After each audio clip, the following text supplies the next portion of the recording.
Hey everyone, this is Mia Horror Stories, and the title of today's horror story is I Found a Suitcase at the Airport with My Childhood Toys Inside. For your comfort, the screen will stay black throughout the video, so you can relax without strain and just focus on the story. Make sure you stick around until the end. Sometimes the last few moments are the ones that stay with you the longest. The suitcase came around the baggage carousel with one wheel missing and a strip of blue painter's tape wrapped around the handle, which wasn't strange by itself. Half the luggage at Logan looked like it had survived a fall down an elevator shaft. What made me notice it was the sound. A soft, dry rattle came from inside every time it dropped off the belt's little incline and slapped against the rubber slats. Not the thud of clothes, not the clink of toiletries. A hollow clack, clack, clack, like plastic blocks tumbling over each other in a toy bin. Then it stopped directly in front of me. My name was on the tag, not my current name exactly. The paper luggage tag said MADDIEKLINE, written in round, careful letters with a black marker that had bled at the edges. I hadn't been Maddie Klein in 19 years. Now I was Madeline Porter, 32 years old, female, American. A freelance curriculum designer from Portland, Maine. The kind of person who carried disinfectant wipes in the outside pocket of her backpack and always checked the oven 3 times before leaving the house. I was at Boston Logan International Airport on a wet Thursday night in October, waiting for my actual checked bag after a delayed flight from Minneapolis, where I had spent 3 days teaching middle school science teachers how to make plate tectonics interesting without setting off the fire alarm. I had not owned a suitcase like that. I knew that immediately. It was small and hard-sided, the color of old bone, with scuffs along the corners and a dent near the zipper track. It looked like something a kid would drag behind her on a family trip in 2004. The painter's tape around the handle had a cartoon sun drawn on it. 8 little lines for rays, a smile with one side higher than the other. My hand stayed wrapped around the strap of my backpack. The carousel kept moving. Bags bumped against each other with dull, tired sounds. Somewhere behind me, a baby hiccuped from crying too hard. Air smelled like wet wool, floor cleaner, coffee gone bitter in paper cups, and the rubbery heat that rises from machines that never get to turn off. A man in a Celtics hoodie leaned around me and grabbed a black duffel. "Excuse me," he said. "Sorry." My voice came out smaller than I wanted. The suitcase remained there, riding the belt away, then curving toward the far side. I watched it go with the blank focus you get when your brain is trying to file something under coincidence and the drawer won't close. There were other Maddie Kleins in the world. There had to be. Klein wasn't rare. Maddie wasn't rare. Maybe someone had filled out the tag years ago and never changed it. Maybe their kid had grown up. Maybe the suitcase belonged to a teenager who still used her old bag because new luggage cost too much. Maybe. I told myself all of that before it completed the loop and came back. The rattle happened again. Clack, clack, clack, clack. A little girl standing near the carousel turned her head at the noise. She was maybe 6, with a unicorn backpack hanging off one shoulder, and she watched the suitcase pass with the serious concentration of a child deciding whether a thing is interesting enough to ask about. I looked at the tag again as it came around. Maddieklin. Below the name, in smaller print, there was an address. Not complete, just a street and town. Oak Hill, Dr. Westbrook. My mouth went dry in a practical, bodily way, as if I had swallowed cotton from the airplane pillow. Oak Hill Drive was where I grew up. The house with the split rail fence and the maple tree out front, and the basement stairs that groaned on the 3rd step from the bottom. The house we left after my mother packed the car in one afternoon and refused to tell me why until I was much older. My phone buzzed in my coat pocket. I jerked hard enough that the woman beside me glanced over. The screen showed a text from my brother. Nate landed.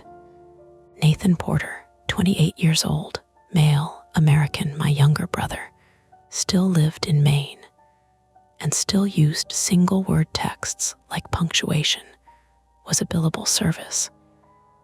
He was the person picking me up from Logan because he had a plumbing conference in Quincy the same day and had insisted it was basically on the way, which was geographically untrue, but emotionally very him.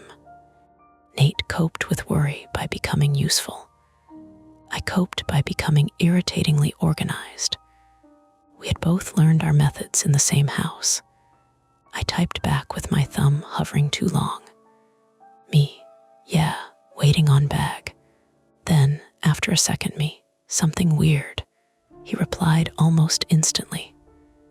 Nate, airport weird, or you weird. A weak laugh escaped me. It sounded wrong in the crowded baggage claim, too close to a cough. The suitcase slid past again. I didn't touch it.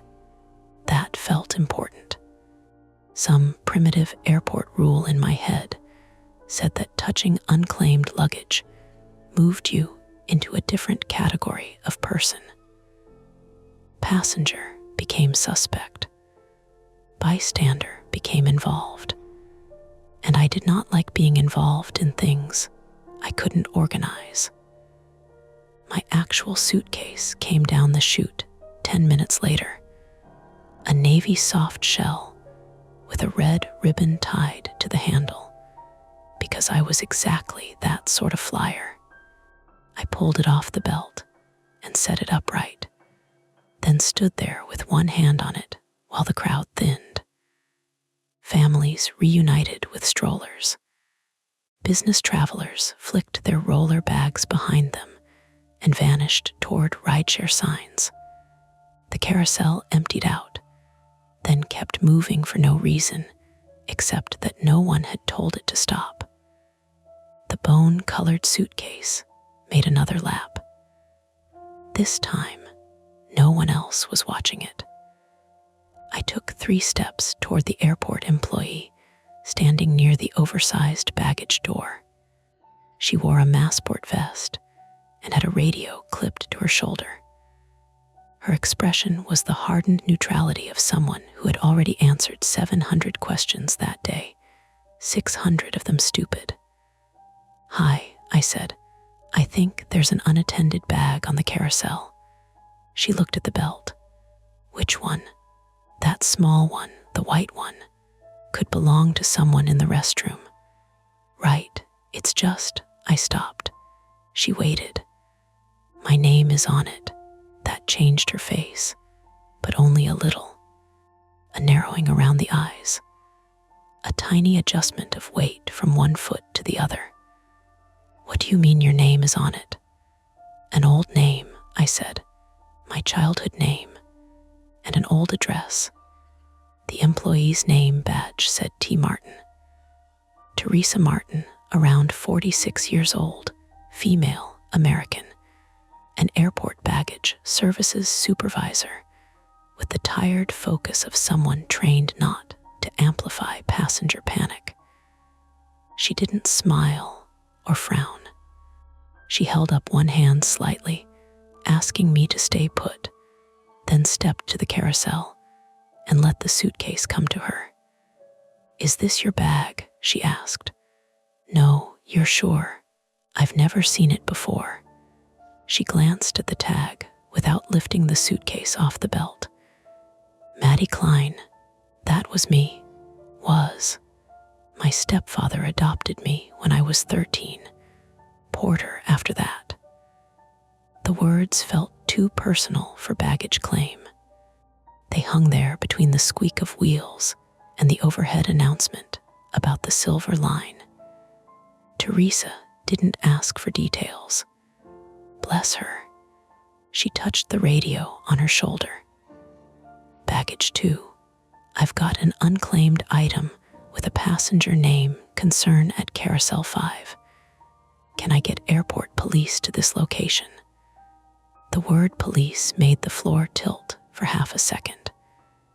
Not actually. I know that. But my body reacted before my mind approved it. My fingers tightened around my suitcase handle until the plastic dug into the underside of my knuckles. "No, I don't think it's," I began.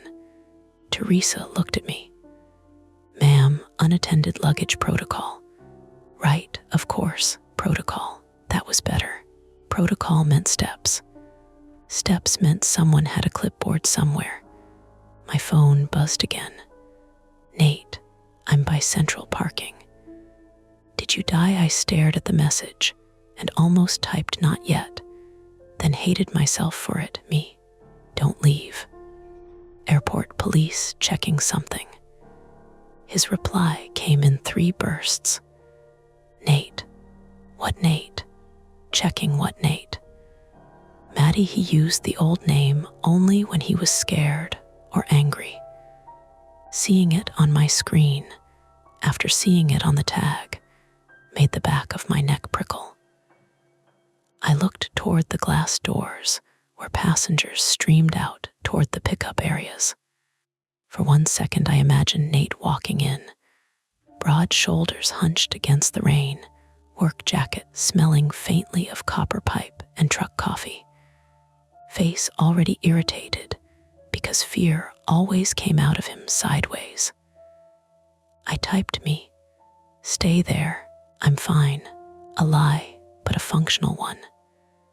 2 airport police officers arrived within minutes. Not running. No hands on weapons. Just alert, scanning the space. The first was Officer Alina Ruiz, 38 years old, female, American, compact and calm. With dark hair pinned so tightly, it looked painful, and a voice that stayed level even when asking direct questions. The second was Officer Peter Walsh, 52 years old, male, American, taller, pale, with a red nose from the cold and the slightly weary courtesy of a man who had handled more lost electronics than crimes. Officer Ruiz asked, "You're the passenger who reported the bag?" "Yes." "Can I see your ID?" I gave it to her. She compared my license to my face, then to the suitcase tag. "This says Madeline Porter." "That's me now. Former name Maddie Klein." "Yes." "Do you have any reason to believe someone placed this bag here for you?" "No." "Any recent threats, stalking, domestic issues, disputes with family, coworkers, clients?" "No." Then, because I hated how quick that sounded, I added, "I don't think so." Officer Walsh had stopped the carousel. The sudden absence of its mechanical hum left the area feeling too open. The suitcase sat on the belt in front of him, small and ugly and patient. "We're going to have our K9 unit take a pass," Ruiz said. "Standard procedure. You can wait over here." She guided me a few steps away from the belt near a row of metal seats bolted to the floor. I sat without remembering deciding to. The chair was cold through my jeans. I texted Nate again, me. They're doing standard check. Don't come in. Immediately, Nate. Too late, I looked up.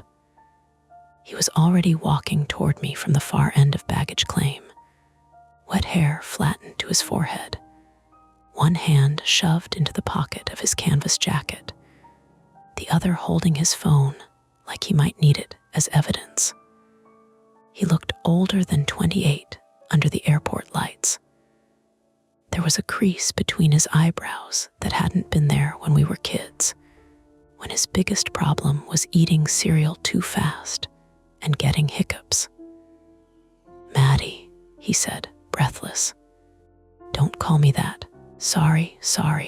He glanced at the officers, then at the suitcase. "What the hell is going on?" "I don't know. What is that? A suitcase?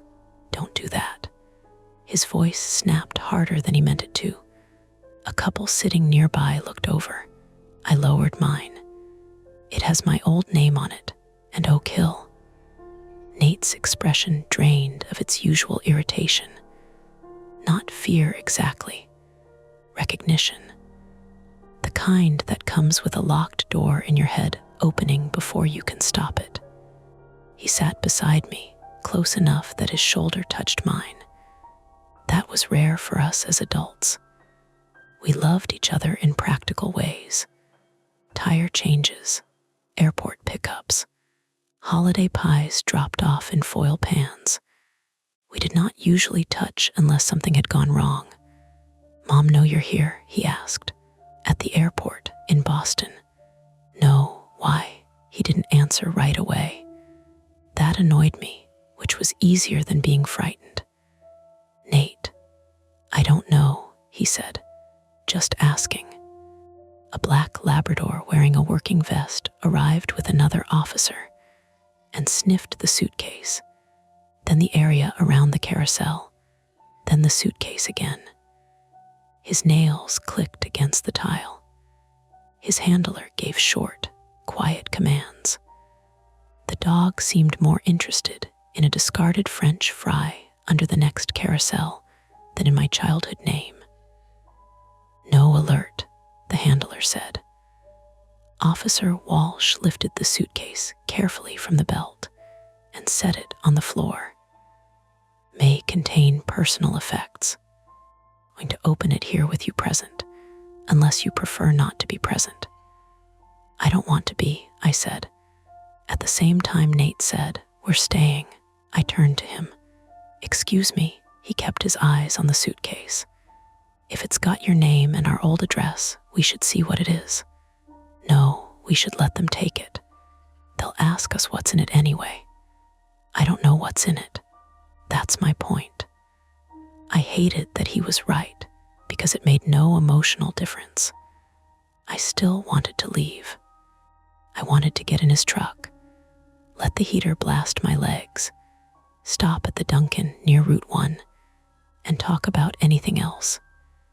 His stupid conference, the Patriots, whether Mom had bought another ceramic bird from Facebook Marketplace. Officer Ruiz watched us with professional patience. "You're not required to open it yourselves. We can document the contents, but given the identifying information, we'll need to ask some questions either way." "Could it be from lost baggage?" I asked. "Like maybe it was misrouted." "It's possible," Ruiz said. "We'll run the bag tag if there's an airline barcode." "There isn't one," Walsh said. The suitcase had no airline sticker, no routing tag, no fresh paper loop around the handle, just the handwritten tag, old and soft at the corners. Teresa Martin stood back near the carousel, arms folded, radio muttering against her vest.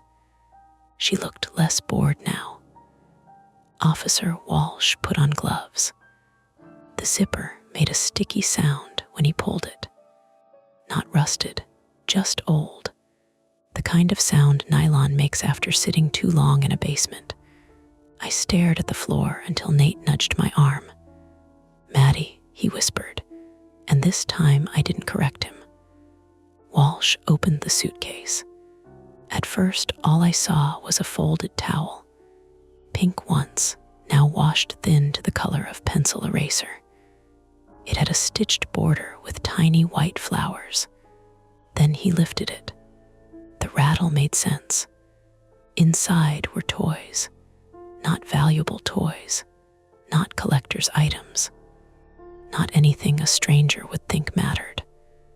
A yellow plastic pony with a chewed ear, a tiny wooden train engine painted red, the chimney chipped flat, a stuffed rabbit with one button eye missing and a gray ribbon around its neck, a cracked Viewmaster, 2 handfuls of plastic dinosaur figures, a bead bracelet spelling MADDIE in square white blocks, a faded Lisa Frank folder bent in half, a blue yo-yo with silver stars. My toys, not toys like mine. Mine. I knew the rabbit before I could breathe properly. Mr. Nibs. My father had given him that stupid name because I had bitten the ears when I was teething, and he claimed the rabbit was nibbling back. I had slept with him until I was 9, maybe 10. Then he disappeared during the move from Oak Hill Drive, along with a lot of things my mother said must have gotten lost. Nate made a sound beside me, barely a sound. A breath dragged over teeth. Officer Ruiz noticed. "You recognize these items?" I nodded. "Out loud, please." "Yes," I said. "They were mine when I was little." "Were they in your possession recently?" "No." "When did you last see them?" I looked at Nate. He swallowed. 19 years ago, I said. Officer Walsh moved a small red dinosaur with one gloved finger. Beneath it was a photograph, not framed, just loose. He picked it up by the edges and held it where Ruiz could see. She looked first. Her mouth tightened. Then she turned it toward me. It showed the front yard of the Oak Hill Drive house in winter. Snow pushed up along the driveway. The maple tree bare. The old green mailbox tilted the way it always had after the plow hit it in '98. On the porch stood a girl in a purple coat, holding the stuffed rabbit by one ear, me, maybe 7. Behind me, near the side of the house, someone had been caught at the edge of the frame. Only part of a body. Brown jacket, blue jeans, one hand resting on the basement bulkhead door. The face was cut off. On the back, written in the same round black marker as the luggage tag, were 4 words. Officer Ruiz read them silently, then looked up at me. "What does it say?" Nate asked. She hesitated. That was the worst part, not the suitcase, not the toys, the hesitation. Officer Ruiz turned the photo over. "You left one behind." Nate stood so quickly his chair scraped against the tile. "Okay," he said. "No, we're done." I stayed seated. My hands were in my lap, palms up, fingers curved like they belonged to someone sleeping. Officer Ruiz said, "Mr. Porter, I need you to sit down." "No, you need to take that somewhere and find out who put it here." "We will. You need to check cameras." "We will. You need to, Nate," I said. He stopped because of how flat my voice sounded. The officers looked at me. Teresa looked at me. Even the little girl with the unicorn backpack, still nearby with her mother, looked at me for half a second before being pulled away toward the exit. I stared at the stuffed rabbit in the suitcase. There was a small tear in its belly seam. Pale stuffing showed through like old gauze. When I was 7, I had hidden things inside that rabbit. Stickers, pennies. Once, a note to my future self that said, "Do not marry Brian Collins because he eats ants," which had been based on playground intelligence of questionable quality. I leaned forward. Nate grabbed my sleeve. "Don't. I'm not touching it." Officer Ruiz followed my gaze. "What is it?" "The rabbit," I said. "There might be something inside." Walsh looked to Ruiz. She nodded. With gloved hands, he lifted Mr. Nibs from the suitcase. A smell came with it. Dust, cardboard, basement damp, and something faintly sweet, like old shampoo trapped in fabric. It hit me so hard I was back on the carpet in our living room, watching rain tremble down the picture window while my mother argued in the kitchen in a voice she thought I couldn't hear. Walsh turned the rabbit over. Something inside shifted. Not stuffing. Paper. He eased 2 fingers through the split seam and pulled out a folded rectangle wrapped in cloudy plastic. He took it, unfolded the plastic, then opened the paper. Her eyes moved over it, then again. "What?" Nate said. "What is it?" She didn't answer him. She looked at me instead. "Madeline," she said, using the name from my license, careful now. "Do you have someone you can call? A parent, maybe?" "My mother," I said. "Why?" But I already knew I wasn't going to like the answer. Officer Ruiz held the paper low, not quite offering it to me. It was a child's drawing. Crayon. Blue house. Yellow sun. 4 stick figures in the yard. 1 labeled Mom. 1 labeled Dad. 1 labeled me. 1 smaller 1 labeled Nate. And a 5th figure drawn in brown crayon near the basement doors. No label, just an arrow pointing to it. Underneath, in blocky little kid letters that I recognized with a sick, impossible certainty as mine, were the words, "The man who knocks under the floor." Nate whispered, "Jesus." The airport noise went on around us. Announcements. Rolling wheels. A baggage cart beeping as it reversed. Someone laughing too loudly near the exit because their flight was over and nothing awful had followed them home. Officer Ruiz folded the drawing again, slower this time. "We need to ask you both some questions," she said, "and we should contact your mother." Nate shook his head. "No, Nate," I said. "No." He looked at me, and there was something raw in him now, something I hadn't seen since we were kids hiding under the covers during one of Mom's parties, listening to men laugh downstairs. Not over the phone, not about Oak Hill. Officer Ruiz's gaze moved between us. "Is there something about that address we should know?" Neither of us answered, because there were things we knew. And there were things we had agreed, without ever saying it, not to know. Nate rubbed both hands over his face, then bent close to me. "We can leave. We give them Mom's number and go." I looked at the suitcase, at the toys laid open under fluorescent light, at Mr. Nibs lying on his back like a patient on a metal table. A choice formed in front of me with the awful simplicity of a hallway splitting in 2.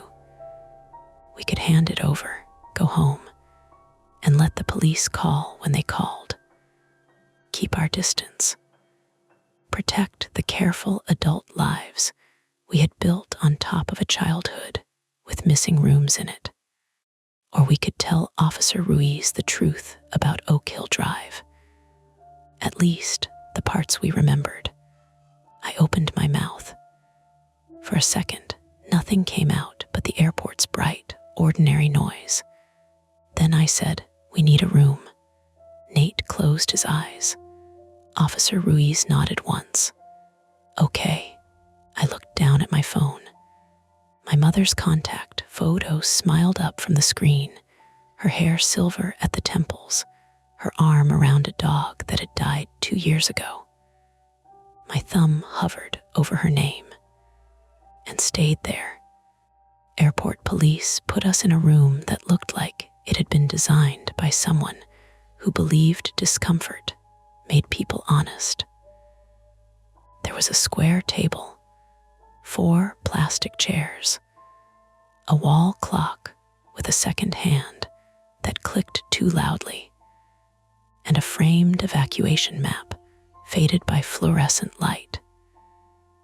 The air smelled like printer toner and old coffee.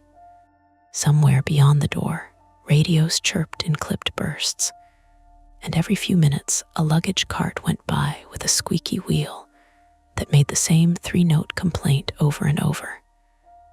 I sat with my hands under my thighs so I wouldn't pick at my cuticles. Nate stood. That was his first mistake. Sit down, I told him. I'm fine, you're pacing. I'm aware. You're making them think we're lying. He stopped near the wall, jaw tight. We are lying. I looked at Officer Ruiz. She had stepped out to check on the surveillance footage, leaving Officer Walsh with us, the suitcase, and a legal pad full of notes. The toys had been bagged individually in clear evidence sleeves and laid across the side table.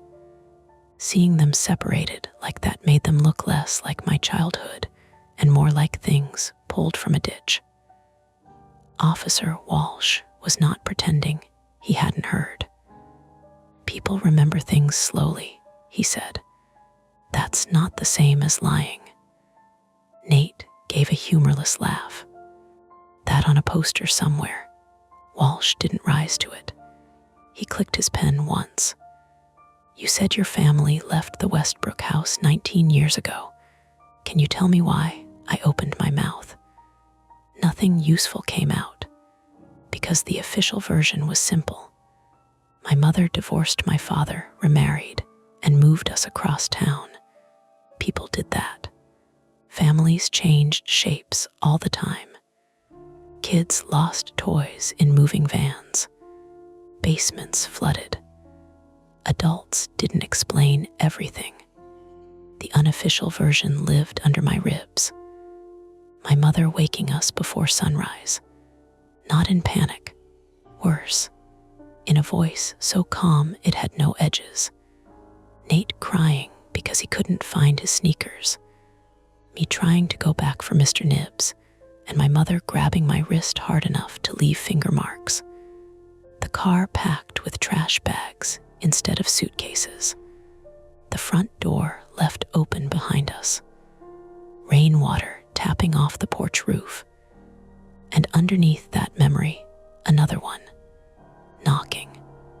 3 slow taps from under the living room floor, while my mother stood frozen with a laundry basket against her hip. I was 13, I said. Nate was 9. Our parents were splitting up. Nate turned away from the wall. That's not why. Walsh looked at him. Then why? Nate rubbed the back of his neck. His skin was flushed above his collar. There were problems at the house. What kind of problems? People coming around. My eyes snapped to him. He didn't look at me. Walsh wrote something down. People your mother knew. Maybe. Nate, I said softly. What? He snapped. You want to keep doing the version where we were just anxious kids. I wanted to kick him under the table, except he was still standing. The door opened before I could answer. Officer Ruiz came in holding a printed still image. Her face had that careful blankness again, the one adults used around children right before saying something awful in a gentle tone. We pulled carousel footage, she said. The suitcase was not unloaded from your flight. Okay, Nate said. So where did it come from? Ruiz set the still on the table. The picture showed a man in a dark baseball cap and a gray rain jacket, head turned away from the camera, one gloved hand on the suitcase handle. He was standing near the edge of the baggage carousel at 9:42 p.m., 23 minutes before my flight's bags started coming down. There were enough people around him that he didn't stand out. Just another tired traveler. He had placed the suitcase onto the belt when no one was looking directly at him. Except cameras were always looking. "Do you recognize him?" Ruiz asked. I leaned closer. The image was grainy. Airport security cameras made everyone look like a suspect in a documentary. The cap shadowed his face. He was medium height, maybe white, maybe not, maybe 30, maybe 50. Useless details. The kind that sounded like information until you tried to use them.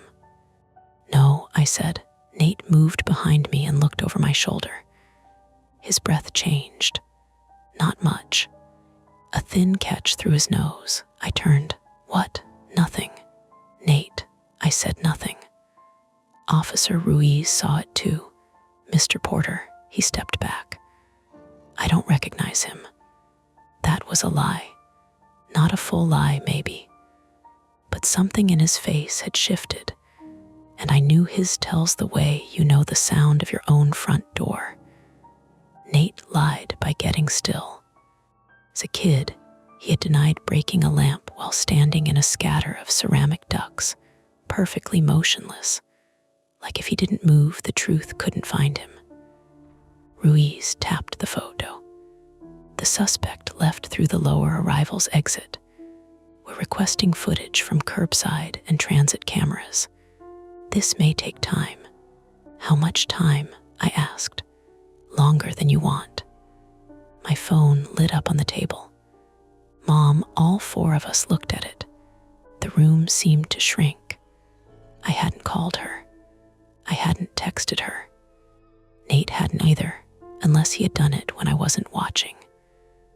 The phone buzzed across the table with small, angry jumps. Nate said, "Don't answer." Officer Walsh said, "It may be better if you do." Ruiz held up a hand, splitting the difference. "Put it on speaker. Don't lead her. Don't tell her details first." My thumb felt thick and stupid when I pressed accept. "Mom," there was static, then the sound of wind. Not phone static exactly. Outside wind, harsh and close to the microphone. "Maddie," my mother said. She hadn't called me that in years. Nate gripped the back of a chair. My mother, Claire Porter, 61 years old, female American, lived alone in Falmouth, Maine, in a neat one-story house full of labeled storage bins and lamps with warm bulbs, because she hated overhead lighting. She was practical, private, and impossible to corner. She had raised us with packed lunches, dentist appointments, and locked doors.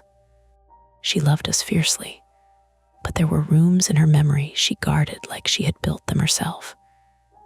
"Mom, where are you?" I asked. A pause. "Why?" "Because you're calling me Maddie." The wind hissed again. "I got a message," she said. Nate mouthed, "No." "What message?" I asked. "It said you found something that belonged to you." Officer Ruiz leaned closer, expression sharpening. My mother continued, words coming fast now. "It said, if you talked to police before checking the house, the rest would be gone." "Rest of what?" I said. "I don't know." "Mom, where are you?" Another pause, then Westbrook. Nate slammed his hand flat on the table. "Jesus Christ, Mom. Is that Nathan?" "Yes, it's Nathan. Why are you in Westbrook?" "I was closer than you were. You live in Falmouth." "I was in Portland." "Doing what?" "Nathan." That one word shut him up. It was the old voice, the mother voice, the one that could cut across a grocery store aisle and stop you from touching a candy bar. I stood without meaning to. But Oak Hill? No, I'm parked near the end of the street. Do not go inside that house. It's not our house anymore. Then why are you there? I wanted to see if there were lights on. Walsh slid a notepad toward Ruiz. She wrote quickly, ask message source. I swallowed. Mom, who sent the message? I don't know. Unknown number. When? 20 minutes ago. Read it. I deleted it. Nate stared at the phone. Of course you did. I panicked, she snapped. Then softer. I panicked, okay. That frightened me more than anything else so far. My mother did not admit fear. She converted it into tasks. She cleaned baseboards. She reviewed insurance policies. She organized batteries by size.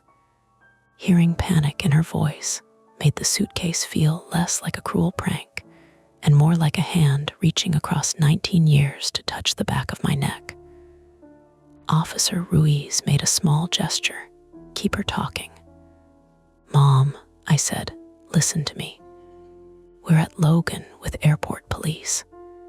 The suitcase is real. They have evidence bags and camera footage and everything. You need to drive to the Westbrook police station right now. I can't. Why? My car won't start. The room went very quiet. Nate said, what do you mean it won't start? I mean it won't start, Nathan. It clicked twice and then nothing. Battery, I don't know. Did you call roadside? No, why not? Because there's a man standing by the old mailbox. For a second, I thought I had misheard her. Ruiz straightened. What man? I asked. I can't see his face. He's across the street, near the maple tree. He's just standing there. Mom, lock the doors. They're locked. Where exactly are you parked? At the pull-off by the drainage ditch. Nate closed his eyes. That's half a block from the house. I know where I am. Then why would you stop there? Because I saw someone on the porch. I pressed my palm to my forehead. The fluorescent lights hummed like insects. Officer Ruiz took my phone gently, but firmly. Ms. Porter, this is Officer Alina Ruiz with Massachusetts State Police assigned to Logan Airport. Are you in immediate danger? My mother inhaled sharply. Massachusetts? Yes, ma'am. We're with Madeline and Nathan. I need you to stay in your vehicle with the doors locked. Do not approach the house. Do not engage with anyone outside. Do you understand? Yes. What is the address? My mother gave it. Ruiz looked at Walsh. Call Westbrook PD. Welfare check, possible stalking, suspicious person, disabled vehicle. Walsh was already moving. On speaker, my mother said, the man's walking. My knees weakened. Toward you? Ruiz asked. No, toward the house. Can you see if he has anything in his hands? No, it's raining. Of course it was raining. Maine in October had a way of making every bad decision look cinematic from the outside and miserable from within. I pictured the old street slick under orange lamps, leaves stuck to the gutters, water running down the curb beside the house I had avoided even driving past for almost 2 decades. Mom, Nate said, bending toward the phone. Do you recognize him? She didn't answer. Mom, I don't know. That's not a no. I said I don't know. Officer Ruiz's radio crackled. She stepped away, spoke quickly, then returned. Westbrook units are being dispatched. Estimated arrival 8 to 12 minutes. 8 to 12, Nate said. She's sitting there with a dead car and someone outside. Ruiz looked at him. That is why she needs to stay locked in the vehicle and not draw attention. My mother whispered, he's on the porch now. I could hear rain through her phone, patting on the roof, a steady, close drumming. Then another sound, faint, 3 knocks, not through the speaker exactly, through distance, glass, rain, and 19 years of denial. Knock, knock, knock. Nate stepped back like someone had shoved him. I gripped the table edge. Officer Ruiz looked between us. What was that? My mother said nothing. Ms. Porter, Ruiz said, what was that sound? The front door, my mother whispered. He knocked on the front door. Do not leave the car. I'm not. Are there neighbors nearby? Not close. The Thompsons moved years ago. The house next door is dark. Nate said, can Westbrook call her? Keep the line open. They'll coordinate, Ruiz said, but her eyes flicked to Walsh, and I saw the problem before she said it. Jurisdiction. Time. One police department asking another for help while my mother sat in a dead car on a dark street in the rain. Procedures were useful until they became hallways. My flaw, the one I never admitted as a flaw, was that I trusted systems when I was scared. Forms, policies, locked doors, color-coded calendars. I believed if I placed enough steps between myself and fear, fear would have to wait in line. But my mother was in Westbrook. The man from the suitcase might be at the house, and the police were not there yet. What does he look like? I asked. I can't, my mother stopped. He's holding something. What? A flashlight, maybe. The line crackled. Then my mother gasped. What? Nate said. Mom, what? He turned toward me. Ruiz spoke fast. Start the car again. I tried. Try now. We listened. The faint chime of an open dashboard. My mother breathing. A key turning. Click, click, click. Nothing. Headlights off, Nate said. Mom, turn everything off. Interior light too. I know, do you? Because you drove there alone after getting a creepy text, so forgive me if I'm checking. Nathan, I snapped. No, do Nathan me. This is exactly what she does. She decides she can handle it, then we're cleaning up after her. My mother made a small, wounded sound. He heard it. His face folded, just for a second. Mom, he said quieter. I'm sorry, just stay low. Officer Ruiz pointed to my phone. Ms. Porter, do you have location sharing enabled with either of your children? With Nate, she said. Nate already had his phone out. His thumb moved too fast, missed, swore, tried again. A map opened. A blue dot pulsed near Oak Hill Drive. His face changed. What? I asked. She's not at the pull-off. My mother said. What? Nate turned the screen toward me. The dot was behind the old house.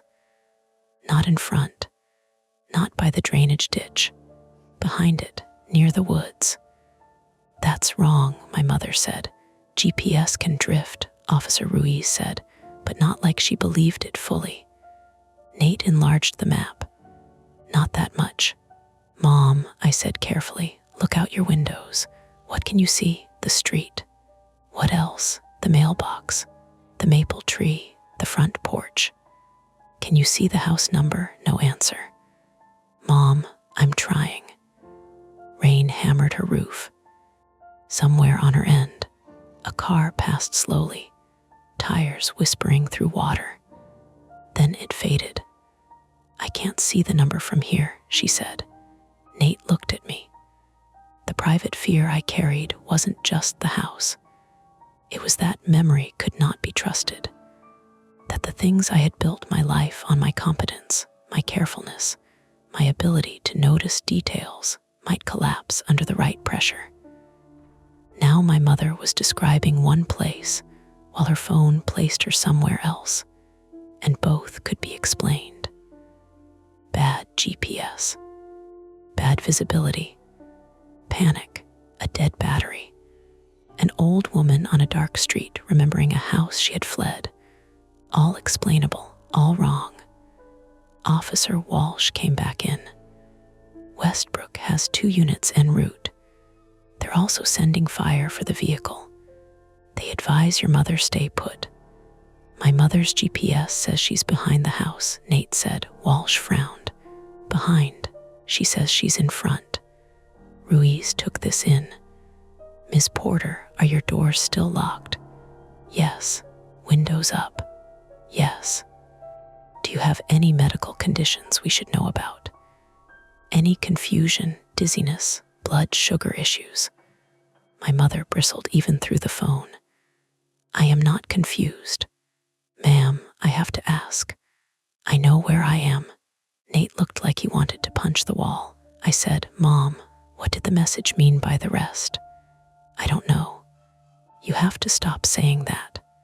Maddie, no, not right now. You knew enough to drive there. You knew enough to delete the message. You knew enough to tell Nate not over the phone, didn't you? You told him that before. Nate stared at me. My mother's voice dropped. I didn't tell him anything. I turned to him slowly. He wouldn't meet my eyes. The clock clicked. Officer Ruiz said, Mr. Porter. Nate rubbed a hand over his mouth. When I was 17, I asked her about the knocking. I felt something inside me go still. You told me you didn't remember. I lied. You lied for 15 years. I was trying to keep things normal. A sharp laugh came out of me. How'd that go? His face reddened. Don't do that. Do what? Act like I'm the only one who edited the past. That landed because it was true enough to hurt. On the phone, my mother whispered, he's coming back. Everyone froze. Ruiz leaned in. Toward the car, yes. Can you see his face now? No, hood up, he's carrying something. What kind of object? I don't know. Long, metal, Nate said, get down. I am. The rain noise became muffled. My mother had lowered herself in the seat. Then came a tap. Not distant, close, metal on glass. Once, twice. My mother stopped breathing. Ms. Porter, Ruiz said, voice controlled, do not respond. A man's voice came through the phone, blurred by rain and car glass. Claire, my mother made a sound I had never heard from her before. Not a scream. Smaller, older. Claire, the man said again. Nate whispered, who is that? My mother didn't answer. The man outside the car said something else, but the rain swallowed most of it. I caught only 2 words. Kids came. Then the call dropped. The screen went black. For half a second, nobody moved. Then Nate grabbed his jacket from the back of the chair. No, Officer Ruiz said. She's alone. Westbrook police are on the way. She knows him. You don't know that. He knew her name. Mr. Porter, listen to me. But Nate was already at the door. I stood too. Not because I had decided to leave. Because watching him move pulled me with him, the way gravity pulls loose things downhill. Officer Walsh blocked the door. You are not driving from Boston to Westbrook in the state. Nate squared up to him, which was stupid. Walsh was older, but he was still a cop with a gun, and Nate was shaking so badly I could see it in his hands. Move, Nate said. Nate, I said. Stop. He turned on me. You want to wait. I want to think. She doesn't have 12 minutes. Westbrook is 2 hours away. We won't get there before anyone. Then what do you want to do, Maddie? Make a spreadsheet. That one hurt because he knew exactly where to cut. Officer Ruiz's radio cracked again. She listened, then her face tightened. What? I asked. She didn't answer immediately. What? Nate demanded. Ruiz lowered the radio. Westbrook units report there's a tree down across Oak Hill Drive from the storm. They can't access the street from the main road. Public Works is being called. Nate went pale. How long? I asked. Unknown. The word dropped into the room and stayed there. Unknown meant no timeline. Unknown meant rain and blocked roads and my mother's dead car and a man who knew her name tapping metal against her window. Walsh said, they'll find another route. There's the service road behind the development, Nate said suddenly. I looked at him. What service road? Old utility access. Comes in through the woods near the drainage easement. How do you know that? He hesitated. How do you know that, Nate? Because when I was 17, I went back. I stared at him. The room hummed. Officer Ruiz said, went back where? To Oak Hill, he said, to the house. My voice came out thin. Why? Because I wanted to know if the knocking was real. And he looked at the bagged toys on the side table. At the rabbit with the torn seam. At the drawing I didn't remember making. Before he could answer, Walsh's phone rang. He stepped aside, listened, then looked at Ruiz. Westbrook tried calling Claire Porter back. Straight to voicemail. My body went cold in a purely physical way, like the room's temperature had dropped 10 degrees. Nate whispered, I'm going. Ruiz said, if you have information about another route, tell us. We'll relay it. It's not on GPS. Describe it. I can show you. You're not going to Maine as part of a police response. No, he said. I'm going because that's my mother. Ruiz held his stare. And if the person outside her car wants exactly that, the sentence cut through him. Saw it. It cut through me too. Because that was the first time anyone in the room said the shape of the thing out loud. Not a prank, not just old toys, a lure, the suitcase at my carousel, the message to my mother, the blocked road. Maybe coincidence. Storms knocked down trees all the time in Maine. Old batteries died in cold rain. Unknown numbers sent cruel messages because people were cruel and bored and patient. But the pieces were lining up like someone had placed them by hand. My phone buzzed again. Unknown number. No one touched it. It buzzed until it stopped. Then a text appeared. Bring the rabbit or she stays where you left her. Below it was a photo. My mother's car from the outside, taken through rain-streaked glass. Her gray Subaru sat crooked beside trees, not on a street at all, but on a muddy track I vaguely recognized from behind our old property.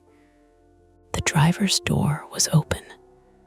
The seat was empty. Nate made a sound like he'd been punched. Officer Ruiz took the phone from me and read the message once, then again.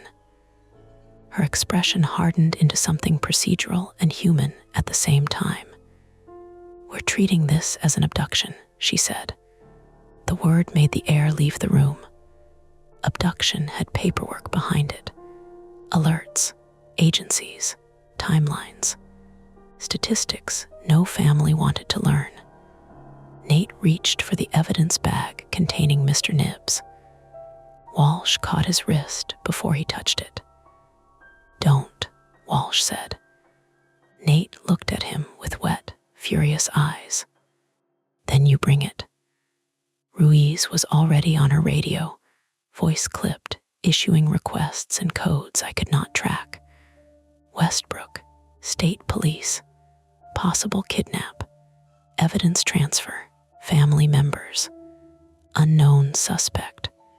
The clock kept clicking. My mother's contact photo still smiled from my darkened screen. And there it was again, the choice. Stay inside the system and risk moving too slowly. Step outside it and become exactly as predictable as whoever sent the text expected us to be. Officer Ruiz turned back to us. I need both of you to tell me everything you remember about that house.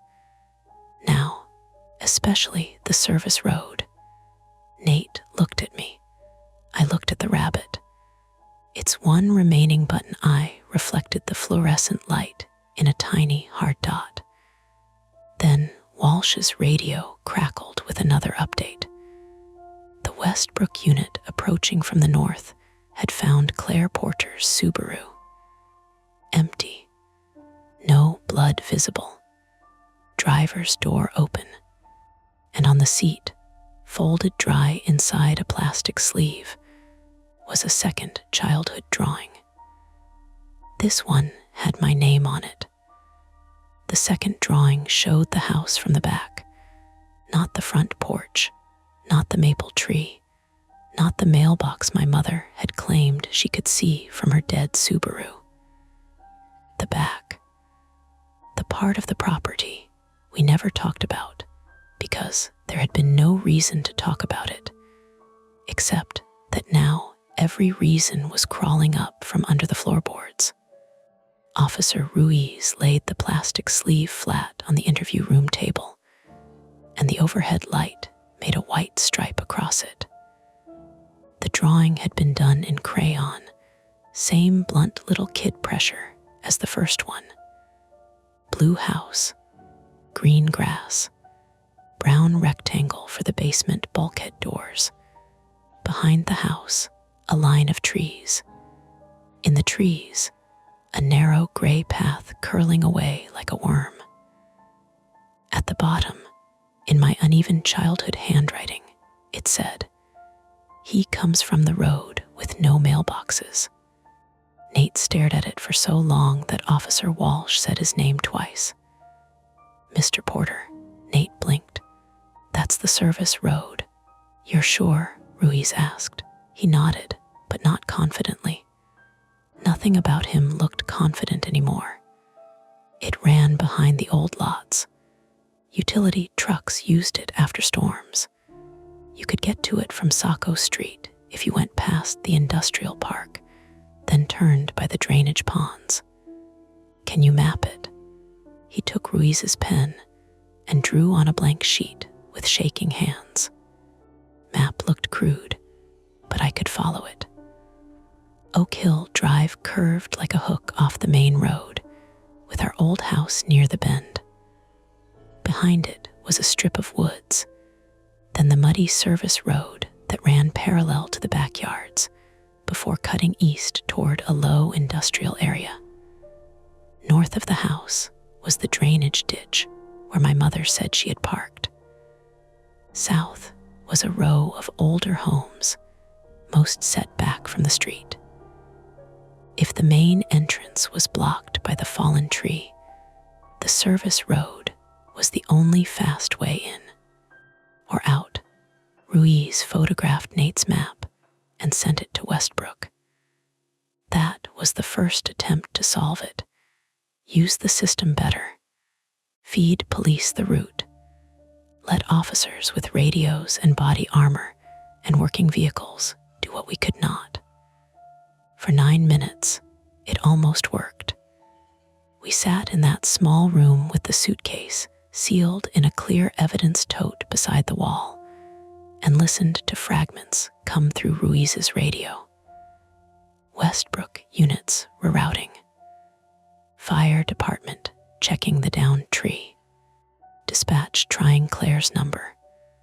Possible access through utility road. Heavy rain. Poor visibility. Mud. Nate sat now, finally, but only on the front inch of the chair. I watched the second hand on the wall clock move in hard little jerks. Every few seconds, my mind tried to make a bargain. If the police found her before 11:15, I would call my mother every Sunday. If she was only hiding, I would stop resenting her for what she refused to explain. If this turned out to be some sick prank, I would not spend the rest of my life building emotional bomb shelters out of calendar apps and labeled bins. Then Ruiz's radio crackled. Unit 3 to dispatch. We have the utility road entrance. Gate is chained. Lock appears new. Ruiz pressed her shoulder mic. Can they cut it? Walsh relayed through his phone. Fire has bolt cutters, but they're still north side with the tree. Nate stood again.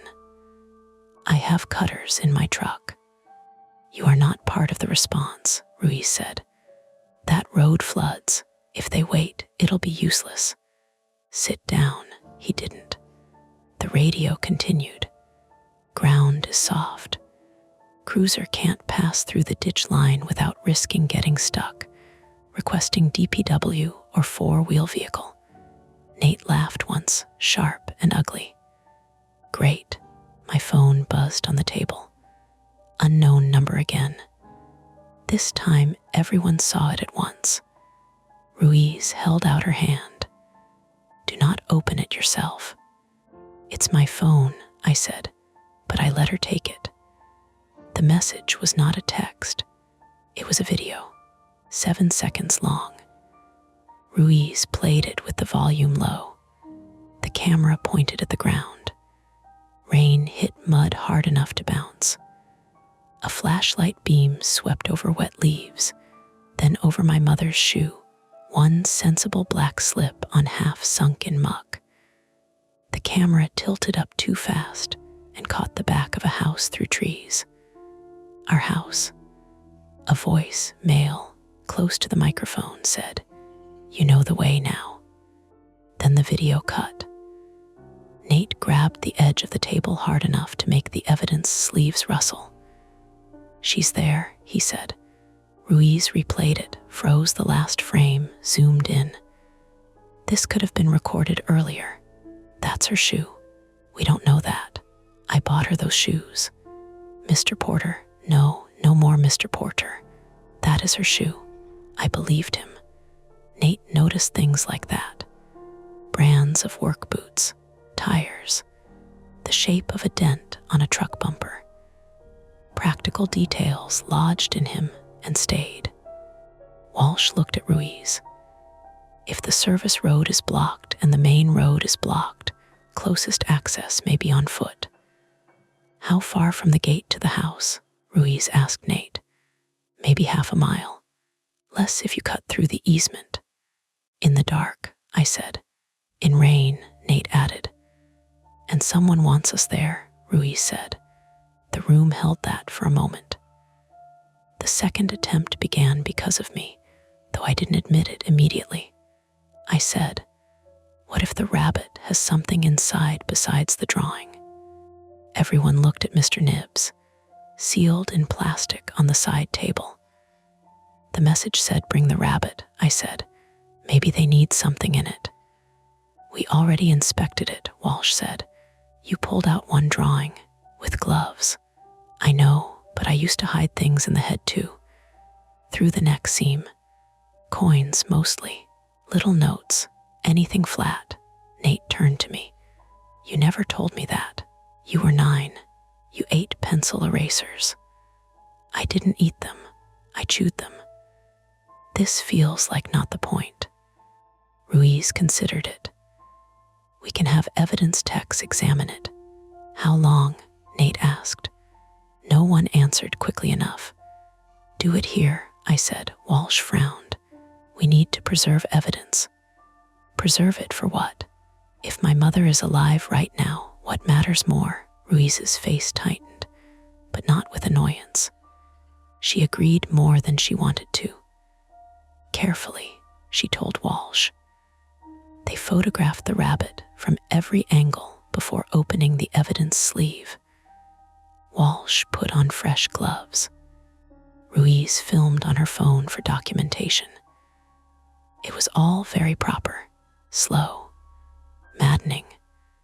Mr. Nibbs lay on a clean paper pad, flattened by age, one button eye missing, gray ribbon limp around his neck. Walsh palpated the body first, then the limbs, then the head. There's something firm in the left ear. I leaned forward so fast my chair scraped. He worked 2 fingers along the seam. Not paper, plastic maybe. It took him 4 minutes to ease it free without cutting the toy. Those 4 minutes felt like being trapped behind glass while someone drowned. Finally, he pulled out a small blue object wrapped in yellowing tape. A USB flash drive. For 1 second, nobody spoke. Then Nate said, "That didn't exist when you were 7. "No," I said, which meant someone had opened my rabbit recently enough to hide it there.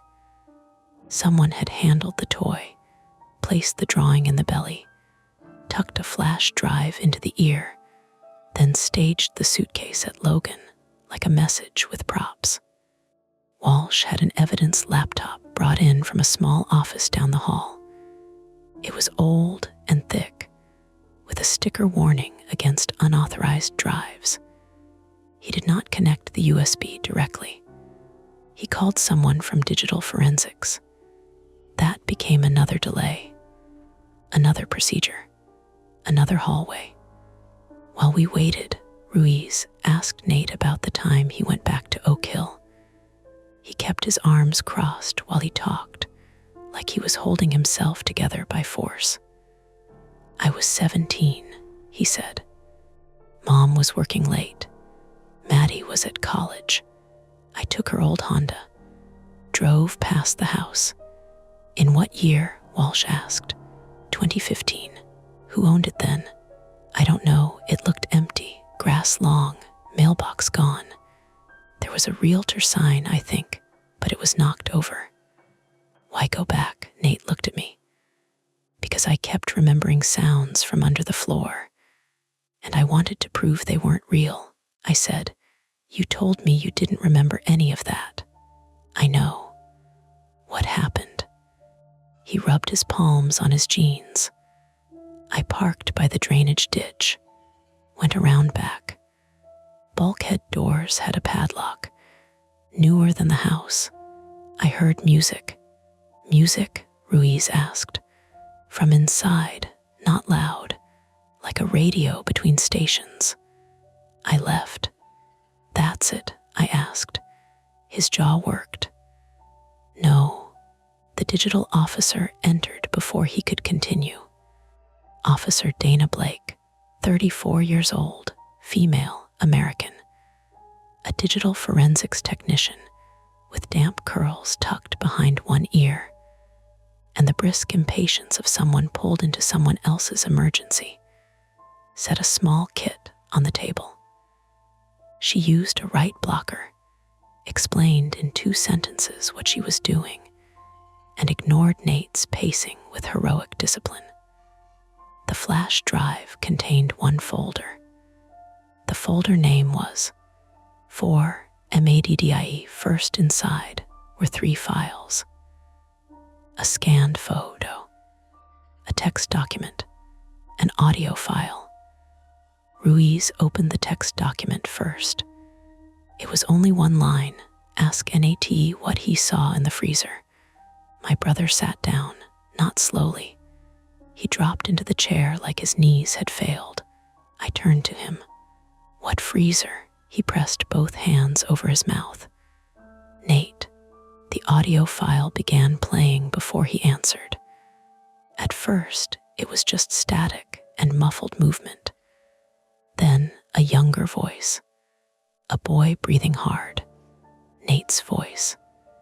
17-year-old Nate whispering, "I found the back room. I found," a bang cut him off. The recording erupted into scrambling noise, a thud, a choked sob. Then older Nate, beside me, whispered, "Turn it off." Ruiz paused it. "What is this?" she asked. Nate stared at the table. Officer Blake opened the scanned photo instead. It showed a basement room, concrete walls, exposed beams overhead, a chest freezer against one wall, the white enamel stained yellow around the handle. Beside it, shelves stacked with plastic storage bins. On the nearest bin, written in marker, was my childhood name. Maddie, keep I stood. The chair tipped behind me and hit the wall. Walsh reached toward me, then stopped when I raised a hand. I'm okay, I said, which was not true in any meaningful sense. The misdirection came 5 minutes later, when all the lights went out. It happened with a pop from the ceiling, then darkness so sudden the room vanished. Nate cursed. Someone in the hall shouted. A radio squealed. My first thought was not storm or airport wiring or a breaker. My first thought was, he's here. The emergency lights kicked on after 2 seconds, washing everything red. In that red, the evidence bags looked wet. The toys looked newly skinned. Nate stumbled into the table, and the laptop slid sideways. Ruiz caught it with one hand. Stay where you are, she ordered. A metallic crash sounded outside the room. Nate lunged for the door. Walsh grabbed him around the chest. Stop. Someone's out there. The crash came again, followed by a man yelling, damn it. Ruiz opened the door with her hand near her holster. In the corridor, a janitor had dropped a stainless steel trash can after the power flickered. Coffee cups rolled across the floor. An airport employee stood with her phone flashlight on, looking embarrassed and scared. Generator transfer, someone called from farther down the hall. We're good. The overhead lights flickered back. No intruder, no attack. Just infrastructure weather and our nerves turning every sound into pursuit. Nate bent over with his hands on his knees. I can't do this, he said. I wanted to say something kind. Instead, I said, you have to tell me about the freezer. He looked up at me, eyes red. I found toys. What toys? Yours, mine. Other kids' stuff too. Other kids, he nodded once. How many? I don't know. A lot. The trap tightened then, not because a door locked, but because the story got bigger. Bigger than our family. Bigger than the house we left. Bigger than my mother's choices. Ruiz's phone rang. She answered, listened, and went still. What now? Nate asked. She ended the call before speaking. Westbrook reached the Subaru. The second drawing was on the driver's seat, as reported. They also found fresh footprints leading from the vehicle toward the woods. My mother S, I asked. Possibly 2 sets. One smaller, one larger. Where do they lead? Toward the old property line. Nate moved toward the door again, slower this time. Like his body had already chosen, and his mind was catching up. Ruiz blocked him with one arm. No, you heard the message. Bring the rabbit. We do not negotiate by sending family members into a secondary location. Then send someone. They're trying. Trying isn't enough. It is what exists right now. I looked at the map Nate had drawn. Logan at one end of the night. Westbrook at the other. Between them, interstate, rain, jurisdiction, blocked roads, locked gates, wet woods, my mother's open car door. Officer Blake spoke quietly from the laptop. There's metadata on the scanned photo. Everyone turned. What kind? Ruiz asked. The scan was created yesterday, but the source image file name includes an address. She squinted. Looks like a storage unit number. Portland Self-Store, Riverside Street. Nate said, that's 20 minutes from Oak Hill. Ruiz asked Blake, can you confirm? Blake typed. The file name isn't proof, but yes, there's a facility by that name. My phone buzzed again. Unknown number. Ruiz took it. This message had no photo, just words. Police found the car. Good. Now L watched the wrong door. A second later, another message arrived. MADDIEKNOWS, where the real door is. I did not. Then I looked at the drawing again. The man who knocks under the floor. The road with no mailboxes. The basement bulkhead. The back room. The freezer. A memory shifted. Not opened, shifted. Like a heavy box dragged across concrete. I was small, sitting at the kitchen table coloring, while rain tapped the windows. My mother and a man argued below the floor, voices rising through the heating vent in broken pieces. Not my father, someone else. I remembered pushing a crayon so hard it snapped. I remembered Nate under the table with his knees pulled to his chest. I remembered a door in the basement behind shelves, painted the same gray as the wall, with a pull ring hidden by hanging winter coats. The real door, I whispered. There was a room behind the laundry shelves. Nate stared at me. You knew? No, I don't know, I think so. Ruiz leaned in. A hidden room, not hidden like a movie, more like badly covered. Basement storage. My mother kept coats in front of it. Nate's face had gone gray. That's where the freezer was. Walsh said, we need to relay that. Ruiz was already speaking into her radio. Then Blake, still at the laptop, said, there's one more thing. She had opened the final image, zoomed into the freezer photo. On the side of one storage bin, half hidden in shadow, was a strip of blue painter's tape. Same tape as the suitcase handle. On it, drawn in black marker, was a cartoon sun. 8 rays, a smile with one side higher than the other. Nate whispered, that was on his truck. I turned. Whose truck? He looked at Ruiz, then at me. The guy Mom used to hire, handyman, Eddie something. He fixed the bulkhead after Dad left. Had a blue pickup with a sun sticker on the back window. Eddie what? I don't remember. You remember the sticker but not his name. I was 9. You remembered the service road. Because I went back. Because you lied. Both of you, Ruiz snapped, and the room went quiet. This is not helping Claire. She was right. That made it worse.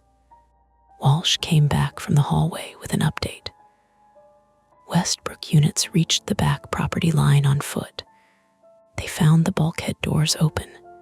Nate said, at the house. Yes, my mother, no sign yet. And the house, currently vacant, owned by a bank after foreclosure. No registered occupants, Ruiz asked. Are they entering? Walsh's mouth tightened. They're waiting for additional units. Possible suspect inside. Basement access unstable. Power to the property appears off. Nate laughed again, but this time there was no anger in it. Just disbelief fraying into fear. They're waiting. Ruiz looked at him. They are not going into a dark basement in a vacant house with a possible kidnapper without backup. Then she could be under their right now. Yes, Ruiz said. She could. That honesty knocked the room flat. The point of no return arrived without drama. No gunshot through a window. No screaming phone call. Just Officer Blake frowning at the laptop and saying, the USB drive is still active. Ruiz looked at her. What does that mean? It has a hidden partition. Something just wrote to it. That's not possible, Walsh said. It's not networked. Blake's fingers moved fast. Not remote. Timer-based file reveal maybe. Or a script triggered when opened. A new text file appeared in the folder. The name was. After they find the bulkhead, Ruiz told her not to open it. Nate said, open it. Blake looked at Ruiz. Ruiz looked at me. I nodded because the alternative was sitting there while the clock ate my mother alive. Blake opened the file. There were 3 lines. The old woman has 60 minutes before the water reaches her mouth. The rabbit opens the inside door. No flashing lights on the road with no mailboxes. For a moment, no one understood it all at once. Then Nate did. The basement floods, he said. The back room floods when the drainage ditch overflows. I heard my mother's rain through the phone again. I heard the dead car. I heard the 3 knocks. Officer Ruiz spoke into her radio, urgent now. Advise Westbrook, possible victim confined in basement or sub-basement, active flooding risk, time-sensitive rescue. Need fire, rescue, forced entry, pumps, thermal if available. Walsh was already calling. Nate grabbed his jacket. This time, Ruiz did not physically stop him. She stepped into his path, but there was something different in her face. Calculation, not permission, not approval. A recognition that the map in Nate's head might matter more than the rules protecting him from himself. "Where are you going?" she asked. "To show them the road. I can have Massachusetts State Police transport you. That takes coordination. My truck is in central parking. You are exhausted, emotionally compromised, and about to drive 2 hours in a storm. So come with us. That is not how this works. Then make it work." I stood too. Nate looked at me. "No, yes, you freeze when things get bad. And you run at them until someone has to pull you back. We're both defective. Move." He almost smiled. Almost. Ruiz made a decision I could see costing her. "You do not go to the house. You go to the Westbrook command location and provide directions. You do not enter the property. You do not take evidence. The rabbit stays with law enforcement." My phone buzzed one last time before anyone could answer. A photo loaded slowly, line by line. Mr. Nibbs, not the evidence-bagged rabbit on the side table. Another angle. Older photo, maybe. The rabbit sitting on a concrete floor beside a metal door with a rusted hasp. Below it, wrong rabbit. Nate looked at the evidence table. I looked at the suitcase. The rabbit from Logan lay in plastic under fluorescent light. But if that was the wrong rabbit, then the right one was still at Oak Hill. Or under it. Ruiz's radio crackled. Westbrook officers at the bulkhead were pulling back. Water was rising through the basement steps. The floor inside was unstable. They needed rescue equipment. And from somewhere inside the house, faint but distinct, they had heard a woman knocking back. 3 times. Knock, knock, knock. Nate was already moving. And this time I followed. Nate drove like he was trying to outrun the part of himself that had waited 15 years to tell the truth. Rain hammered the windshield of his pickup in sheets, and the wipers slapped back and forth with a tired rubber squeal that made my teeth ache. Boston fell away behind us in sodium lights and slick black pavement. The highway north was mostly empty, except for trucks throwing spray into our lane, and the occasional sedan creeping along with its hazards blinking. Officer Ruiz rode in the back seat. That was not how it was supposed to happen. She had said so at least 6 times. Then she made 3 calls, got angrier after each one, and finally appeared beside Nate's truck in the central parking garage, wearing a rain shell over her uniform and carrying the evidence tote with Mr. Nibs sealed inside. "I am not authorizing you to enter the property," she said as she climbed in. "I am transporting with you because you may be able to identify access points and objects relevant to an active rescue."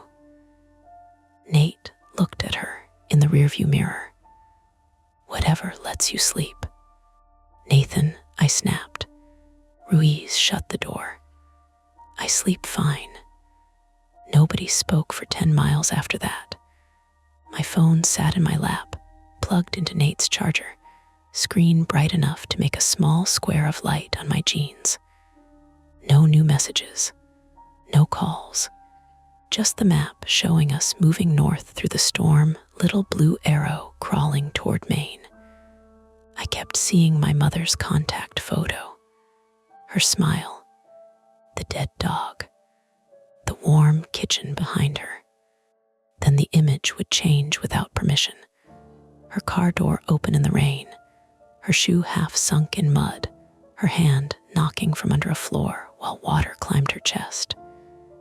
"Tell me about the freezer," I said. Nate's hands tightened on the wheel. Ruiz leaned forward slightly. "No," he said. "Yes, we're not doing this while I'm driving. You should have done it 15 years ago." His jaw flexed. Rain beat against the roof. Tires hissed over standing water. "I found the room," he said finally. "Behind the laundry shelves. Door was painted gray. Ring handle, like you said. I don't know why I remembered where to look. I just did. And the freezer, it was unplugged. That detail bothered me in a new way. Unplugged. Yeah, it smelled bad, but not like," he stopped. "Not like bodies, like mildew, old plastic, wet cardboard. There were toys inside, stuff in bags, some with names, hair clips, little shoes, a baseball glove, a doll with no head." Ruiz said, "Did you report it?" Nate laughed once low. "I was 17, breaking into a vacant house, and I just found boxes of kid stuff in a basement my mother pretended didn't exist. No, I ran." "What about Eddie?" I asked. Nate swallowed. "I saw his truck outside that night." My stomach sank. "You saw him?" "No, just the truck, blue pickup, sun sticker. It was parked down the service road with the lights off." "And you still didn't tell anyone?" He looked at me then, one quick glance, wounded and furious. "I told Mom." That quieted me. "She said Eddie moved to Florida years before," he continued. "Said I must have seen some other truck." She cried, Maddie. Mom cried so hard she threw up. Then she made me promise not to go back. She said there was nothing in that house that could help us. Ruiz's voice stayed level. "Full name, Edward something, maybe Voss, maybe Vale. He did odd jobs. He was around after Dad left, fixed the bulkhead, repaired the basement steps. Mom hired him because he was cheap and because she was alone."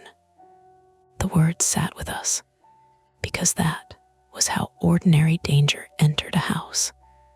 Not as a monster, as a man with tools, a man recommended by a neighbor, a man who knew which door stuck, where the spare key was hidden, which child left toys in the yard, which mother was too tired to ask for references.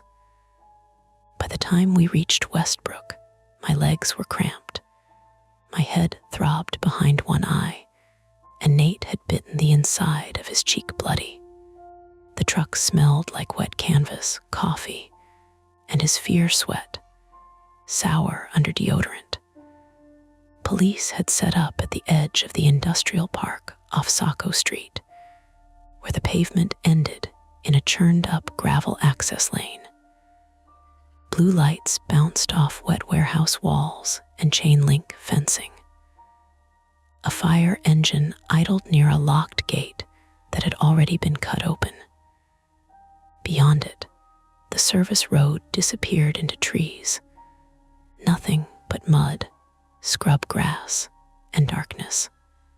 Officer Martin Hale, 44 years old, male, American Westbrook police sergeant, met us at the gate wearing a soaked patrol jacket and the expression of a man whose night had gone from routine storm calls to something that would be reviewed by people in clean conference rooms later. Beside him stood Lieutenant Grace Donnelly, 51 years old, female, American, Westbrook Fire and Rescue, stocky, mud on her knees, hair plastered to her temples under her helmet. Ruiz briefed them fast. Caught fragments, family members, childhood drawings, possible suspect, flooded basement, hidden room, second rabbit, time sensitive. Donnelly looked at Nate. You know the back way. I did when I was 17. That's not a yes. It's what you've got. She studied him for half a second, then pointed down the road. We have 2 firefighters and an officer at the rear of the property. They heard knocking from below the main floor, then lost it when the water rose. Basement stairs are partially submerged. Bulkhead entrance is unstable. We're bringing pumps, but the ground soup and the truck can't get close. My mother, I asked. No visual, alive. Donnelly did not soften it. Unknown. That word again. Unknown was starting to feel like a person in the room. Ruiz held up the evidence tote. The sender demanded a rabbit. We may have the wrong object. There may be a second stuffed toy on site. Sergeant Hale frowned. We are not trading evidence with a suspect. No one said trade, Nate said. We find the door. Hale looked at him. You are staying here. Nate shook his head before the sentence was finished. No, you're a civilian. That's my mother. You are also bait. That landed. For a moment, all I heard was rain striking my hood. Hard drops, leaves shivering in the ditch. Radios muttering against shoulders, I said, then use us carefully. Everyone looked at me. My voice surprised even me. It had gone calm, not brave. Calm in the way I sometimes became during turbulence, when panic got bored of itself and left only instructions behind. I remember the basement layout, I said, some of it. Nate remembers the service road and the hidden door. Whoever did this wants us here anyway. If we stay at the gate and you search the wrong part of the house, my mother drowns. Ruiz gave me a look, not approval, recognition. Donnelly cursed under her breath. They go with us to the rear only. Vests on, helmets. They do not enter the structure unless I say so. If anyone sees movement that isn't ours, they get behind an officer. Understood. Hale hated it. I could see that. But he didn't stop it. That was the point of no return becoming a path under our feet. We moved in a tight group down the service road. 2 firefighters ahead with headlamps. Sergeant Hale with one hand near his holster. Nate beside me. Ruiz just behind us with the evidence tote. Lieutenant Donnelly barking short updates into her radio. Mud sucked at my shoes. Rain found the gap between my collar and neck and ran down my spine in cold lines. The road with no mailboxes was narrower than I remembered from the drawing, but wider than a trail. Old tire ruts were filled with brown water. Branches scraped our sleeves. On the left were the backs of lots, barely visible through trees, dark rectangles of houses, chain link fences, a swing set twisted by age. On the right, the ground dropped toward drainage ponds swollen by rain. Then I saw it, the back of the Oak Hill house. It stood beyond a tangle of wet brush, smaller than it had been in my memory, and worse for that. White siding gone gray, windows black. The bulkhead doors yawned open at the base like a mouth, one panel twisted sideways. Yellow firelight moved across the rear wall. A portable pump thudded somewhere, coughing and failing to catch. The sound hit me first, water rushing below. Not a river, not exactly. More like a bathtub overflowing in another room, constant and careless. A firefighter near the bulkhead shouted, "Still rising." Donnelly moved fast. "How much?" Basement stairs covered. "We've got maybe 2 feet at the landing. Can't see bottom." Knocking. Nothing for 4 minutes. Nate made a broken sound. I grabbed his sleeve. "Don't." "I'm not." He was. Everyone knew he was. Ruiz stepped between him and the bulkhead. "Nathan." A noise came from inside the house. Not knocking. A scrape. All heads turned. Hale raised his flashlight toward the back door, which hung open into the kitchen. The beam caught peeling paint, a sagging porch step, rain blowing through the doorway. Something moved inside. Hale shouted, "Police, show your hands." A figure lurched across the kitchen. Nate lunged. Hale caught him with one arm and shoved him back hard. "Stay down." The figure appeared in the doorway. For half a second, I thought it was the man from the footage. Hood up, shoulders hunched, something long and metal in one hand. Then it raised its head. It was a firefighter. Aaron Pike, 27 years old, male, American, Westbrook firefighter, breathing hard, face streaked with grime, carrying a pry bar. He had come up through the interior stairs after checking the first floor and nearly got shot for it. "Jesus," Hale snapped. "Call your movement." "Radio died," Pike said. He held up the black unit clipped to his coat, water dripping from it. "Basement interior doors blocked. There's a second door behind shelving like they said, but it's got some kind of latch from the outside. Low to the floor, we need eyes." Donnelly pointed at Nate. "You describe it." Nate shook his head. "I only saw it open. I felt my mouth go dry." "The rabbit opens the inside door," I said. Ruiz lifted the tote. "This one?" "No," I said, and I hated that I knew. "The wrong rabbit means mine wasn't the key. The other one is." "What other one?" Donnelly asked. I looked at Nate. "Did you have one?" He stared at me. "When you were little," I said, "a rabbit." "No, a toy with something inside." He looked toward the house. "The train," he said, "red train. I had a wooden train." "In the suitcase," Ruiz said. "The red engine," I said. "The chimney was chipped." Ruiz opened the tote on the hood of a nearby fire vehicle, while rain speckled the plastic evidence sleeves. She found the bag with the red wooden train and held it up.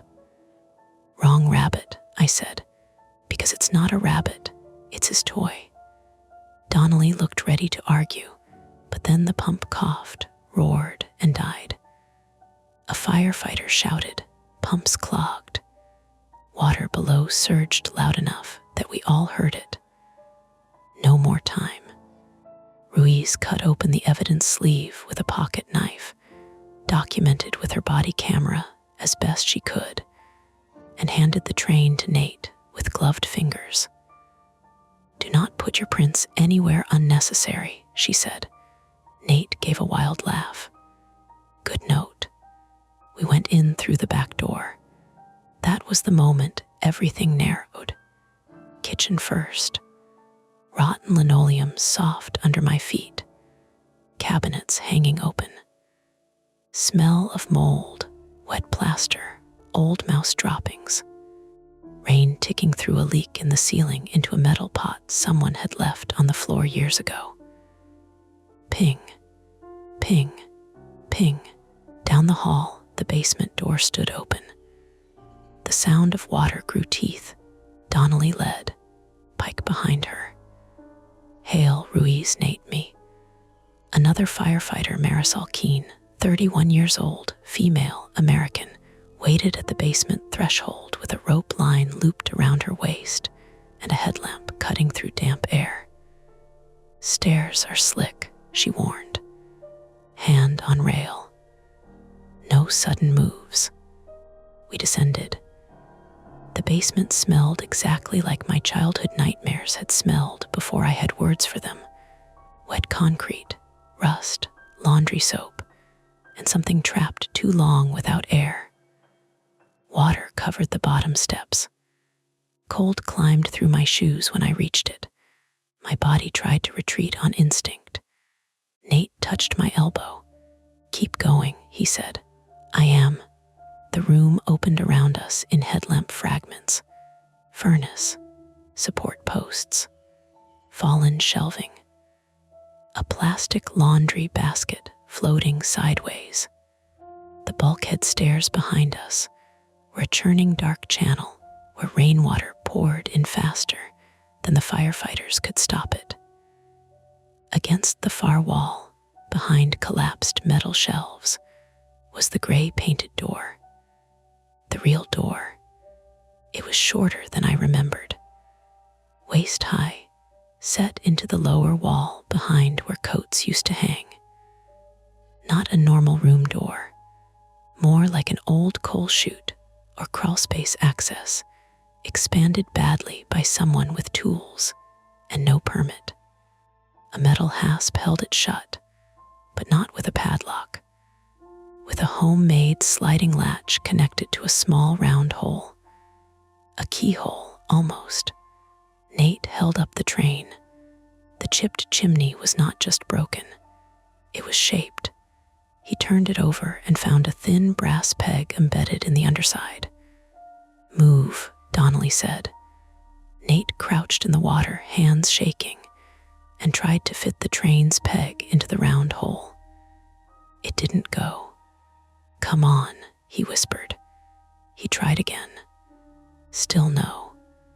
Water pushed against my calves now. The cold hurt, real hurt, a deep ache up the bones. Somewhere beyond the small door, a sound came through, not knocking. A cough, my mother. Nate heard it too. "Mom," faint, muffled. "Nate." He made a noise that was almost a sob. Donnelly barked, "Work the latch." "I'm trying." Ruiz aimed her light at the train. "Turn it sideways." Nate did. The peg slid in. A click came from inside the wall. The latch dropped. For one breath, nobody moved. Then Pike and Keene grabbed the door and pulled. It opened 6 inches and stopped, blocked from inside. "Claire," Donnelly shouted. "Can you move away from the door?" My mother coughed again. "Can't. Water level, chest." I pressed both hands to my mouth.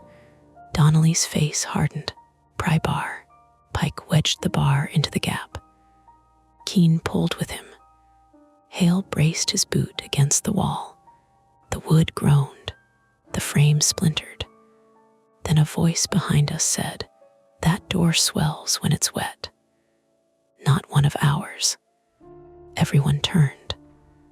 A man stood at the foot of the basement stairs, half in shadow, raincoat dripping onto the water. Gray hair under a dark cap, work gloves, medium height, not imposing. That was the worst part. He looked like someone who would hold a door open for you at a hardware store. In his right hand was a framing hammer. Edward Voss, maybe in his late 60s, male, American, the old handyman from Oak Hill Drive, had aged into the kind of face you forgot even while looking at it. Soft jaw, pale eyes, a nose reddened by weather. His gray rain jacket matched the airport footage. Hale shouted, "Drop it." Eddie smiled like Hale had said something mildly rude. "You brought both kids." The word kids cracked something open in the room. Nate moved first, not smart, not planned. He launched himself at Eddie through knee-deep water. Hale yelled. Ruiz yelled. Eddie swung the hammer. It caught Nate across the left shoulder with a dull, meaty sound. Nate went down hard, splashing sideways into a support post. I screamed his name. Hale drew his weapon. "Drop the hammer now." Eddie backed toward the stairs, raising his free hand. "You don't know what's behind there, on the ground. You open it wrong, she drowns faster." That froze everyone. Donnelly turned back to the door, furious. "Keep prying." Eddie's eyes moved to me. "You were the quiet one," he said. I could smell him now under the basement stink. Wet wool, cigarette smoke, machine oil. "You kept better notes than your mother knew." My hands curled into fists. Ruiz moved between us. "Edward Voss, you are under arrest." "Drop the hammer." He looked amused. "Edward's dead." Hale took one step forward. Eddie flung the hammer, not at Hale, at the work light.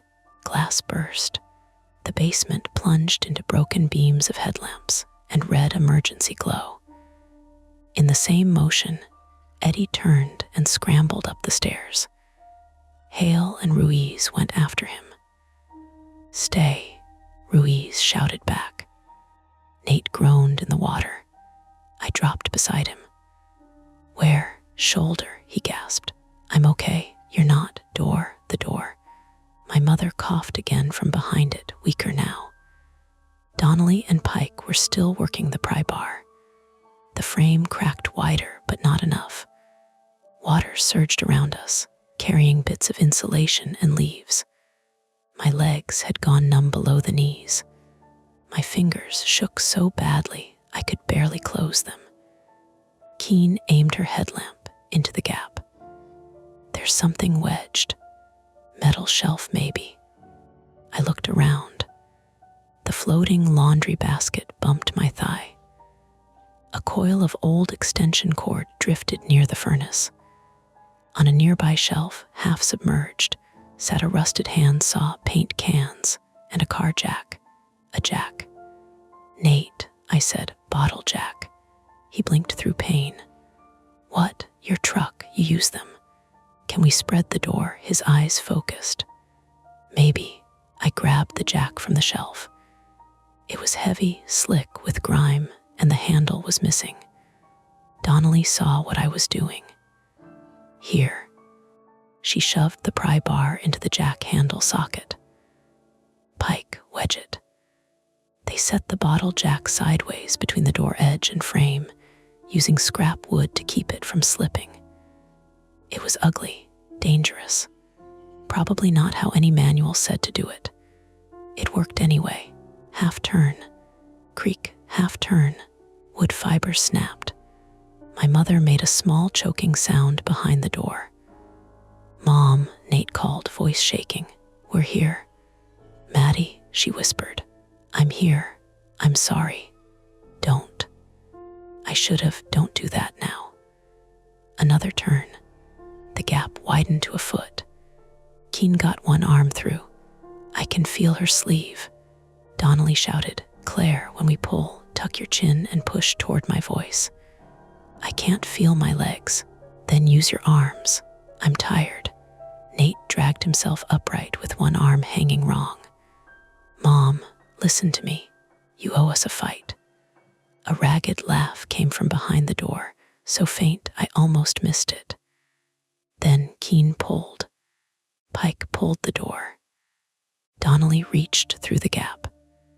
My mother came out of the wall like the house was giving her up reluctantly. She was soaked, gray-faced, lips blue, hair plastered across one cheek.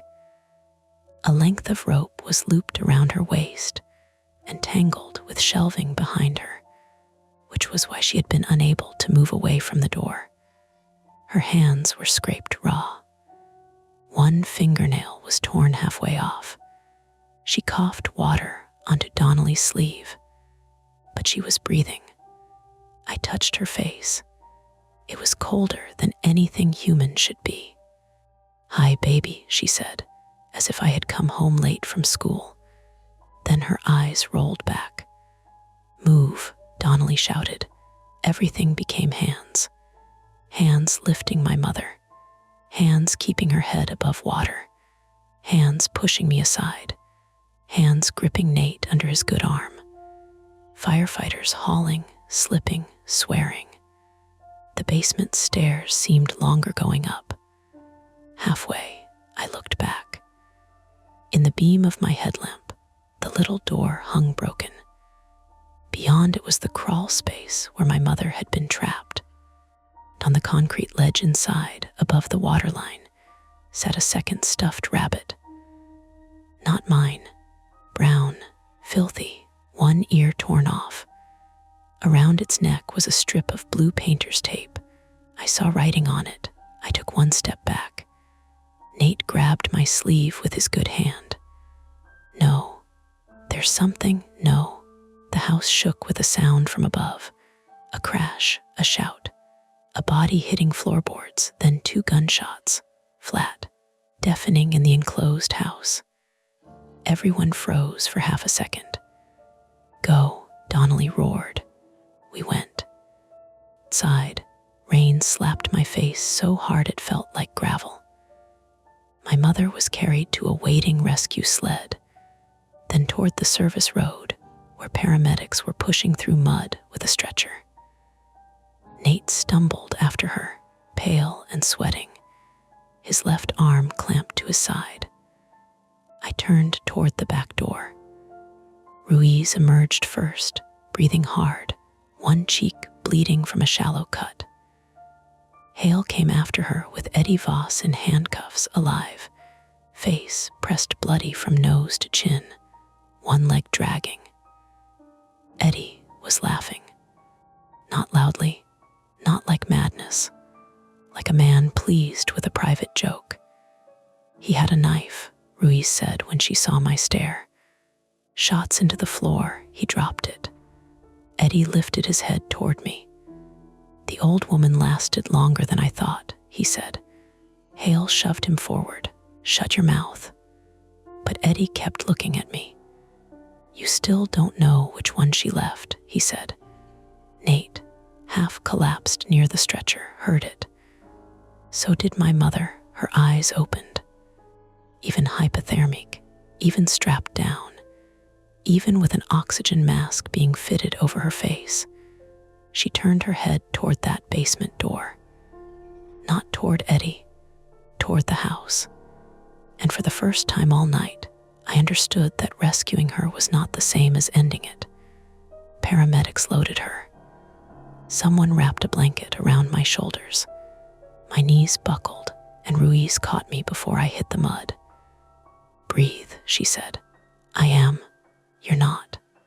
I sucked in air and tasted rain, diesel, wet leaves, blood. Behind us, firefighters re-entered the house with pumps and lights. Hale's officers walked Eddie toward a cruiser at the road. Nate sat on the edge of the ambulance, with his injured shoulder being cut free of his jacket, teeth clenched hard enough to make the muscle jump in his cheek. The central threat had a face now, a name, a body in handcuffs. Edward Voss had staged the suitcase. He had lured us back. He had taken my mother and locked her behind a basement door built with his own hands. But when the firefighters brought out the second rabbit in an evidence bag 20 minutes later, the blue tape around its neck had only 2 words written on it. Not a confession, not an answer. 2 words in black marker, round and careful, the smile of the sun drawn underneath. Not CLAIR. The first ordinary thing I remember after Oak Hill was a vending machine refusing to take my dollar.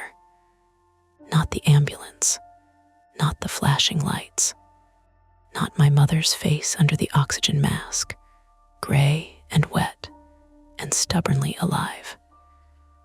Not Nate sitting beside me with his left arm in a sling, his mouth pressed thin every time the truck hit a pothole on the way to the hospital. A vending machine. It stood outside the emergency department, waiting room at Maine Medical Center, humming with the bored confidence of a machine that had no idea what night it was. I fed it the same damp dollar 4 times. Time it sucked the bill halfway in, thought about it, and spat it back with a soft, mechanical sneer. Nate watched from a plastic chair, his shoulder wrapped, his hair still clumped with rain. "Turn it around," he said. "I did. Other side. I did. You're doing it wrong. You have 1 working arm and a concussion screening form in your lap. Maybe let me lose to the vending machine in peace." He leaned his head back against the wall and closed his eyes. For 1 second, we almost sounded like ourselves. Then a paramedic pushed through the automatic doors, and the cold air from outside swept in with the smell of rain, diesel, and wet leaves. I looked up too fast. My neck hurt. Every door was my mother's door now. Every set of wheels on tile sounded like a stretcher. Claire Porter was admitted just after 2 in the morning with hypothermia, bruised ribs, water inhalation, a sprained wrist, and rope burns around her waist. She had a cut above her eyebrow that took 6 stitches. The doctor used words like lucky and monitoring and possible pneumonia, and I nodded as if those words belonged in a normal conversation. Nate had a deep bone bruise and a hairline fracture along his left collarbone where Edward Voss's hammer had hit him. Nothing dramatic enough for surgery, which annoyed him because pain without a clean solution made him restless. He kept trying to stand, then hissing through his teeth and sitting back down. Officer Ruiz came to the hospital before dawn. She looked smaller without the rain and the basement around her. Or maybe I was only noticing how tired she was. A bandage crossed the cut on her cheek. She carried 2 paper cups of coffee and handed one to me. "It's bad," she warned. "So is everything." The coffee tasted burned and metallic. I drank half of it anyway. Officer Alina Ruiz told us what she could. Edward Voss was alive, in custody, and under guard at a different hospital for a broken nose, torn knee ligament, and a shallow graze on his forearm from splintered floorboard during the upstairs struggle. The shots I had heard had gone into the floor when he came at Sergeant Hale with a utility knife. No one from law enforcement had been shot. Eddie had requested a lawyer after laughing through his first medical exam. "He's done talking," Nate asked. "For now." "That tracks." Ruiz looked at him. "You knew him better than you said. I was 9. You remembered his truck." Nate's jaw tightened, but he didn't bite back. Pain had sanded the edge off him. "Yeah," Ruiz sat across from us. The waiting room lights made everyone look unwell. Search teams found more storage bins in the basement and crawl space. Toys, clothes, school items. Some labeled, some not. Nothing that suggests remains at the property so far. I held the coffee cup with both hands. "So he collected things?" I asked. "That appears likely. From kids. Possibly from families he worked for. Possibly from yard sales, trash, storage cleanouts. We don't know yet." That was the thing about real explanations. They did not arrive whole. They came in plastic bags, timestamps, warrants, interviews, invoices, phone records. They came slowly, with parts missing and people using careful words, because careful words were less likely to ruin a case. "What about the suitcase?" I asked. "Voss traveled by bus from Portland to Boston yesterday afternoon. We have transit footage. He entered Logan without flying, waited near baggage claim, placed the suitcase on the carousel, and left through arrivals. He used gloves, but there may be trace evidence. The texts, prepaid phone. We found one in his truck. Digital forensics is working on it." Nate looked up. His truck, blue pickup, parked behind a vacant machine shop off Saco Street. Ruiz took a breath. There was a sun sticker on the rear window. I stared at the floor. The pattern in the linoleum was supposed to look like stone, but someone had chosen a beige that made it look more like old teeth. "And my mother," I said. Ruiz's expression changed. Softer, but not soft. "We'll need her statement when she's medically cleared. She won't give it. She may not have a choice." I almost laughed. "You don't know her." Ruiz looked toward the hallway where the treatment rooms were. "I know she survived being tied in a flooding crawl space for close to an hour. People who survive that sometimes decide they're done protecting the wrong things. When they let us see Mom, she was awake. Barely. She lay under 3 blankets with warm air pumping into a paper gown that puffed around her like a strange blue cocoon. Her hair had been combed back from her face by someone who did not know how she liked it. The stitches above her eye were dark and neat. Without makeup, without her earrings, without her usual brisk movement, she looked both older and more like the mother from my childhood than she had in years. Nate stopped at the foot of the bed. I went to the side rail. "Hi," she said. Her voice sounded scraped raw. "Hi, Mom. You look awful. You were in a basement." "I know." Nate gave a small laugh that broke apart before it finished. He turned away and wiped at his face with his good hand, furious at himself for doing it. Mom saw. Her mouth trembled once. "Nathan," he shook his head. "Don't, I'm sorry. Don't do it like that." "Like what? Like it's one thing." She closed her eyes. The machines around her kept working. Soft beeps. A cuff inflating around her arm. Air hissing into the warming gown. Outside the room, shoes squeaked on waxed floor. I said, "What did Eddie mean?" Mom did not ask which part. That told me enough. He meant I left the house without checking the back room. Her voice was so quiet I had to lean closer. "The day we ran," I asked. She nodded. "Why would you need to check it?" Her eyes stayed shut. "Because I knew he had been using it." Nate turned back. "Using it for what?" "I thought hiding things, drinking, sleeping there sometimes. I don't know. He had a key from the repair work. Your father was gone by then, and Eddie kept coming by to fix things I hadn't asked him to fix. Basement latch, bulkhead, furnace. He always had a reason." Her fingers moved against the blanket, trying to smooth a wrinkle that wasn't there. One night, I heard knocking under the living room. I thought pipes. Then I saw Maddie drawing him, the man under the floor. I found the gray door a few days later. My throat tightened. "Why didn't you call the police?" "I did," Nate stared.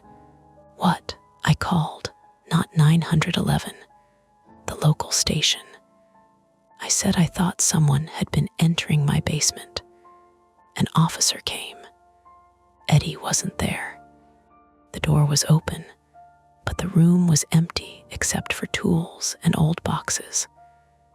The officer said it was probably leftover contractor storage and told me to change the locks. Ruiz had said systems worked until they didn't. My mother had tried the system once. It had looked around, seen nothing bleeding, and left. Then what? I asked. Then I changed the locks. Eddie came back anyway. Nate's face hardened. One morning, she said, I found the red train on the basement steps. Your train, Nate. It had been missing for weeks.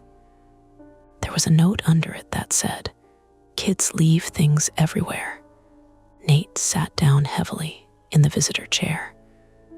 I packed that day, Mom said. I didn't wait. I didn't tell you why because I thought if I made it sound ordinary, you'd be less afraid. You made us think we imagined it, I said. Her eyes opened. I know.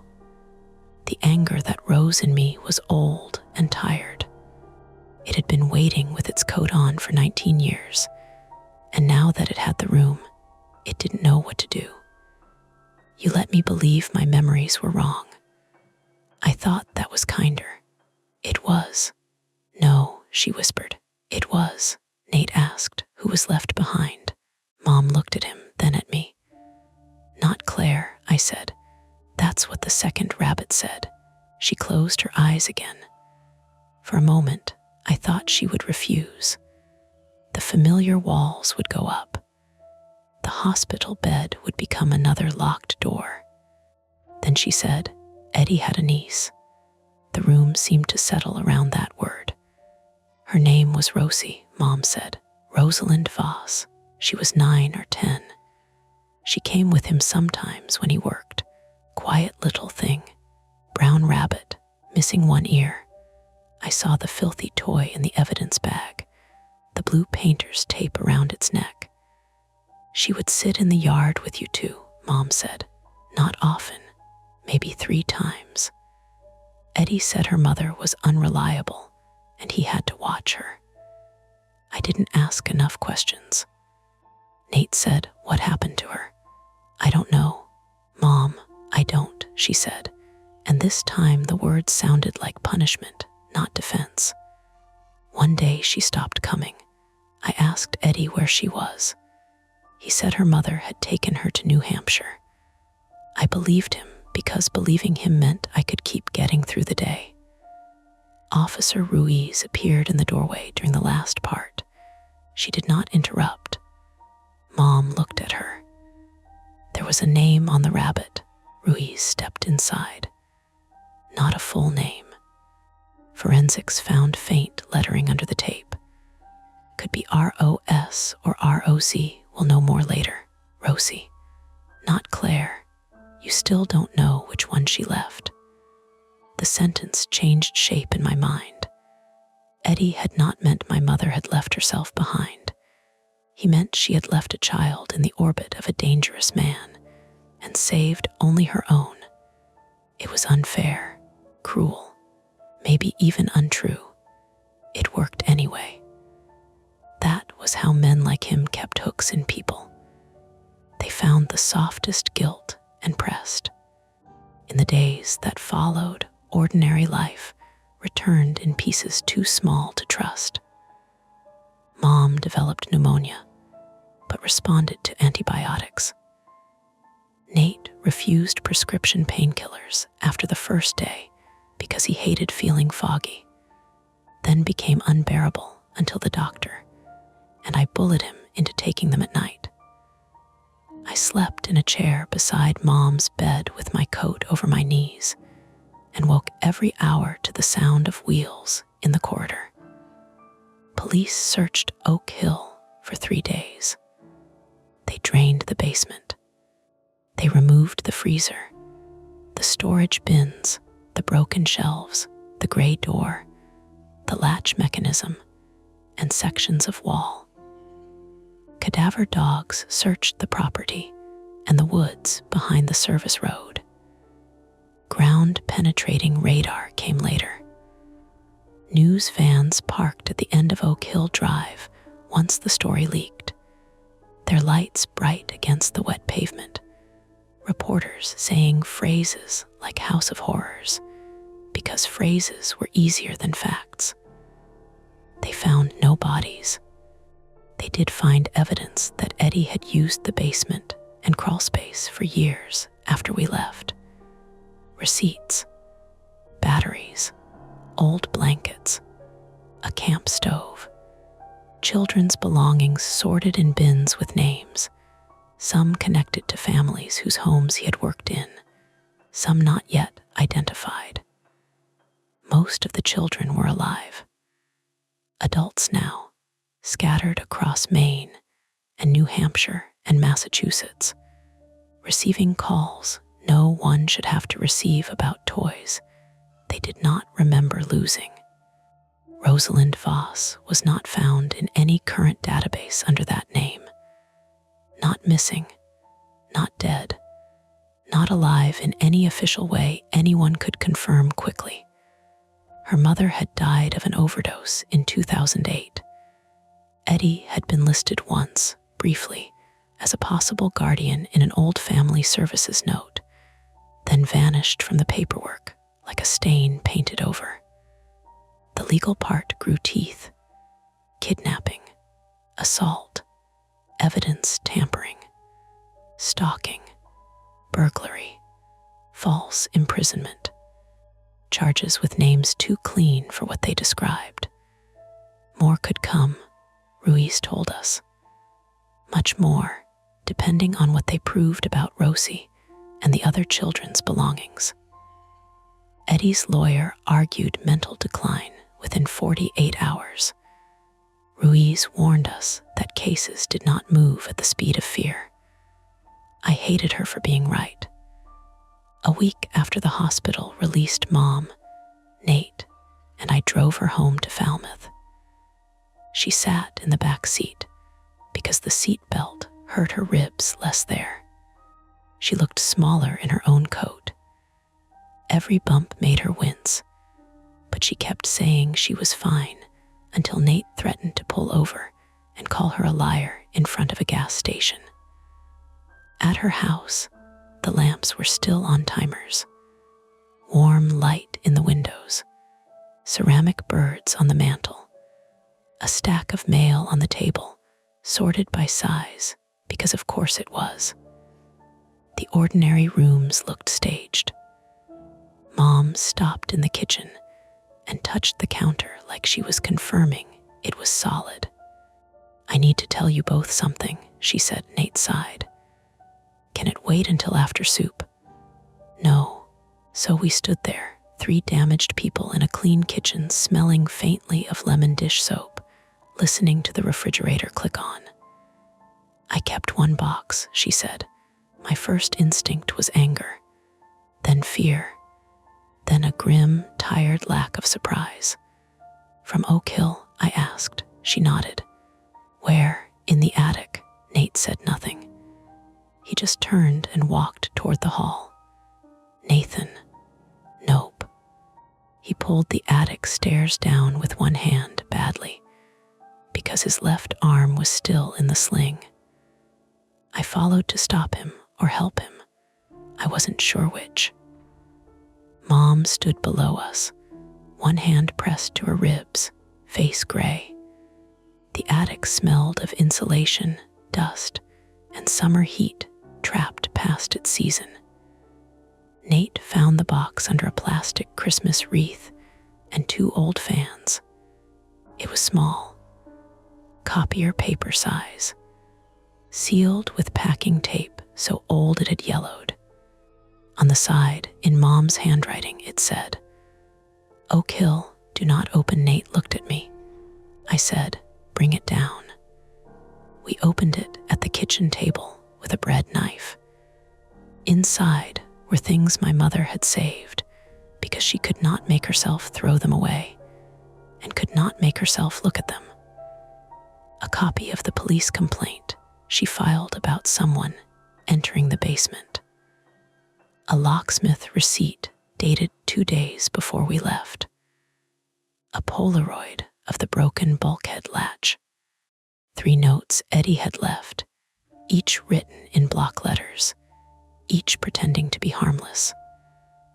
A photo of Rosie Voss sitting in our backyard with Nate's red train in her lap and her one-eared brown rabbit tucked under her arm. And beneath all of it, a folded page torn from a child's coloring book. It was not mine. The crayon pressure was lighter. The sun had too many rays. The house was drawn from the side, not the front or back.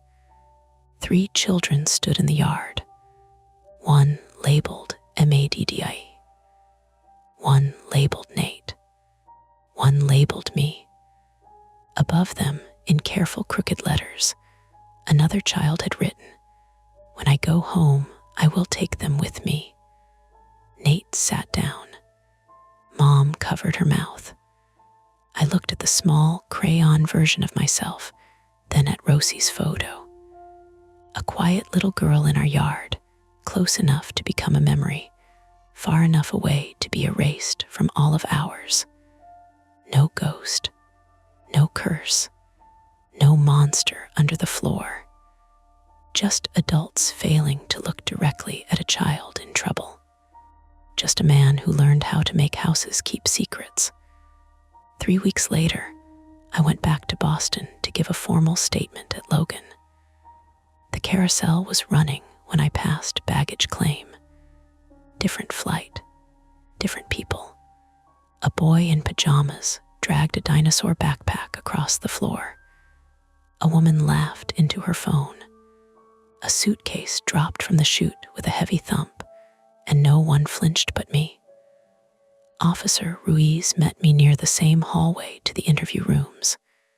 "You okay?" she asked. "No." She nodded. "Fair."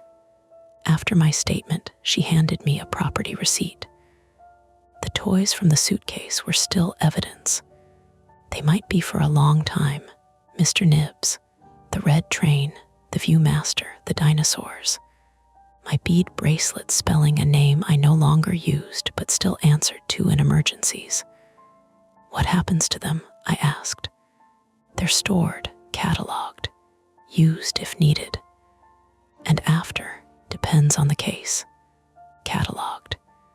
It was a cold word, but not a cruel one. Maybe that was the best the world could do for certain things. Name them, bag them, put them somewhere dry. Stop pretending they had vanished. That night, back in Maine, Mom called me before bed. Not because she needed anything, just called. We talked for 11 minutes about soup, Nate's physical therapy, and whether the neighbor's dog had learned to stop barking at the mail carrier. Then she said, "Good night, Madeline." I waited. She added, "Good night, Maddie." I did not correct her. After we hung up, I checked the oven once. Only once. Then I stood in my quiet apartment and listened. The refrigerator hummed. A car passed on wet pavement outside. Upstairs, someone dropped what sounded like a shoe. Ordinary sounds, apartment sounds, adult sounds. Still, before I went to bed, I opened the small storage bin in my closet where I kept old photos and tax documents and birthday cards I never knew how to throw away. I took out the copy Ruiz had given me of Rosie's photograph, the girl in the yard, the rabbit under her arm, the red train in her lap, me beside her, smiling at something outside the frame. In the background, half hidden by the maple tree, stood my mother on the porch, watching us, or watching him. I put the photo back. Then I noticed something I had missed before. On the lower corner, in faded purple crayon, Rosie had drawn a tiny sun. 8 rays, a crooked smile. Not proof of anything by itself. Just a child copying a symbol she had seen too often. I closed the bin, slid it back into the closet, and stood there with my hand on the lid a little longer than necessary. The apartment was warm. The door was locked. The police had the man. My mother was alive. Nate was alive. The suitcase was gone. But somewhere in evidence, in a sealed bag under fluorescent lights, there was still a brown rabbit with one ear missing. And somewhere in Maine, no one had yet found the girl who carried it. And that's the end of today's chilling tale. If you enjoyed this story and want more nights full of suspense, don't forget to hit that like button, subscribe to Mia Horror Stories, and turn on the bell so you never miss a scare. I've got plenty more stories waiting for you, so stick around and check out the other videos on the channel. Thanks for watching, and until next time, stay safe and don't look behind you. You're listening to Mia Horror Stories, and today's story is The New Family Across the Street Never Turns Their Lights On. The screen will stay completely black, letting your imagination do all the work. No visuals, no noise, just a story that creeps under your skin. Don't skip a second, because every detail builds to the chilling end you won't want to miss. The moving truck across the street had its headlights on, but the house stayed black. That was the first thing I noticed. Not the truck itself, though it was hard to miss. A long white Penske with a dented rear bumper, and a square of old packing tape stuck to one side like somebody had tried to patch a wound. Not the hour, even though it was almost 10 on a Tuesday night, and our neighborhood in New Jersey usually folded itself away by 9:30. Not even the rain tapping through the maple trees and ticking against the porch rail, making the whole street look like it had been wiped down with dirty glass cleaner. It was the house. Every other house on Sycamore Lane gave something away. Kitchen lights over sinks. TV blue flicker behind curtains. The warm little glow of somebody forgetting to close a bathroom door. But number 18 sat across from us with every window dark. No porch light. No hall light. No light leaking under blinds. Just the truck idling at the curb, engine coughing softly, headlights aimed at the wet driveway, and 3 people moving through the dark like they already knew the layout. I stood behind our living room curtains with a bowl of cereal in my hand, spoon paused halfway to my mouth. From the couch behind me, my sister said, "Eli, stop being weird." My name is Eli Mercer. I'm 32 male, and at the time I was back living in my childhood home in Maplewood, New Jersey, because my mother had taken a bad fall in February, and because I had a talent for turning temporary arrangements into long, guilty habits. I worked remotely doing customer support for a medical billing software company, which sounds more stable than it felt. Most days I wore the same hoodie until dinner and answered calls from people who thought I personally designed the American insurance system to ruin their afternoon.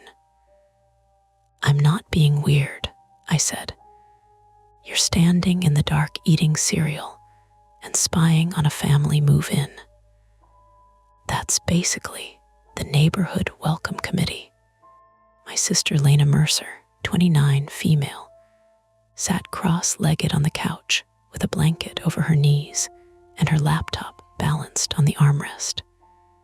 She had been staying over 3 nights a week since Mom's fall, though she still kept her apartment in Montclair and guarded it like a border.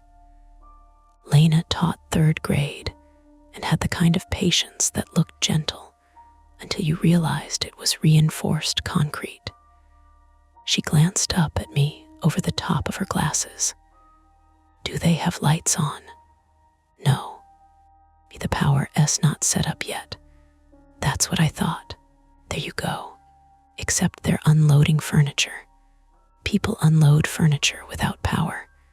At 10 at night, people also eat cereal for dinner at 32. I looked down at the bowl. It's granola. It's sugar gravel. From the hallway came the soft rubber squeak of our mother's walker. Don't start, she called before we could say anything. Mom appeared at the edge of the living room wearing a navy robe and the compression socks she hated. Carol Mercer, 64, female, was a retired ER nurse who had spent 40 years telling strangers not to lie to her about what they had put in their bodies, which meant she could identify evasiveness in her children before we opened our mouths. She had silver hair cut short, one yellowing bruise still fading along her left forearm, and the stubborn dignity of someone furious that her own hip had betrayed her. I didn't say a word, Lena said. You were about to use your teacher voice. You mean my normal voice? I mean the voice that says, Mrs. Mercer, walking unassisted is not a safe choice. It is. Mom leaned on the walker with both hands and looked past me toward the window. Are those the new people? Seems like it. Turn on the porch light. Why? So they know somebody's awake. I nearly laughed because that sounded like one of her old habits from when we were kids.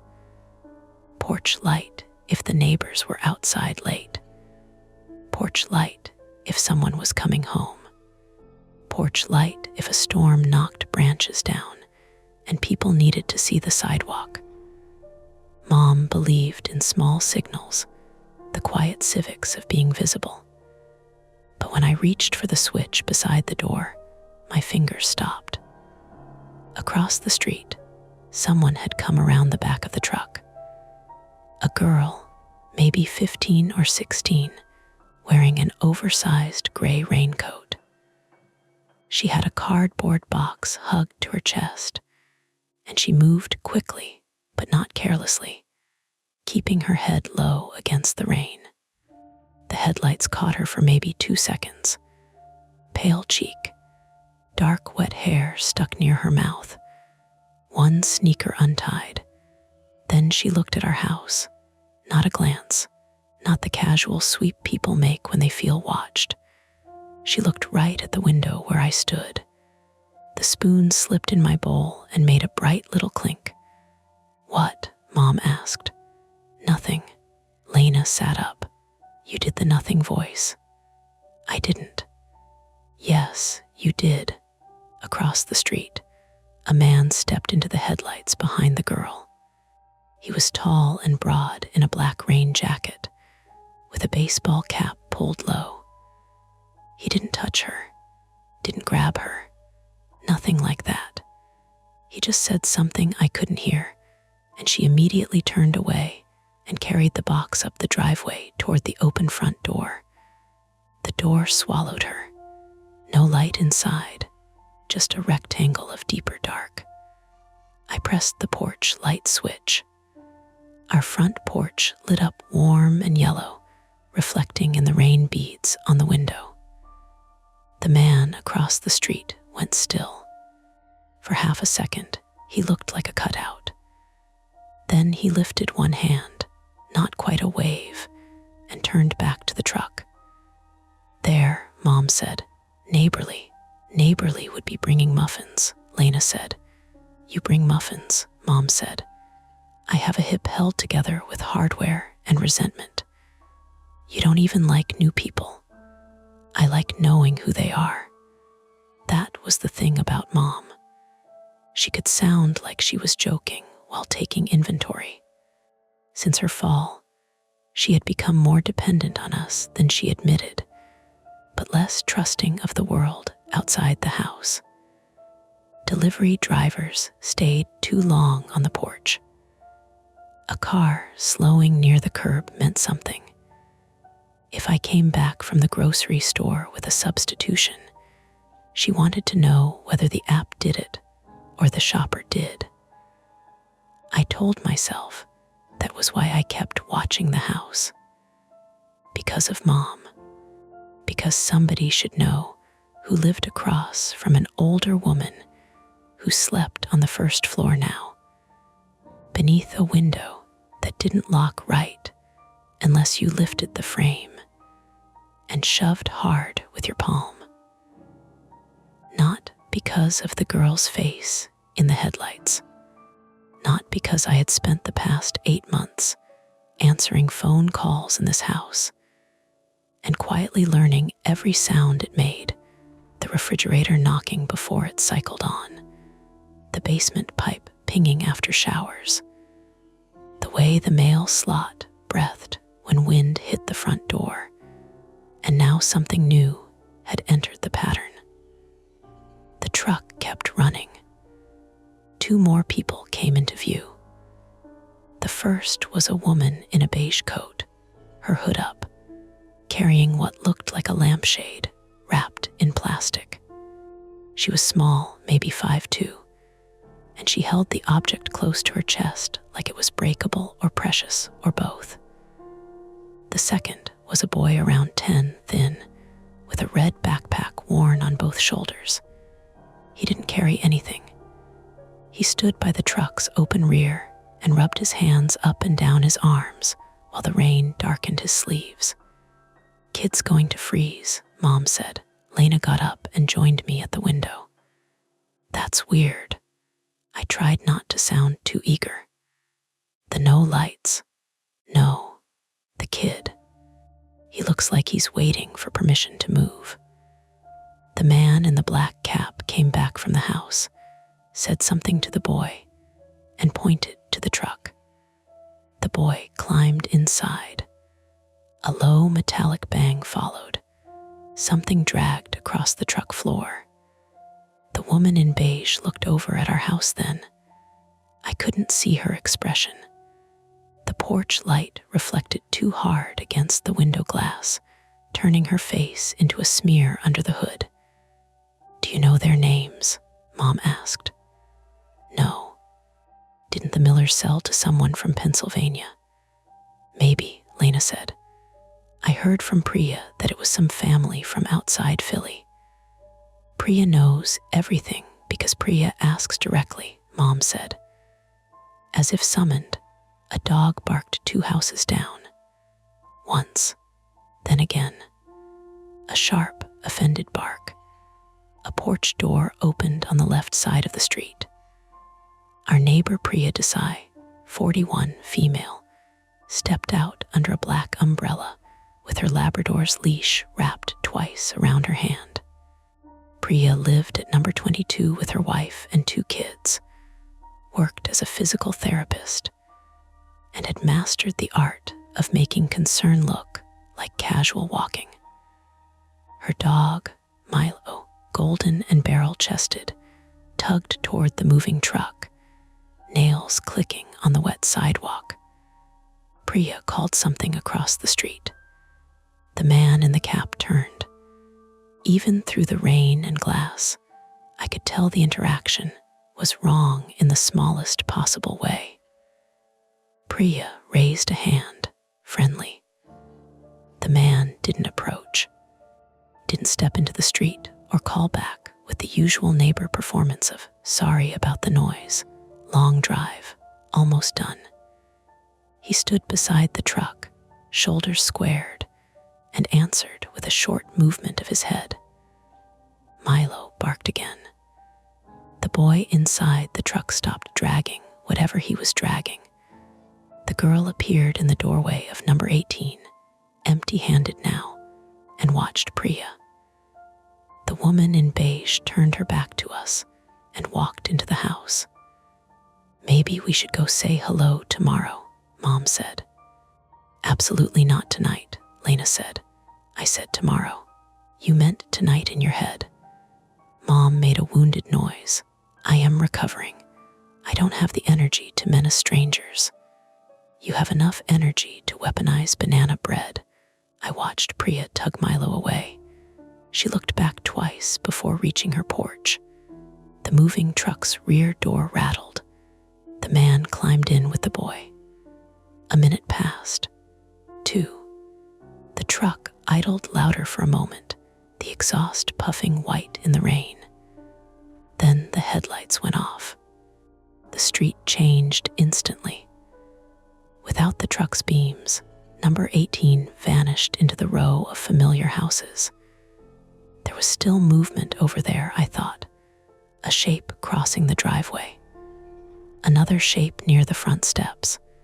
But without lights, everything became guesswork, and guesswork made a person feel foolish. Lena touched the curtain with 2 fingers and pulled it back a little farther. "Okay," she said quietly. "That is weird." I looked at her. She didn't look amused now. The truck engine shut off. The sudden absence left our house too loud around us. Mom's walker brakes clicking as she shifted her weight. The refrigerator hummed from the kitchen, rain stippling the gutters. Lena's laptop, still playing some paused video fan or whisper from the couch. A thump came from across the street. Heavy, muffled, wood against wood maybe. Then another. Mom said they should not be moving furniture in the dark. "Maybe they have flashlights," Lena said, but her voice had thinned. I saw one then.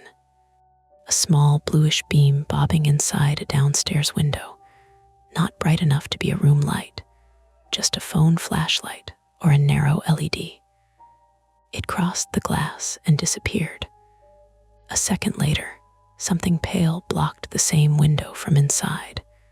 A hand. No, a curtain being moved, a sheet, a reflection. That was what I told myself. I was good at that, explaining things down to a safe size. It was almost a professional skill. Angry caller, they were scared of bills. Mom refusing help, she was ashamed. Lena snapping at me. She was tired, me standing in the dark watching strangers. I was being responsible. The private truth was uglier and smaller. I was afraid of missing something important until it was too late.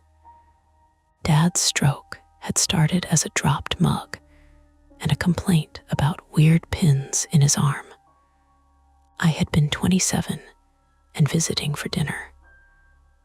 I remembered seeing coffee spread under the kitchen table and thinking, stupidly, that someone should grab a towel before it reached the rug. Mom saw his mouth sag. Mom called 911. Mom moved. I stood there with the towel in my hand while my father tried to say my name and couldn't. He lived 11 days. After that, I noticed things, or tried to. I watched for uneven steps, slurred words, cars creeping too slowly past school buses, men who raised their voices in parking lots, smoke detector batteries dying at 2 in the morning. I told myself vigilance was love. Mostly it was fear, wearing a useful jacket. Across the street, the front door of number 18 closed. No light appeared behind it. Maybe their power really isn't connected, Lena said. Then why move in tonight? Lease date. Bad planning. People do dumb things. The rain thickened for a moment, the kind of sudden spring downpour that fills gutters with leaf grit and makes passing cars hiss like they're being erased.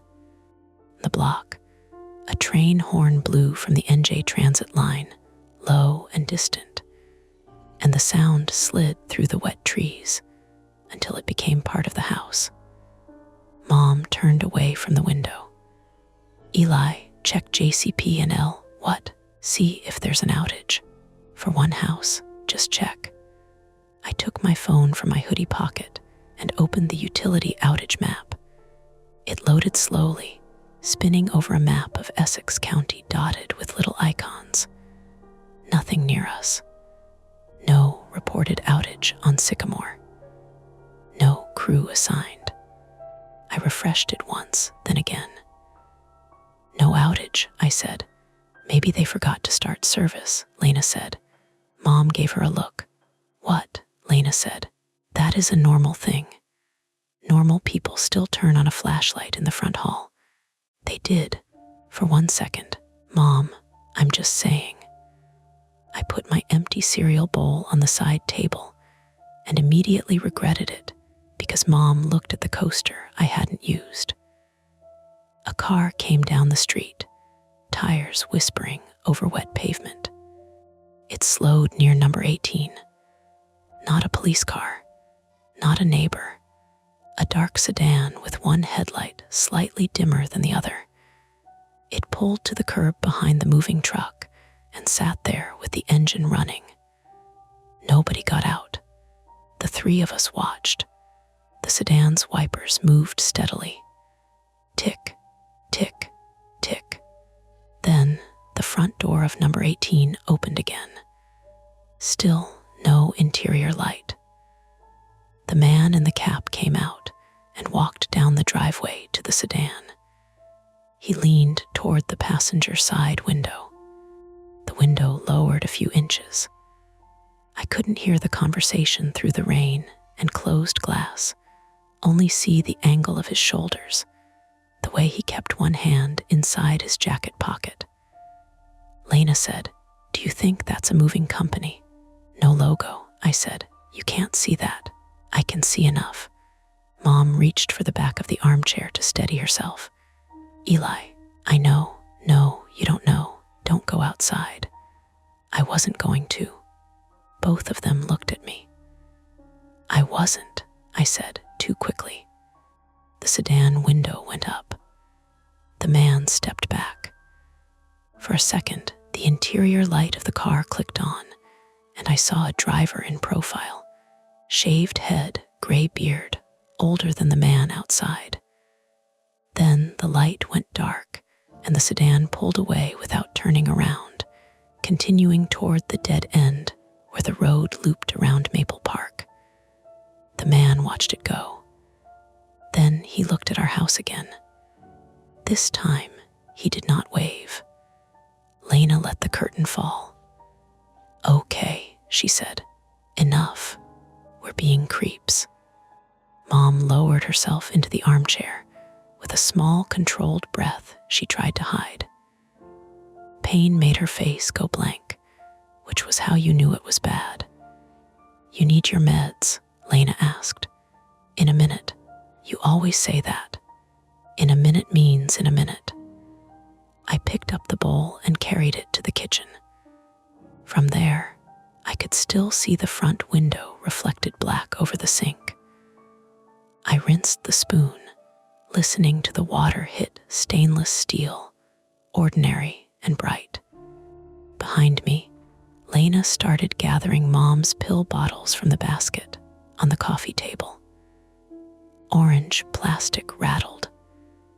Mom muttered that she wasn't an infant.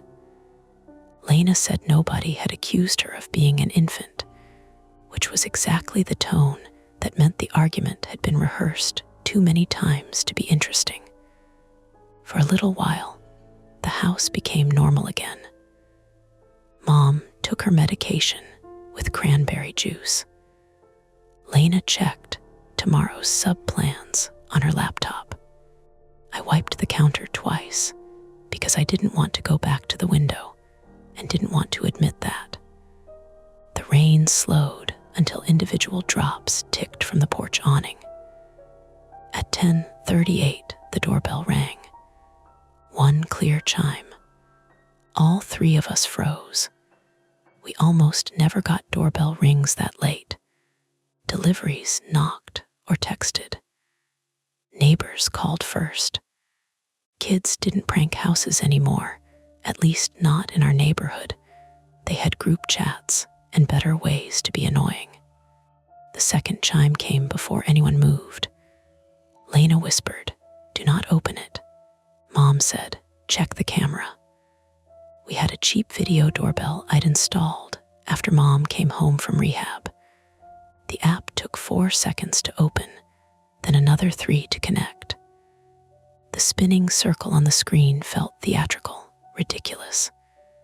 When the feed finally loaded, the porch showed empty. No person, just our welcome mat darkened by rain and the edge of a cardboard box. The box sat directly under the doorbell. It was small, shoebox sized, brown packing tape across the top, no label that I could see. "Maybe Amazon," Lena said. "Amazon doesn't ring and run in the rain," I said. "Kids do. At 10:30 on Tuesday. You keep saying days of the week like crime respects them." Mom leaned forward. "Can you rewind?" I tapped the event recording.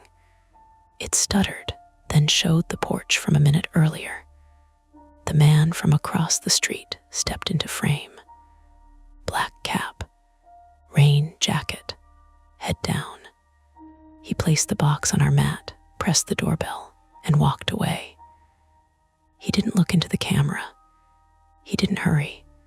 He crossed our porch, went down the steps, and vanished left toward the street. The recording ended. Lena said, "Nope." Mom said nothing.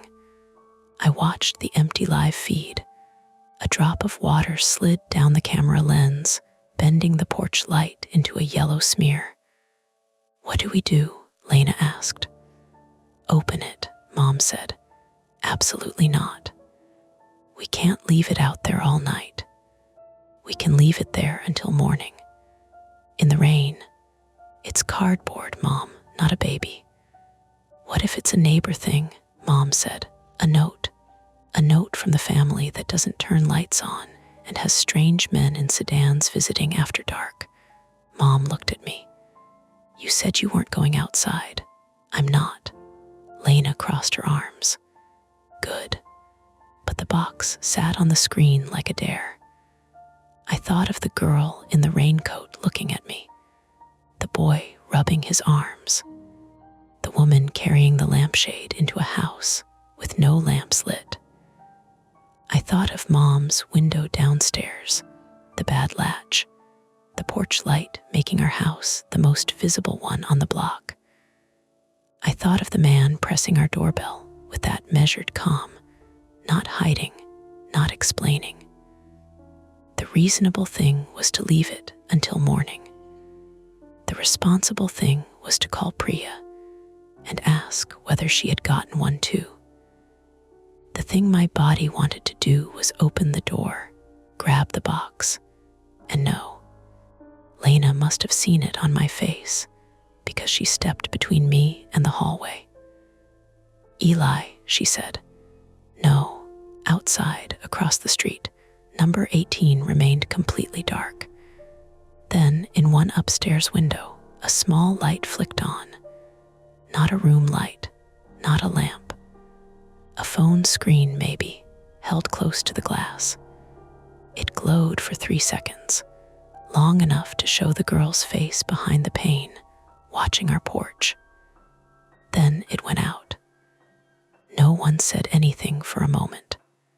The video doorbell feed hissed softly from my phone speaker, picking up rain and electrical static, and the tiny hollow sound of our own porch waiting. Mom reached for her walker. Lena said, "Sit down." Mom didn't. I looked from my sister to my mother, then back at the box on the screen. "Just the storm door," I said. "I'll keep the main door locked and pull it in with the umbrella." "That is the stupidest compromise I've ever heard," Lena said. "It's also the one I'm doing." And that was how we ended the night's first normal hour. 3 adults in a warm living room, staring at a wet cardboard box, deciding whether curiosity counted as caution if you were scared enough. I got the box inside by doing exactly what I promised Lena. which somehow made it feel more stupid. Main door locked, chain fastened, umbrella hooked through the storm door handle like I was fishing something radioactive out of a pond. I cracked the storm door just wide enough to slide the umbrella tip onto the wet cardboard and drag it over the threshold mat. The box made a soft scraping sound. Not heavy, not empty either. Lena stood behind me with one hand on her phone and the other pressed flat against her stomach. Mom waited near the living room archway with both hands on the walker grips, jaw set hard enough to make the muscles in her cheeks jump. "Don't touch it barehanded," Lena said. "I know. Do you?" I watch television. You watch cooking videos and old Met's losses. Both contain lessons about human failure. The joke landed badly. It hit the floor between us and stayed there. I used a dish towel to lift the box and set it on the coffee table. Rainwater soaked into the towel immediately. There was no shipping label, no return address, no handwriting. The tape across the top had been pressed down with care, the edges smoothed flat. Whoever packed it wasn't rushing. Mom said, "Scissors are in the drawer." "We're not opening it," Lena said. Mom looked at her. "Then why bring it in? To keep Eli from going fully outside. That's a low bar." "I can hear both of you," I said. Lena leaned closer, squinting at the cardboard. "Could be some neighbor welcome thing." "From them to us?" I asked. "Maybe they got the wrong house." "Then why ring our bell and leave?" "Because they're awkward." They moved in with no lights, had a sedan pull up after 10, and now they're leaving mystery boxes on porches. Awkward comes in many flavors. Mom held out her hand. "Give me the scissors." "No," Lena and I said together. Mom's eyebrows went up. "I had a man come into the ER once with a nail gun wound through his thumb because he thought the safety was more of a suggestion. I have opened worse boxes than this." "You are not opening the weird box," Lena said. I should have stopped there. Called the police non-emergency line. Called Priya. Put the thing on the porch again and gone to bed with every downstairs light on. But the box sat there, damp and silent, and the longer we stared at it, the bigger it became in my head. This was my flaw, though I didn't call it that then. I dressed it up as vigilance, responsibility, pattern recognition. But beneath all of that was a mean little certainty that if I did not act fast enough, somebody would suffer while I stood uselessly nearby with a towel in my hand. So I got the scissors. Lena said, "Eli, I'll just look." That sentence has killed people. Not in Maplewood, especially in Maplewood. People here think danger gives advance notice because the property taxes are high. I cut the tape. The cardboard opened with a tacky little rip. Inside was a folded dish towel. Not ours. White with blue stripes, old-fashioned, the kind you see in kitchens where people still dry plates by hand. It was wrapped around something flat and rectangular. I peeled it open. A phone lay inside. Black, cheap, screen cracked at the top corner. No case. A smear of dried mud along one edge. The battery icon glowed red when I nudged the side button. Under the phone was a slip of notebook paper. Mom read it aloud before I could stop her. "Please charge this.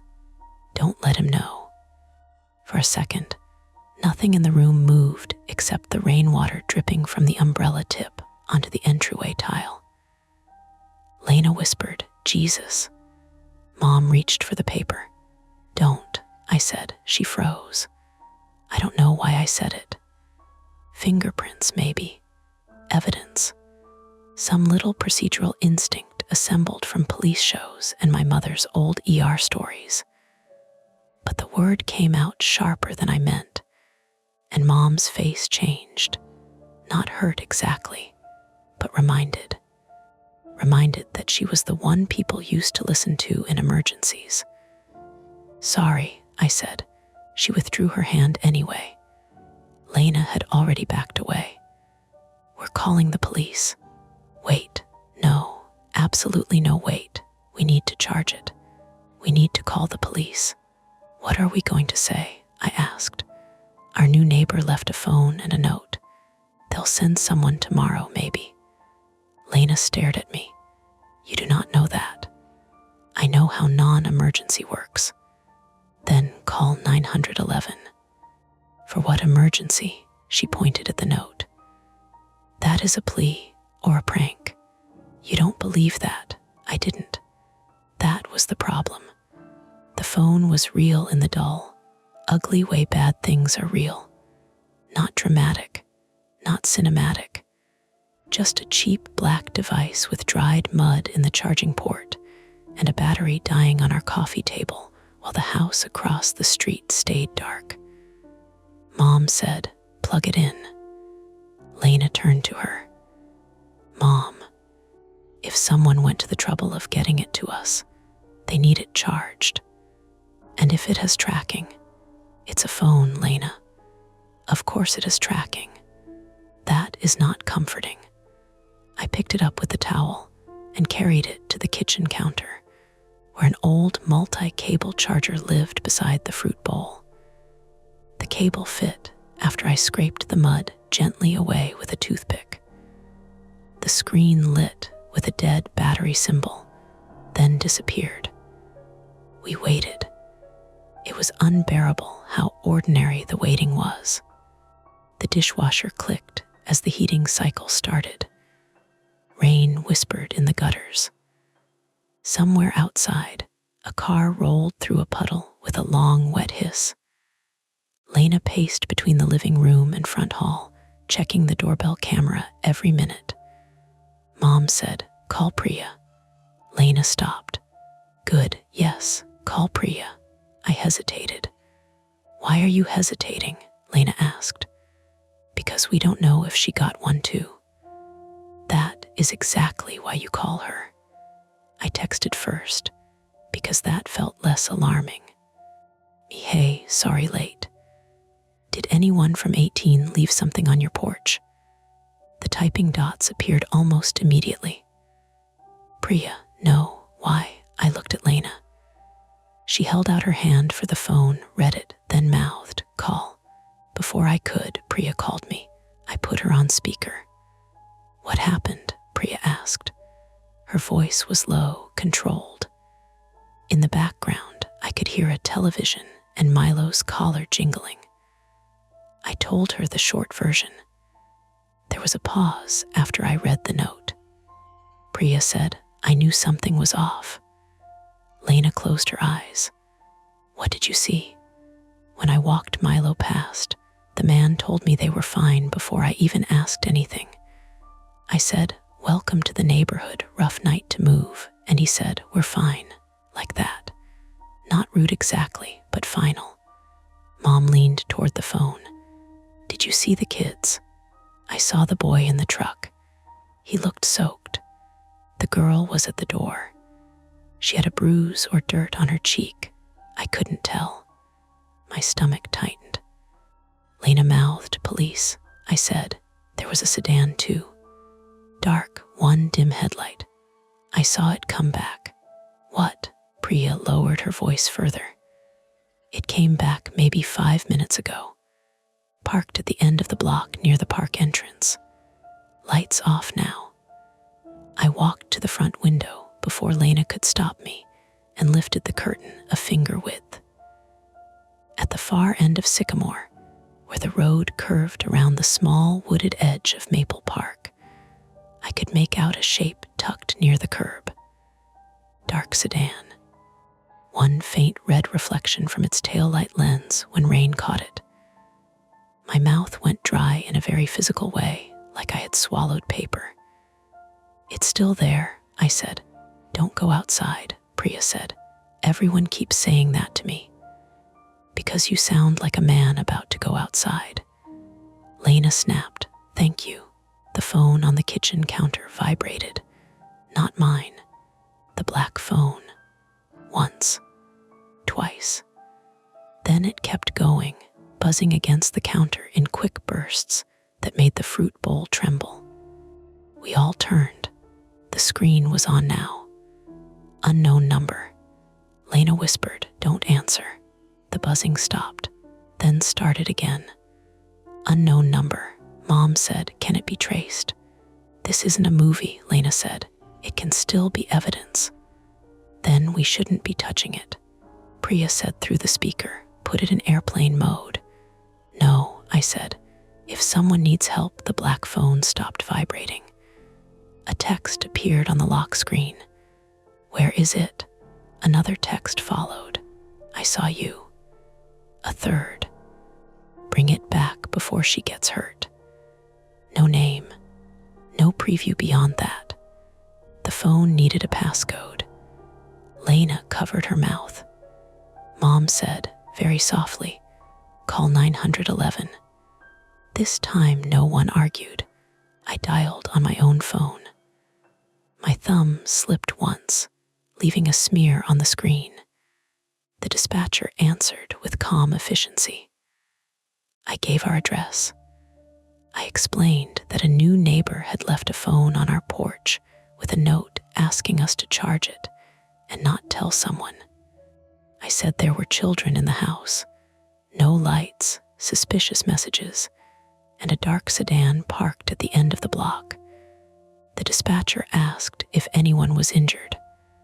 I don't know. Asked if we could see a weapon. No. Asked if the person threatening harm was present.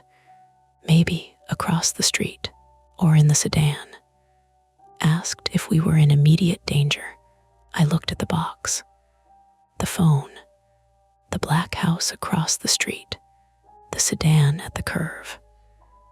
I don't know, I said again, hating how weak it sounded. The dispatcher told us officers would be sent, but because there was no confirmed active violence, we should remain inside, not engage, and call back if anything escalated. How long? Lena asked. The dispatcher didn't give a real answer. They never do. As soon as available. When I hung up, Lena grabbed her jacket. What are you doing? I asked. Moving Mom upstairs, Mom said. I am not going upstairs. Yes, you are. I can't do stairs quickly. That's why we start now. My bed is down here. Your window is down here. Mom's face went hard. That landed. I hated that it landed. The faulty latch on her first floor window had been on my list for weeks. Buy hardware, fix it. 10 minutes, probably. Maybe 20. But there had always been work, dinner, fatigue, another call from the insurance company. Some small excuse that felt reasonable until it sat beside the possibility of a man crossing the street in the rain. I'll fix it now, I said. Lena turned on me. Now I can wedge it. With what? Your guilt? Lena, no, you do this. You wait until something is scary enough to make the boring task heroic. That hit me harder than I expected.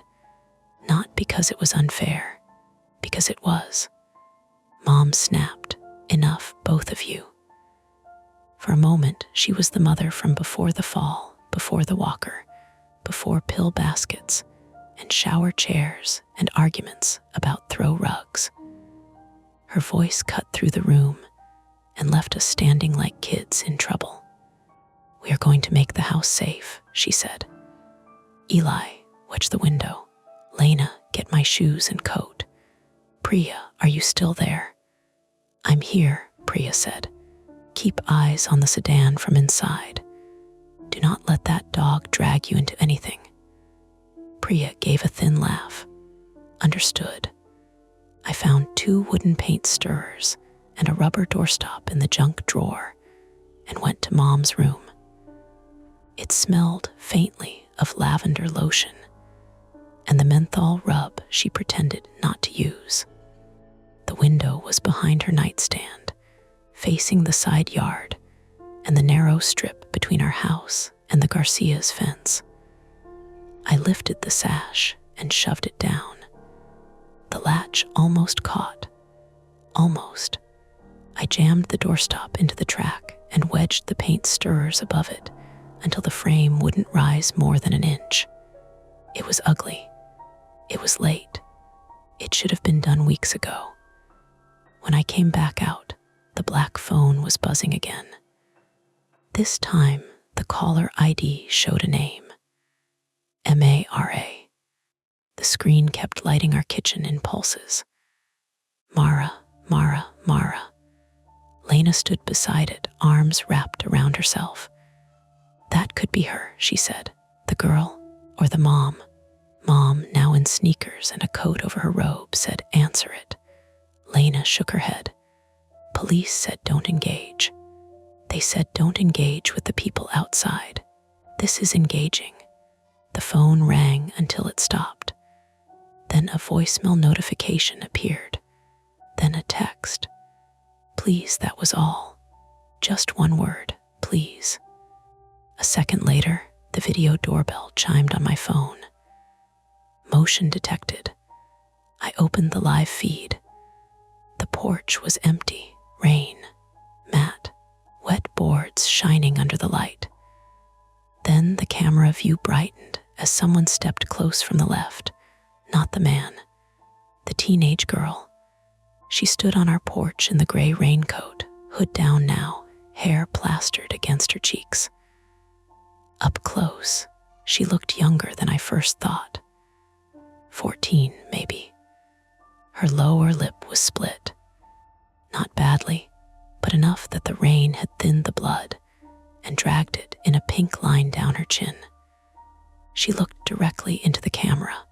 Her mouth moved. No sound came through at first. The cheap doorbell mic caught rain better than voices. I turned up the volume. Please, she said. Lena made a small noise. The girl looked over her shoulder toward the street, then back into the camera. Don't give it to him, she said. Then she stepped out of frame. I was already moving toward the door when Lena grabbed my arm. No, she's on the porch. She left the porch. She's a kid. That may be exactly why they sent her. I pulled free. Mom said, Eli, wait for police. The black phone buzzed again on the counter. Unknown number. Then another text flashed on the lock screen. SH Eli's. The doorbell camera showed nothing now but rain. I unlocked the main door before I had fully decided to do it. That is the truth. My body got ahead of my judgment. The chain scraped. Lena cursed at me. Mom said my name in the voice she used at Dad's bedside when she was trying to keep him with us. I opened the door. The porch light hummed overhead. The girl was not on the steps. She was halfway across our lawn, moving fast toward the side of the house, not back to number 18, toward Mom's bedroom window. For one stunned second, I thought she was trying to break in. Then I saw what she was looking at. A flashlight beam jittered along the fence line between our house and the Garcias. Someone else was already there. A man's shape moved through the narrow side yard, shoulders hunched against the rain, one hand touching our siding for balance. The man in the black cap. He was not at his house anymore. He was beside ours. The girl saw me in the doorway and lifted both hands, palms out, a gesture that was almost surrender and almost warning. Behind me, Lena screamed, Eli, shut the door. Across the street, number 18 stayed dark. At the far end of the block, the sedan's headlights came on. One bright, one dim. And down the street, still too far away, I heard a siren start and then fade behind traffic, uncertain whether it was coming for us or going somewhere else entirely. The man in the black cap turned his flashlight toward my face. It hit me full in the eyes, white and hard, and for a second the whole porch disappeared. There was only rain brightened into needles and the dark shape of his arm beyond it. Inside, Lena shouted behind me. "Eli, now." I stepped backward, but not fast enough. The girl cut across our lawn toward the narrow strip between our house and the Garcia's fence. She slipped once on the wet grass, caught herself with one hand, and kept moving. She wasn't running like someone trying to scare us. She was running like someone who had already calculated that falling would cost less time than stopping. The man moved after her, not sprinting. That was worse somehow. He moved with purpose, shoulders forward, flashlight down now, following her path along the side of our house, where Mom's bedroom window sat 6 feet above the mulch bed. I slammed the door and fumbled the deadbolt. My fingers were wet from the storm door handle. The lock wouldn't catch. Lena shoved me aside and turned it herself. Click. That small sound did more for my legs than any speech could have.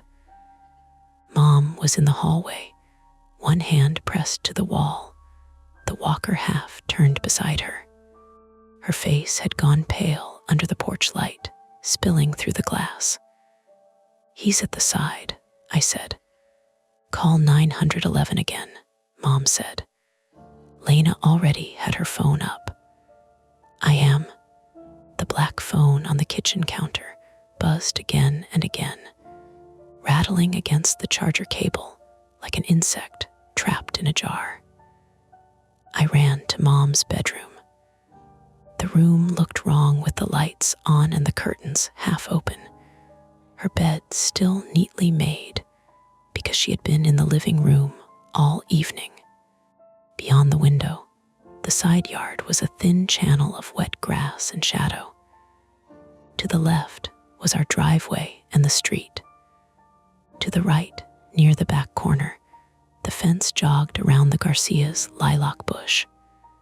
The Garcias were away in Florida for 2 weeks, which I remembered with a sharp, useless resentment, as if their empty house had personally failed us. The window was still wedged. The doorstop held. The paint stirrers bent slightly under pressure. A shadow passed outside. I ducked before I could think. Something scraped the glass. Not a tap, a slow drag, plastic or metal against the pane. I smelled the lavender lotion from Mom's nightstand and the damp wood smell from the old window frame. My breathing sounded too loud in that small room, too animal. A face appeared in the glass. I jerked back so hard my shoulder hit the closet door. But it wasn't him. It was the girl. Her hands were braced on the sill outside, her face inches from the pane, rain running down her cheeks. She was trying to say something through the glass. I couldn't hear her. She looked toward the back of the house, then at me again, and jabbed one finger downward. Down, no, the window. I stepped closer. "What?" She shook her head violently and pointed toward the front, then made a motion with her hand like holding a phone. The black phone. Then she mouthed a word, basement. At least I thought she did. Behind me, Lena was in the hallway speaking too fast into her phone. "Yes, the man is on our property now. He crossed the street. There's a miner outside. She looks injured. No, I don't see a weapon. I don't know. Please just send someone faster. The girl vanished from the window. A second later, something thudded against the side of the house near the back corner. I ran out. Where are you going? Lena snapped. She said basement. What does that mean? I don't know. Then stop acting like it's instructions. But I was already moving toward the kitchen basement door. Our house was one of those older Maplewood colonials with a basement that had never fully decided whether it wanted to be finished. Concrete floor, washer and dryer, old shelves full of paint cans and Christmas bins, a low utility window facing the side yard. When I opened the door, the smell came up first: dust, detergent, damp concrete, and the faint metallic scent of the old boiler. I flicked the light switch. Nothing. For one awful second, I thought the power had gone out. Then the overhead bulb clicked and blinked and came on, weak but steady. The stairwell dropped away in front of me, narrow and wooden, with walls painted a color my mother still called cream, even though it had yellowed into old teeth. Halfway down, something scratched. I stopped. Lena came up behind me with a kitchen knife in one hand. What are you doing with that? I whispered. What are you doing opening the basement? That's not an answer. It's a knife, Eli. The concept is pretty straightforward. The scratch came again. Then a soft bang. From below, Mom called from the living room, "Do not both go down there." She was right. I hated that she was right. I took one step down, then another. The old wood creaked under my socks. I realized I had never put shoes on. My toes were cold from the entryway tile. At the bottom, the basement stretched left toward the laundry machines and right toward the shelves. Straight ahead, near the ceiling, the side yard window was a black rectangle with rain sliding down the outside. Something pale moved behind it. Lena sucked in a breath. Then the pale thing pressed itself against the glass. A face, small, round. The boy. His red backpack was still on his shoulders. Mud streaked one cheek. He was crouched in the window well outside, trying to push the basement window inward with both hands. "Oh my God," Lena whispered. I crossed the basement too fast and knocked my shin against a storage bin. Pain flashed right up my leg. I swallowed a curse and reached for the window latch. It was painted almost shut. Of course it was. Everything important in that house was almost fixed, almost replaced, almost safe. The boy looked over his shoulder. His eyes widened. He ducked. A flashlight beam swept across the window well above him. I yanked at the latch. It didn't move. "Get a screwdriver," I said. Lena ran back upstairs. The boy looked at me through the glass and mouthed something. His lips trembled. I couldn't hear him over the rain pinging against the metal well cover. Then the flashlight moved away. He lifted one hand and pressed a folded piece of paper to the window. Not paper, a photograph. On the back, written in marker, was a phone number. Below it, 2 words: "Call MARA." Lena came down with a screwdriver and Mom's cordless landline handset, which we kept mostly for power outages and medical forms that still required a home number. 911 says stay inside, she said.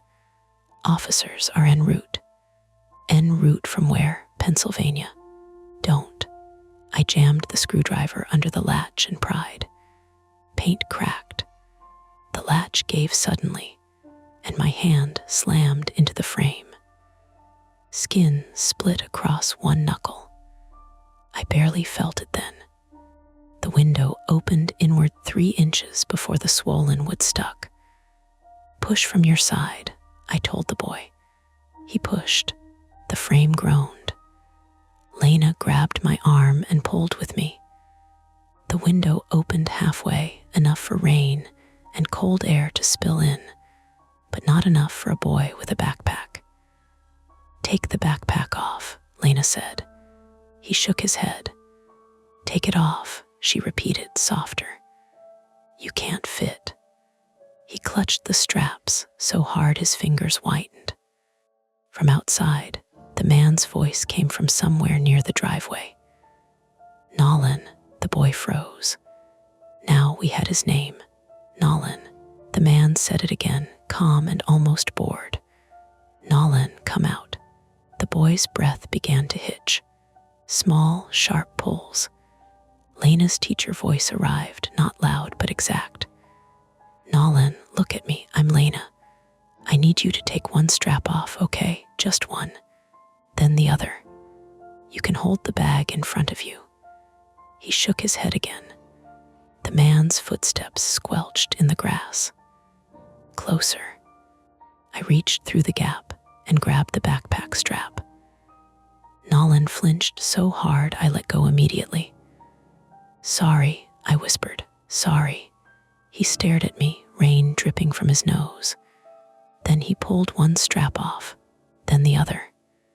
He shoved the backpack through first. It fell onto the basement floor with a wet slap. I grabbed his wrists. Lena caught his shoulders. We pulled. For 1 second, he stuck at the hips, sneakers kicking against the outside wall, breath bursting in panicked grunts.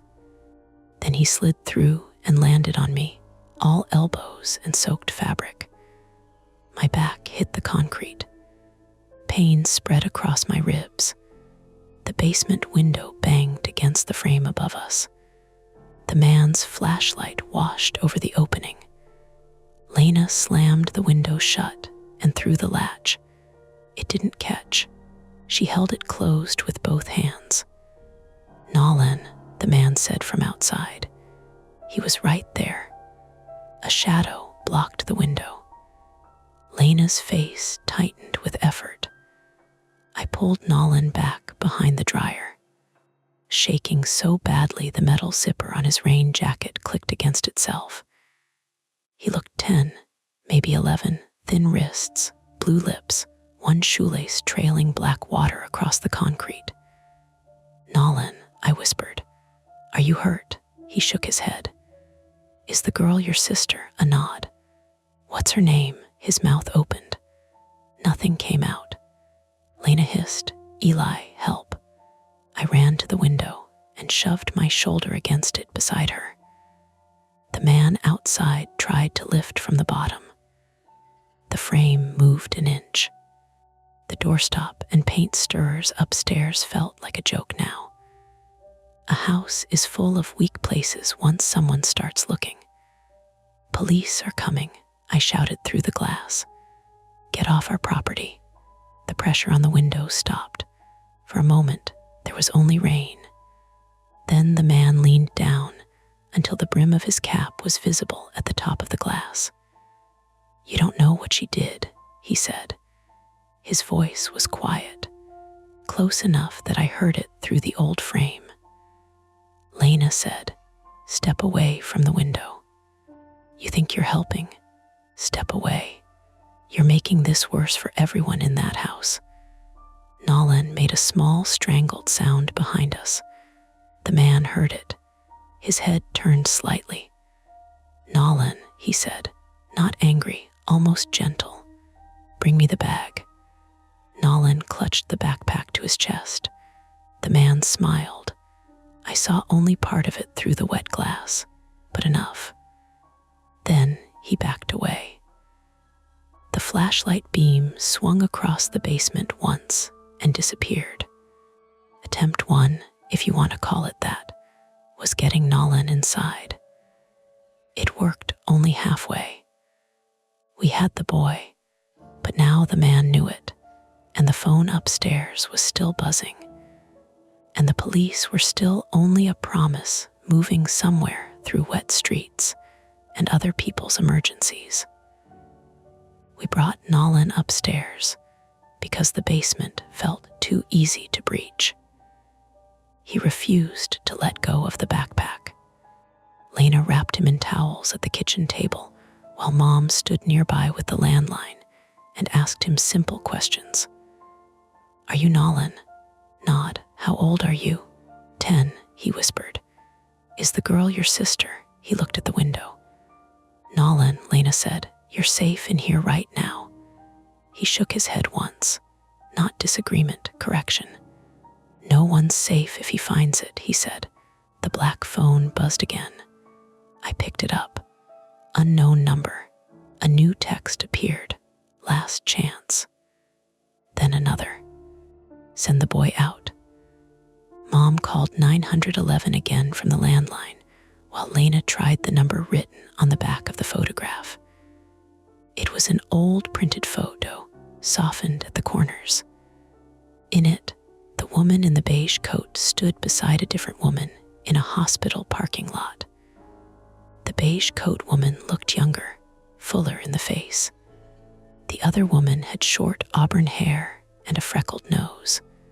On the back, "Call MARA." Lena dialed. It rang once, twice, then went to voicemail. A woman's recorded voice said, "You've reached Mara Keene. Leave a message or text if it's urgent." Lena looked at me. So Mara was real. She called again. Voicemail. She sent a text from her own phone. "This is Lena Mercer at 16 Sycamore Lane in Maplewood. A boy named Nolan gave us your number. He may be in danger. Police have been called. Please respond." The response came almost immediately, not from Mara, from an automated message. Message failed to send. "No service?" I asked. Lena checked her screen. "I have bars." I checked mine. 1 bar, then none, then one again. Priya called, but the audio chopped into broken syllables. "Sedan moved, don't back." The call dropped. At the same moment, our Wi-Fi went out. The router in the corner of the living room blinked red. Lena stared at it. "No." Mom looked toward the street. "Did they cut something?" "Maybe the storm," I said, but even I didn't believe myself. Then all the lights went off. The house dropped into darkness so complete that the kitchen clock's battery tick became enormous. Mom said, "Everyone stay still." For 3 seconds, no one did. Nolan whimpered. Lena knocked a chair over. I grabbed the edge of the counter and felt my split knuckle reopen, warm blood slicking under the dish towel I had wrapped around it.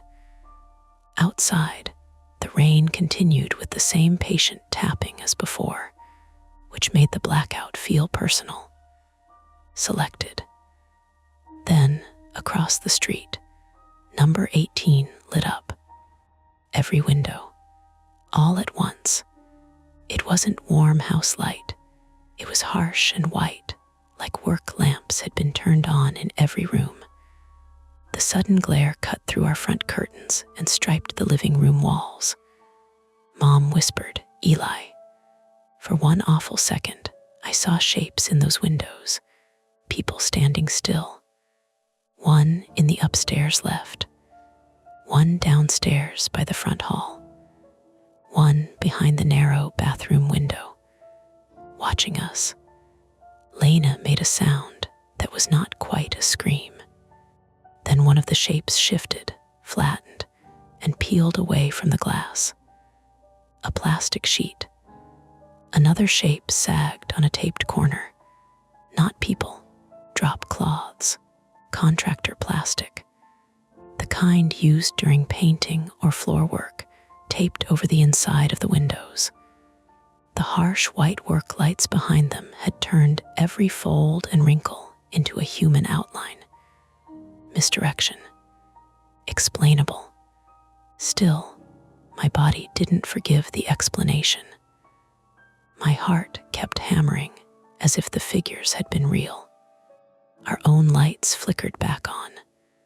The router kept blinking red. Lena exhaled shakily.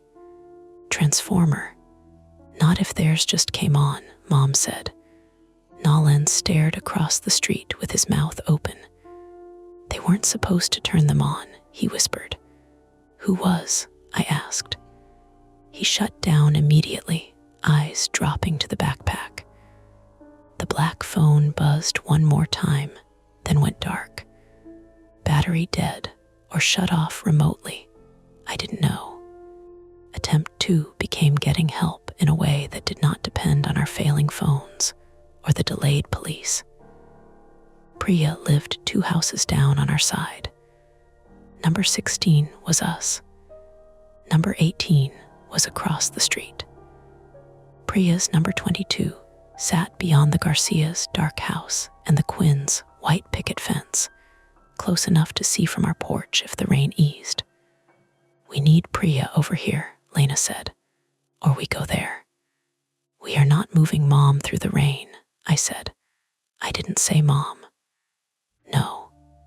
You don't get to just say no after opening the door. Mom raised the landline. Dead. What? She pressed the button again. No tone. I went to the front window and looked out. The sedan was no longer at the end of the block. It was parked directly across from our driveway, behind the moving truck. One bright headlight, one dim. The driver's door was open. No driver visible. Basement, Nolan said. We all turned. He was staring at his backpack, not at us. What about the basement? Lena asked. There's another girl, he whispered. A chill moved through me that had nothing to do with the rain. At number 18, Mom asked. He nodded. In your basement, he shook his head. Not ours. Whose? He looked at me then. His eyes were huge and exhausted. Yours, he said. For a moment, I thought he meant Carol's room again, the side window, the weak places in the house. Then I heard it. A sound below us. Not scratching this time. Not the boiler. A knock. 3 soft hits from beneath the kitchen floor. Then a pause. Then 3 more. Lena whispered, no. I grabbed the flashlight from the junk drawer and went to the basement door. Nolan slid off the chair and seized my sleeve with surprising strength. Don't let him hear you open it. Who's down there? He shook his head, frantic now. Who, Nolan? My sister. The girl from the porch. No. The knocks came again. 3. Pause. 3. The basement light still worked when I opened the door, but the air that came up was colder than before. I moved down slowly this time, shoes on now, flashlight in one hand, the kitchen knife in Lena's behind me. My ribs hurt with every breath from where Nolan had landed on me. My shin throbbed. My knuckle pulsed inside the towel. At the bottom, the room looked empty. Washer, dryer, shelves, boiler, window. Then the dryer door shifted. A girl's hand came out from the narrow space between the dryer and the wall. Small, dirty, trembling. Lena pushed past me. We pulled the dryer forward inch by inch, metal feet screaming across concrete. Behind it, wedged into the gap where the old vent pipe met the wall, was a little girl no older than 7. She wore purple pajamas under a raincoat 2 sizes too big. Her face was gray with cold. One ankle was bare, the other sock soaked black. She blinked at the light like it hurt. Lena dropped the knife and crouched. Hi, she said, voice breaking. "Hi, sweetheart, I'm Lena." The girl's lips moved.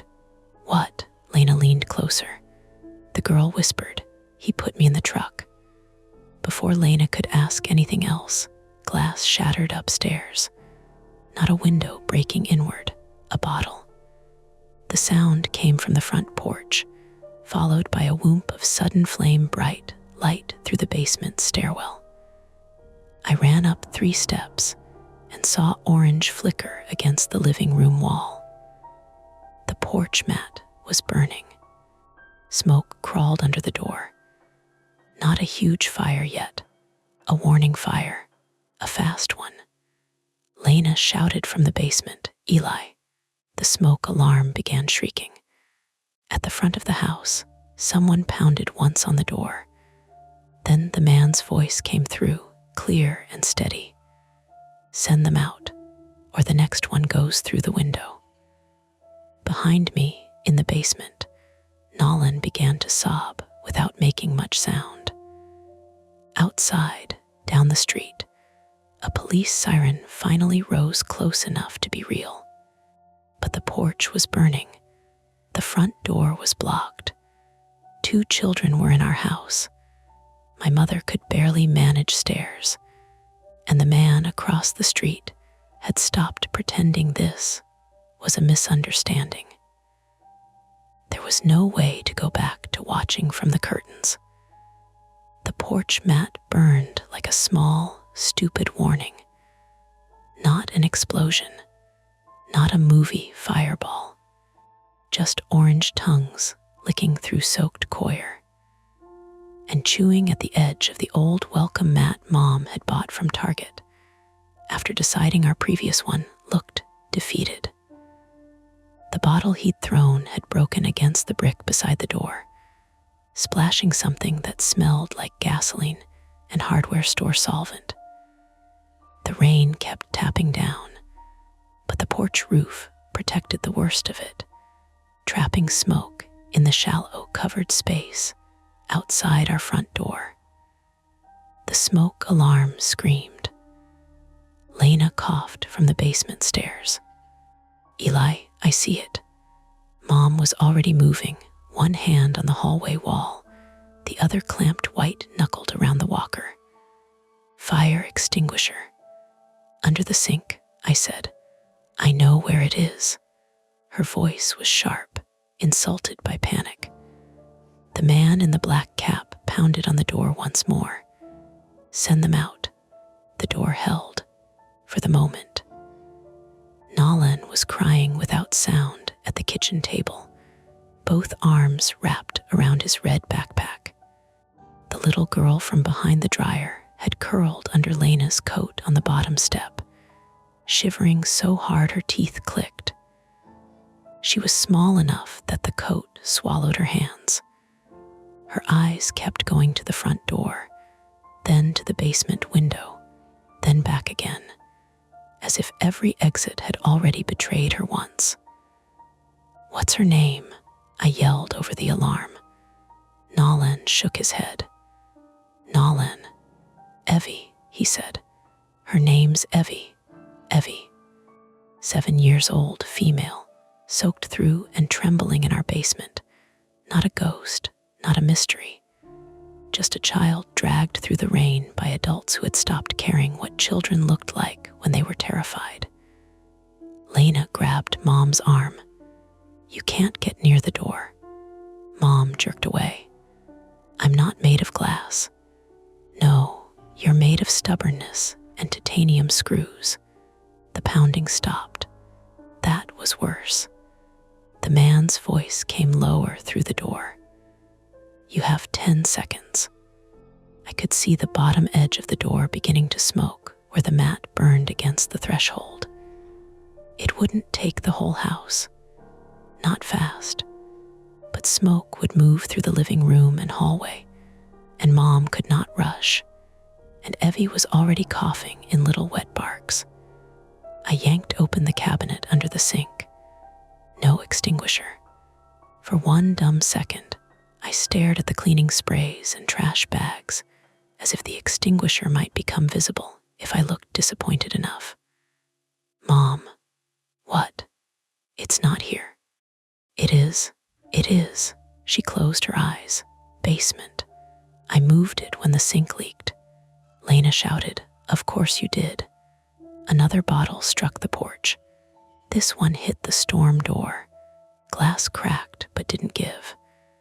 Flame flashed blue-white for half a second, then orange, sliding down the outside of the door in a burning sheet that made the metal frame pop. Evie screamed. The smoke alarm kept shrieking. Everything became pieces. Mom coughing. Lena pulling Evie up from the step. Nolan clutching the backpack. My own hand bleeding through the dish towel. The smell of burning plastic. The number 18 across the street, lit harsh and white behind its taped plastic, every window glowing like a place under surgery. "Back door," I said. Lena looked at me. "He's at the front. Sedan's in the driveway. We go out the back, through the yard, over the fence to the Garcias." "Mom can't climb a fence." "She won't. We get her to the back steps. Priya can come through the Garcias' gate. If Priya can hear us, I'll make her hear us." Mom said, "No." I turned on her. "No. No running blind with 2 kids and my walker through wet grass while someone else waiting outside. Smoke first. Fire second. Door third. Mom, basement extinguisher. Now." The old nurse was back in her body, pain or no pain, and for one instant I hated how much relief I felt letting her take command. Then I hated myself for needing it. I ran down to the basement. The light flickered, steadied. Concrete under my shoes. Water under the window. My ribs stabbed with each breath. The extinguisher hung beside the laundry sink, red paint chipped, inspection tag older than I wanted to admit. I grabbed it and turned. A shadow filled the basement window. The man had come around again. He had something in his hand, not a gun. I saw that clearly enough. A tire iron or pry bar, dark metal curved at one end. He jammed it into the edge of the window and levered. The old latch snapped.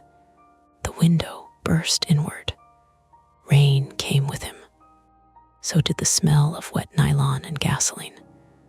I ran for the stairs, but he was faster than I expected. He shoved one arm through the window, then his shoulder. He wasn't climbing all the way in yet. The opening was too narrow, but he didn't need to. He swung the pry bar once hard, catching me behind the knee. My leg folded. I hit the concrete with my bad shin first. Pain flared hot and nauseating. The extinguisher rolled away. "Bag," he said. His voice was breathless now, angry underneath the calm. I crawled toward the extinguisher. He reached farther through the window, scraping his jacket against broken glass. Blood ran down his wrist where the edge had cut him. He didn't seem to care. "Give me the bag," and I walk away. I got my fingers around the extinguisher handle. He swung again. The pry bar missed my head by inches and struck the floor with a metallic crack that rang through the basement. I pulled the pin. I had never used a fire extinguisher in my life, except once in 8th grade safety day, when a bored firefighter lit a spray at a metal tray. My hands remembered almost nothing. My fear remembered enough. Aim, squeeze. White powder blasted across the basement. It hit his face, his arm, the window, everything. The man shouted and dropped the pry bar. It clattered into the window well outside. He tried to wipe his eyes, but the extinguisher cloud filled the narrow opening and drove him back. I kept squeezing until the spray thinned into choking dust. Then I grabbed the extinguisher by the neck and slammed it into the window frame. Once, twice, the old swollen wood shifted. The broken latch hung loose. I shoved a storage shelf in front of the window, paint cans rattling and crashing to the floor. It wouldn't hold long. It did not have to hold long. I dragged myself up the stairs with one good leg and one that felt loose and wrong behind the knee. At the top, smoke had thickened in the hallway. Not black smoke, not yet, gray, acrid enough to sting.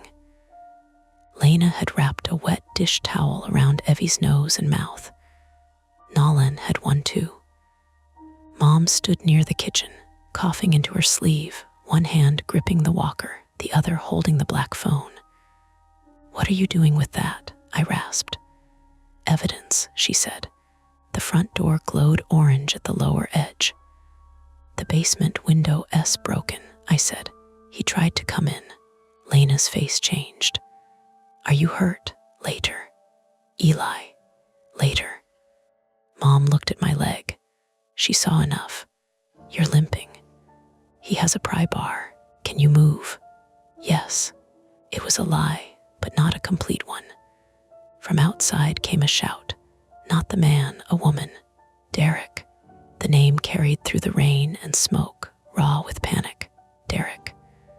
The man in the black cap had a name now, and hearing it made him smaller for half a second. Not safer, smaller. Human beings with names still do monstrous things, but the name removes the fog. Derek sounded like someone who had signed forms, bought coffee, complained about traffic. Someone a neighbor might wave to if they didn't know better. Nolan stiffened.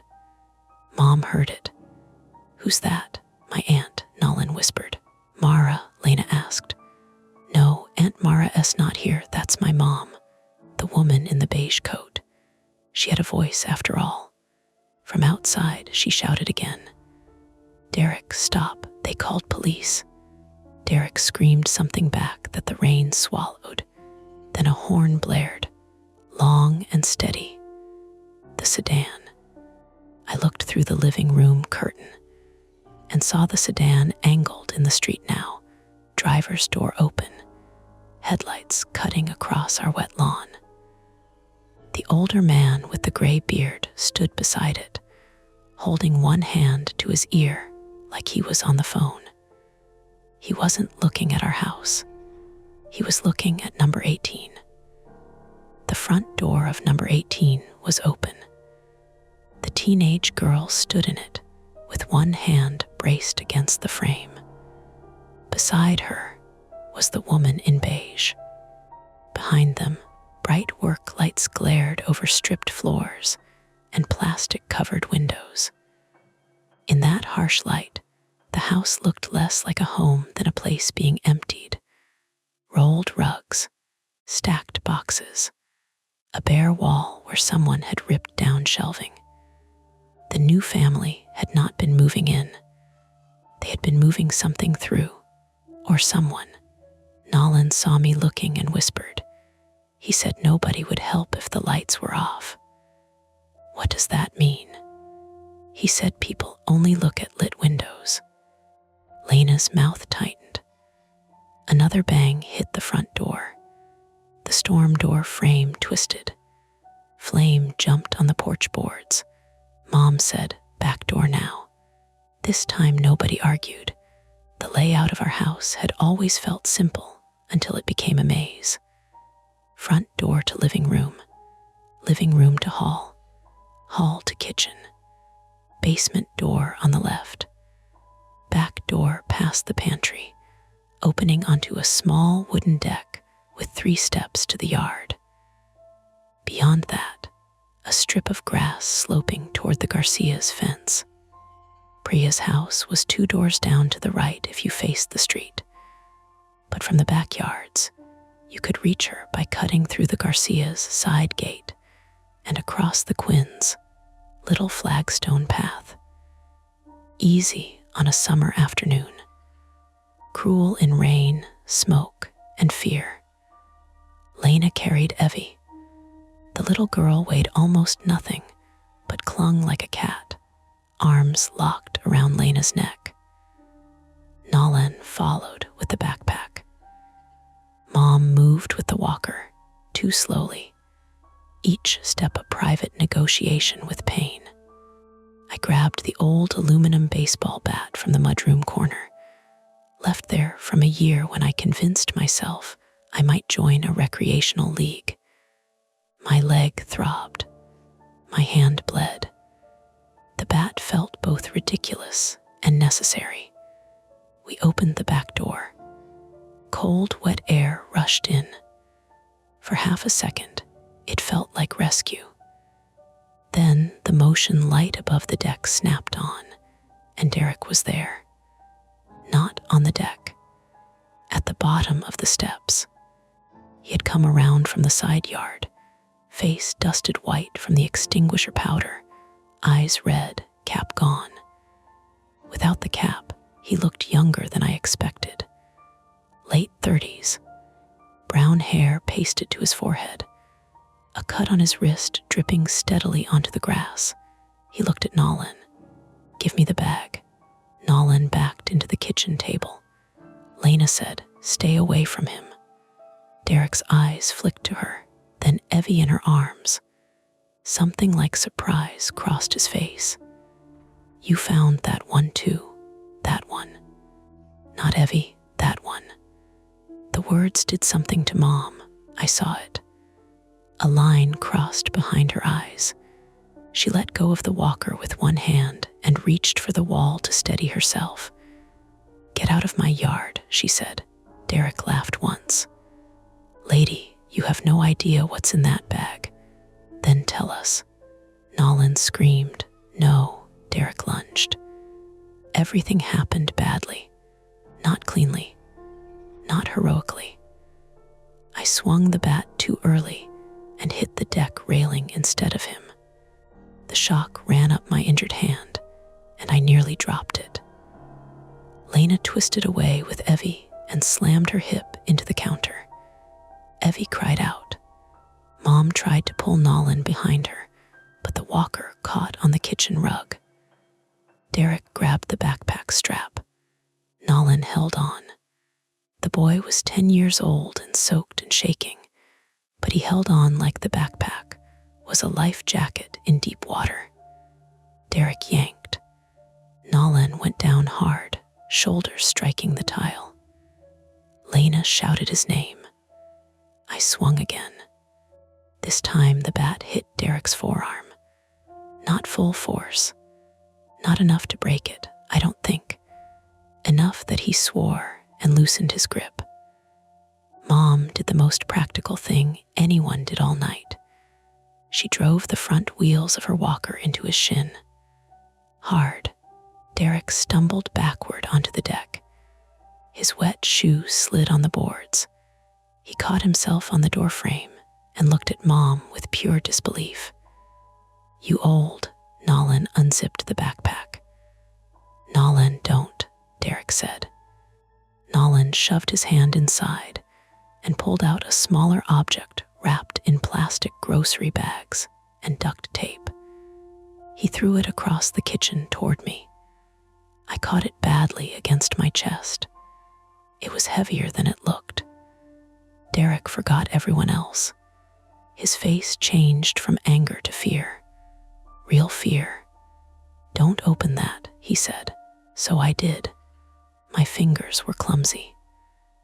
Lena set Evie down behind Mom and grabbed scissors from the counter. She cut the tape. Inside the bags was a small external hard drive, black, scratched, with a strip of masking tape stuck to the side. On the tape, written in block letters, Keen Drop 3, Mara Keen. Derek stepped forward. I lifted the bat with one hand and held the drive in the other. Back up. You don't know who you're protecting, he said. The kids. He smiled, but his eyes kept going to the drive. Those kids Mother stole from people who don't forgive. Nolan said, you stole us. Derek turned on him. Your mother owes. My mother said Mara had proof. Your mother doesn't understand proof gets people buried. The sentence hung there, ugly and plain. From the front of the house came the sound of splintering wood. The fire had weakened something, or the storm door had finally gone. Smoke rolled thicker through the hall. We could not stay.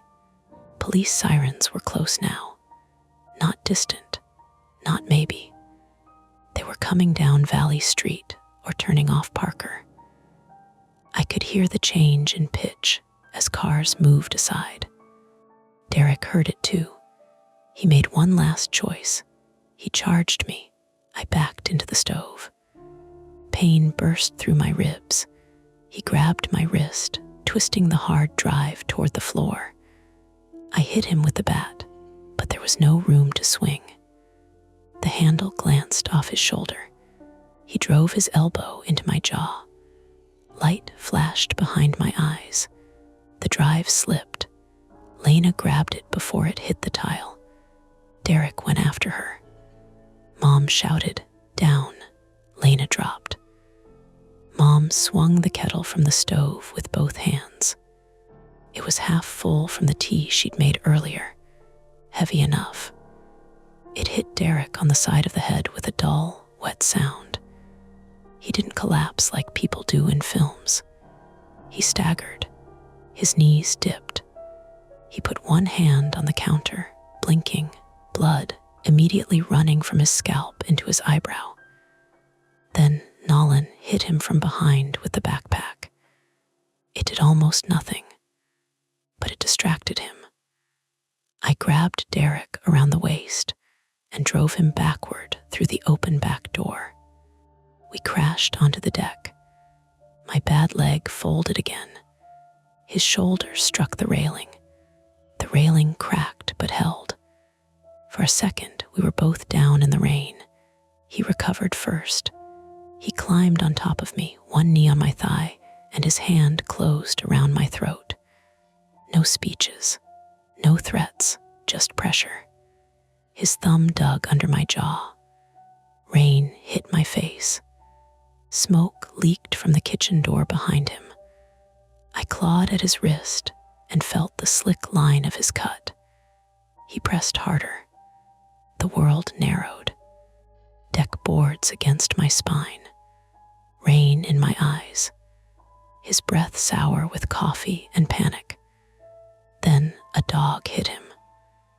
Milo, Priya's Labrador, came out of the dark like a wet golden missile and slammed into Derek's side. Priya was behind him, barefoot in pajama pants and a raincoat, gripping the leash with both hands. She had come through the Garcias' side gate after all.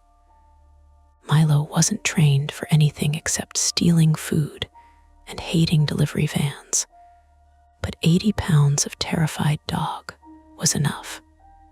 Derek rolled off me. Priya screamed, "Police." It wasn't a warning, it was a fact.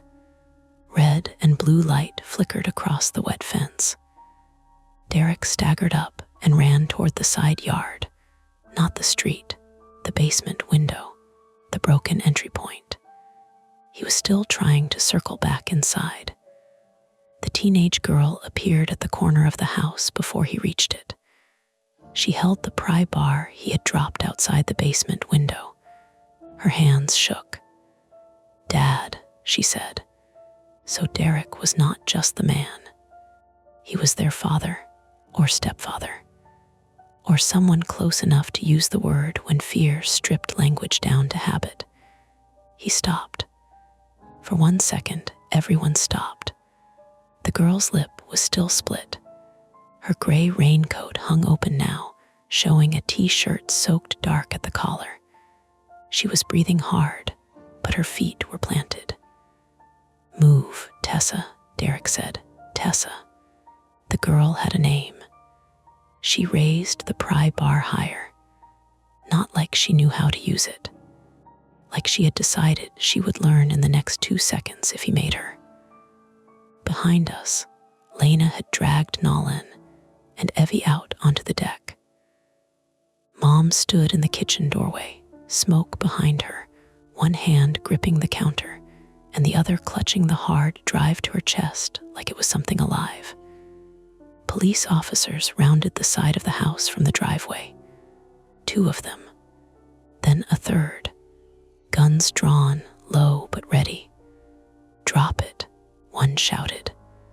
Tessa dropped the pry bar instantly. Derek did not. He grabbed her. It was so fast that later I hated myself for not moving, though I know I couldn't have reached them.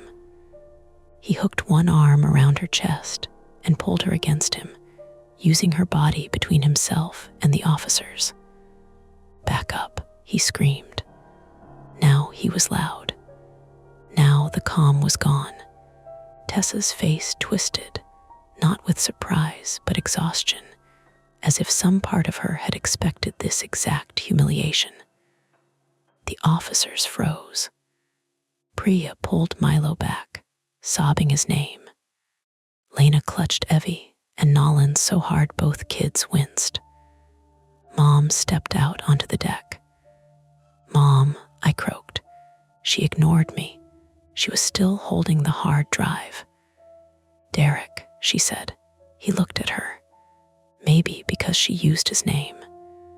Maybe because old nurses know how to make their voice cut through chaos without becoming part of it.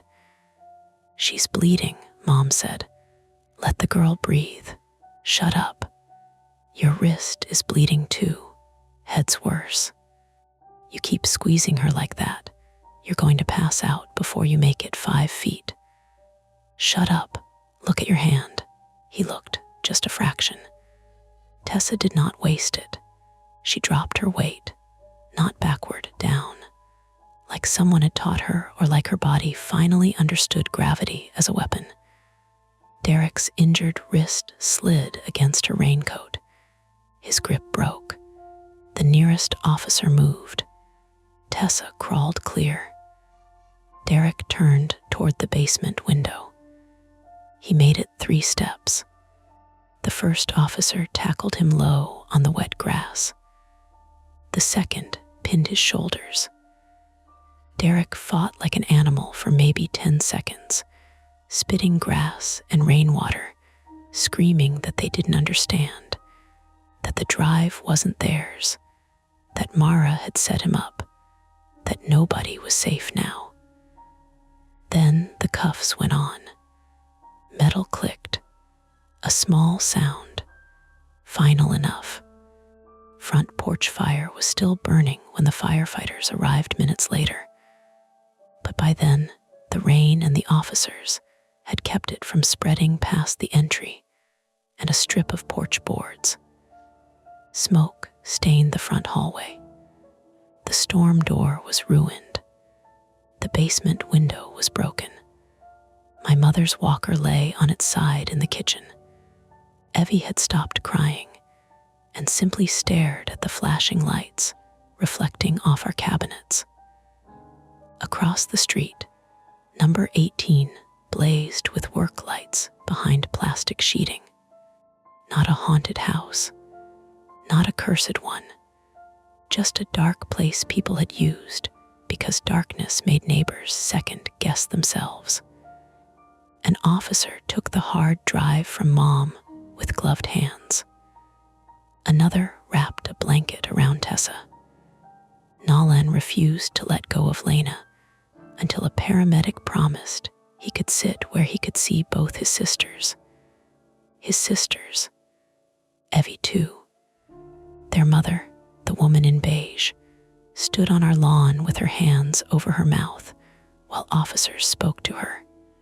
She looked less like a conspirator now, and more like someone who had been making impossible bargains for too long and had finally run out of things to trade. I didn't know yet what she had done, or failed to do, or been forced into. I only knew her children would not go back inside number 18 that night.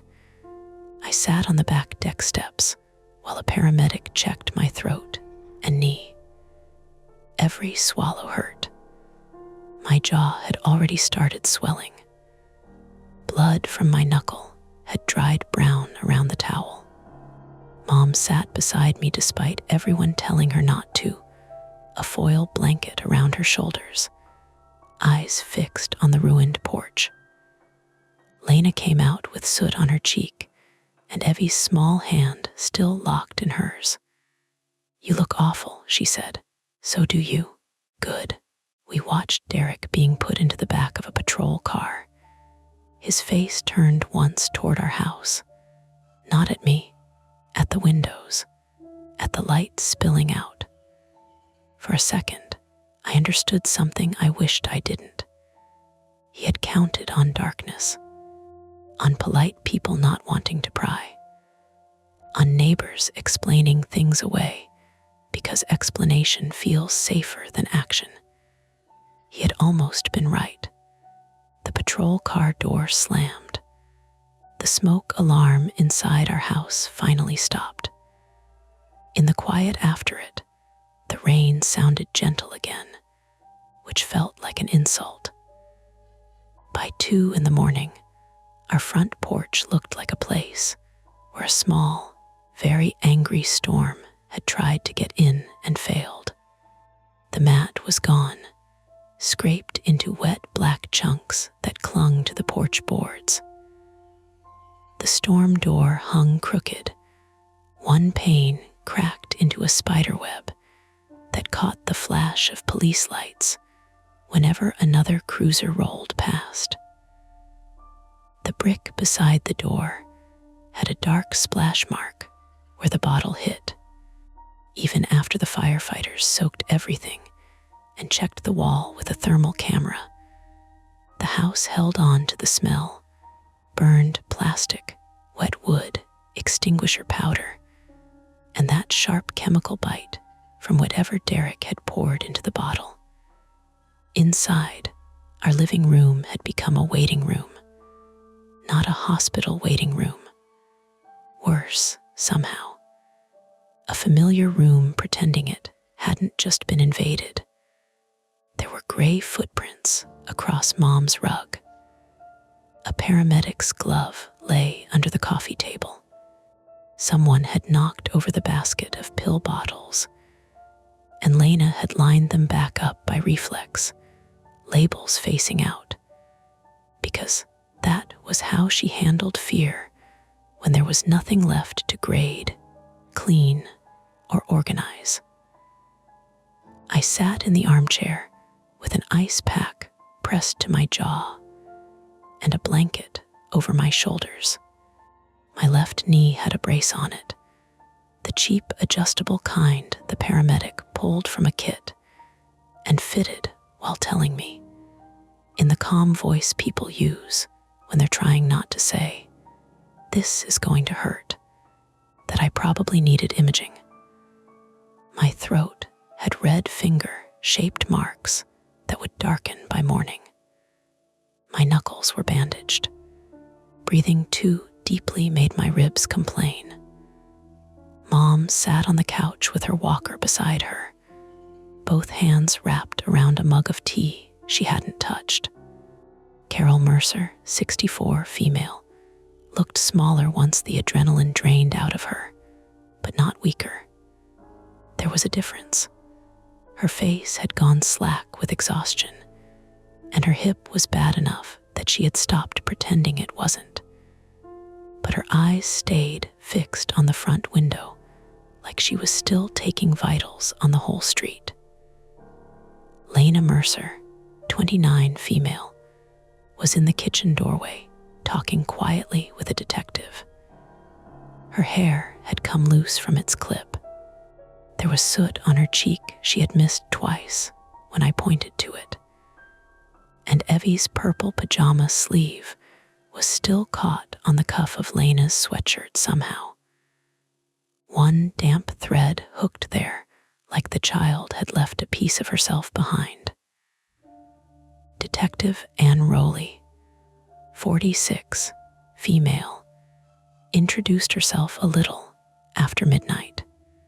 She was from the Essex County Prosecutor's Office, though at first that sounded too big for our little block, too official for our ruined porch, and Mom's spilled cranberry juice on the kitchen tile. She had short brown hair tucked behind one ear, a navy raincoat shining at the shoulders, and the tired patience of someone who had learned not to react too quickly to anything. She asked questions in pieces. When did we first notice the moving truck? Did anyone from number 18 introduce themselves? Did Derek enter our house? Did the girl say anything on the doorbell camera?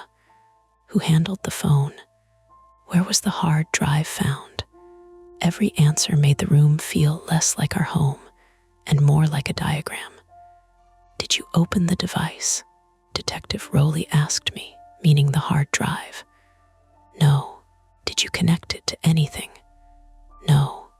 Did Derek say why he wanted it? I glanced at Lena. He said Mara had set him up. He said proof gets people buried. Rowley wrote that down without changing expression. Do you know Mara Keene? No, Lena said. We called the number on the photo, got voicemail.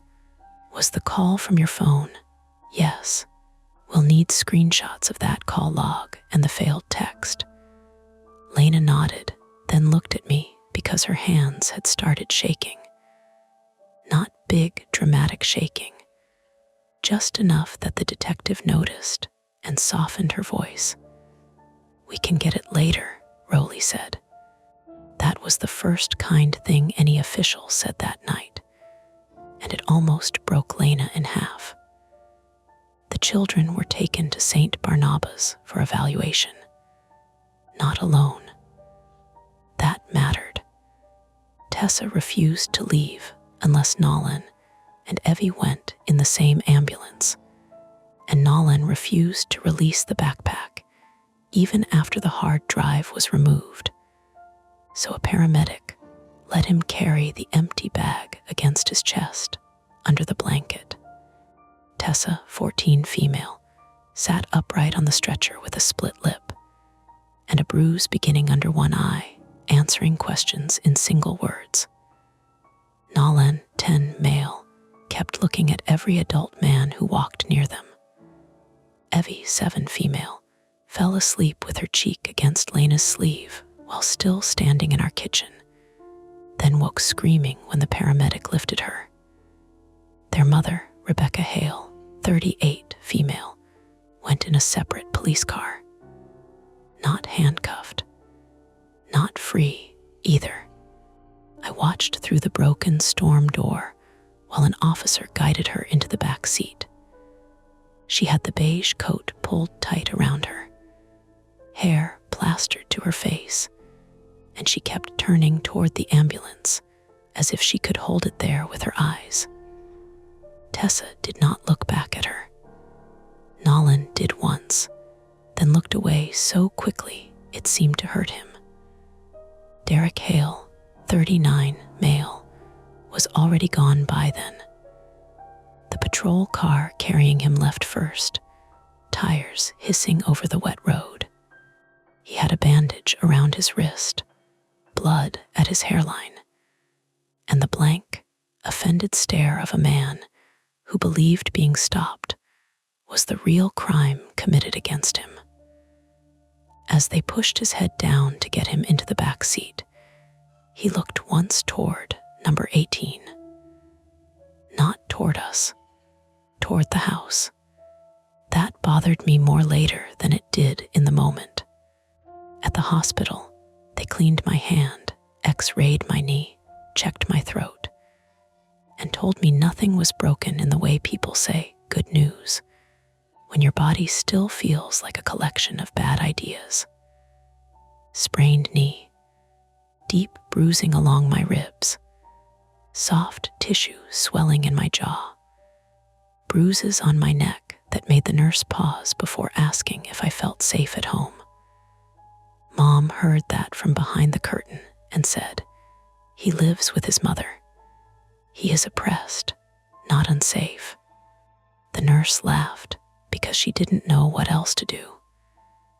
Mom's hip was inflamed, but not damaged. That was the phrase they used, not damaged, as if pain only counted when metal moved or bone cracked. Lena had a bruised hip from hitting the counter and smoke irritation from the hallway. Priya got her bare foot cleaned and bandaged because she had stepped on a shard of glass coming through the Garcia's gate.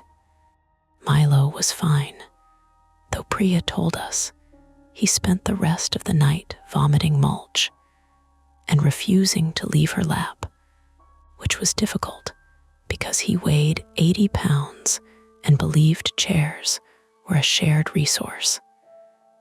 By dawn, we were back home. The street looked embarrassing in daylight. That was the first word that came to me. Embarrassing. All the terror had been rinsed down into gutters, leaving behind caution tape, tire tracks in wet grass, blackened porch boards, and neighbors standing in robes pretending they had not spent the night watching through blinds. Maplewood woke up around us in joggers, delivery vans, school buses groaning at corners, the whole ordinary machine reluctant to admit it had paused. Number 18 sat across the street with its lights still on. The work lights, I mean. Harsh white rectangles behind plastic sheets. Police tape crossed the front door. A county evidence van idled in the driveway where the Penske truck had been. 2 officers carried out boxes in blue gloves. One box was long and narrow. Another was sealed and labeled. I could see torn up flooring through the open door. Not a home, a holding place. Later, Detective Rowley told us what she could. Not everything. Never everything. Rebecca Hale and her children had been living outside Philadelphia until 3 days earlier. Derek was Rebecca's husband, though not Tessa's biological father. Mara Keene was Rebecca's sister, 42, female, a paralegal who had helped Rebecca document Derek's threats. And whatever financial work he had been doing for men Rowley described only as dangerous associates. The hard drive was part of a planned handoff to Mara. Drop 3 meant there had been others. Mara had missed the handoff, or been stopped from making it. That part stayed careful in Rowley's mouth. Derek had taken Rebecca and the children to number 18 because it belonged to a shell company connected to one of those associates, or connected to a cousin of one, or maybe simply rented by someone who knew not to ask why a house needed to be empty for a night. The plastic sheeting had been put up because the place was under half-finished renovation, but Derek used it. No lights meant no silhouettes, no normal movement, no curious welcome. People notice lit rooms because lit rooms behave like rooms. Dark windows let you invent excuses. The moving truck was mostly empty. The lampshade had been staged. The boxes had been staged. The children were not moving in. They were being moved. Evie had been hidden in the truck at some point, then carried through the side yard after Derek realized too many neighbors were watching the front. How she ended up behind our dryer was still a knot of confusion when Rowley told us the first version. Tessa had created the chance, apparently. She sent Nolan toward our basement window with the backpack, then doubled back for Evie. Derek caught them near the side of our house. Evie crawled through the broken outer cellar hatch, an old coal access panel near the back foundation that I had not thought about in 20 years, and hid behind the dryer when she heard Derek outside. I kept thinking of her there, small body folded behind the appliance, raincoat stuck to her legs, listening to adults stomp above her and not knowing which ones would hurt her less. Lena stopped sleeping well after that. She said she was fine. Of course she did. She went back to school after 2 days because her students had a field trip and because she said normal structure helped. But when a kid in her class knocked a metal water bottle off a desk, she had to step into the hallway until her hands stopped trembling.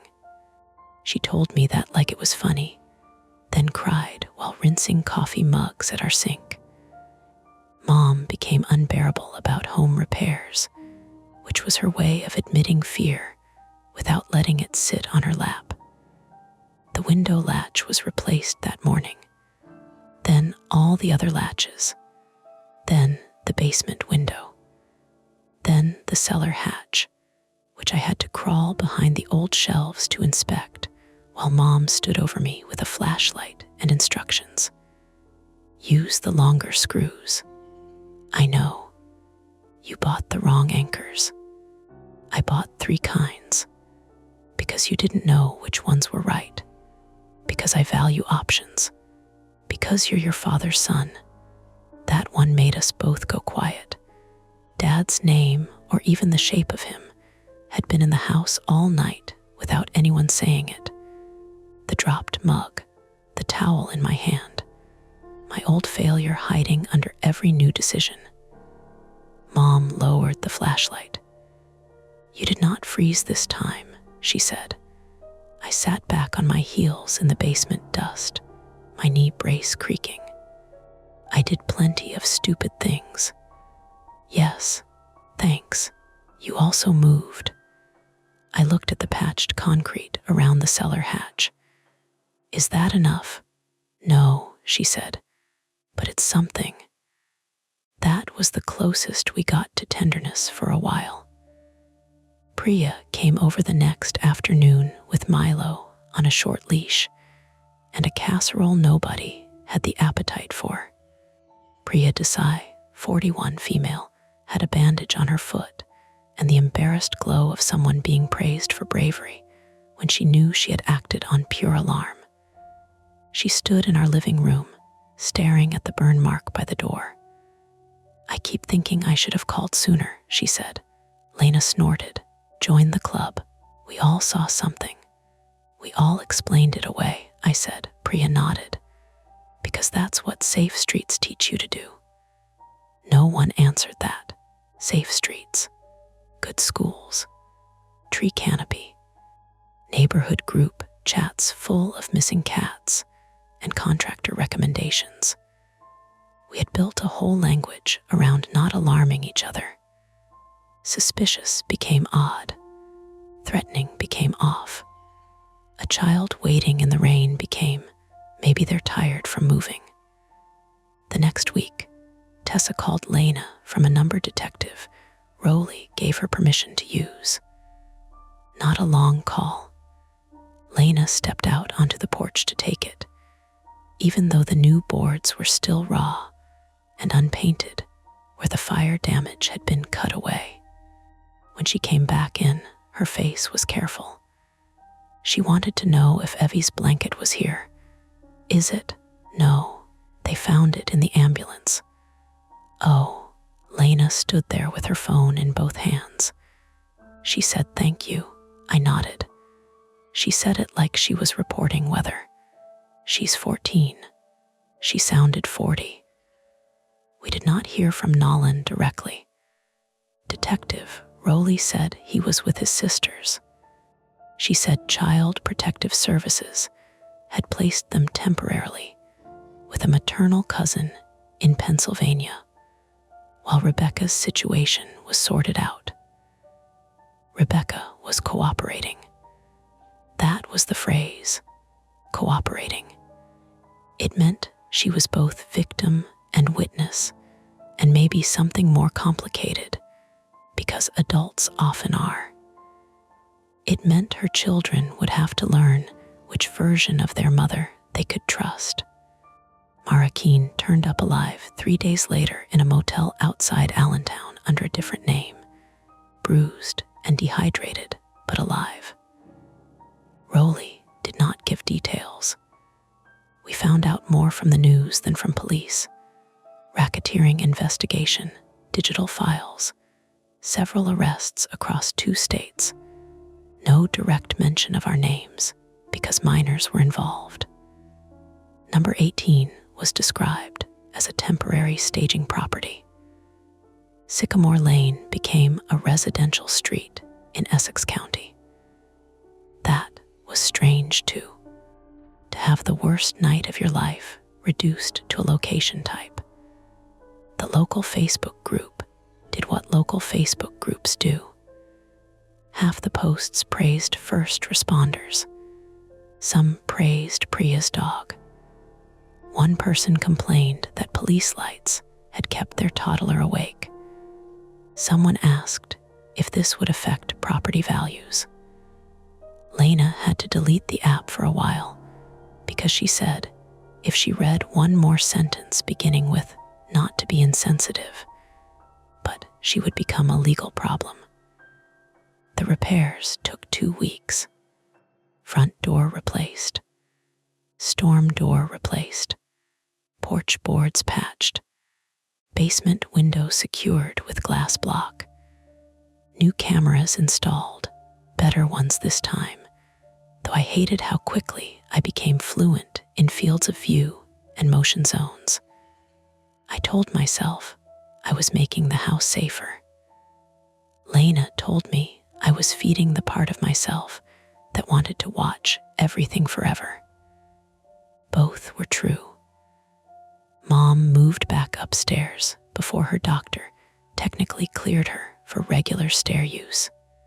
She did it 1 step at a time, furious, and sweating, Lena below her, me above her. All of us pretending not to notice how scared we were. When she reached the landing, she stood there for a long moment with both hands on the rail. "I hate that room now," she said, meaning the first floor bedroom. So we closed it, not permanently. We made it a sitting room in theory, though nobody sat there. The new latch worked beautifully. That didn't help. Sometimes, around 10 at night, I still caught myself standing near the living room curtain, looking across the street. Number 18 stayed empty for a month. Then contractors came in daylight with actual permits taped to the window.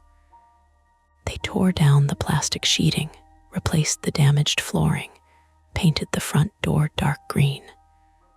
The house went on the market again in June. At the first open house, every light was on: porch light, hall light, kitchen pendants, upstairs bedrooms.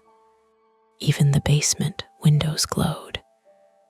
People walked through with little paper booties over their shoes and talked about school districts, commute times, closet space. A young couple stood on the front steps, laughing about paint colors. Their realtor pointed up at the roofline. Someone's toddler pressed both hands to the storm door and left prints at knee height. Normal came back like grass through cracked pavement. Thin at first, then everywhere.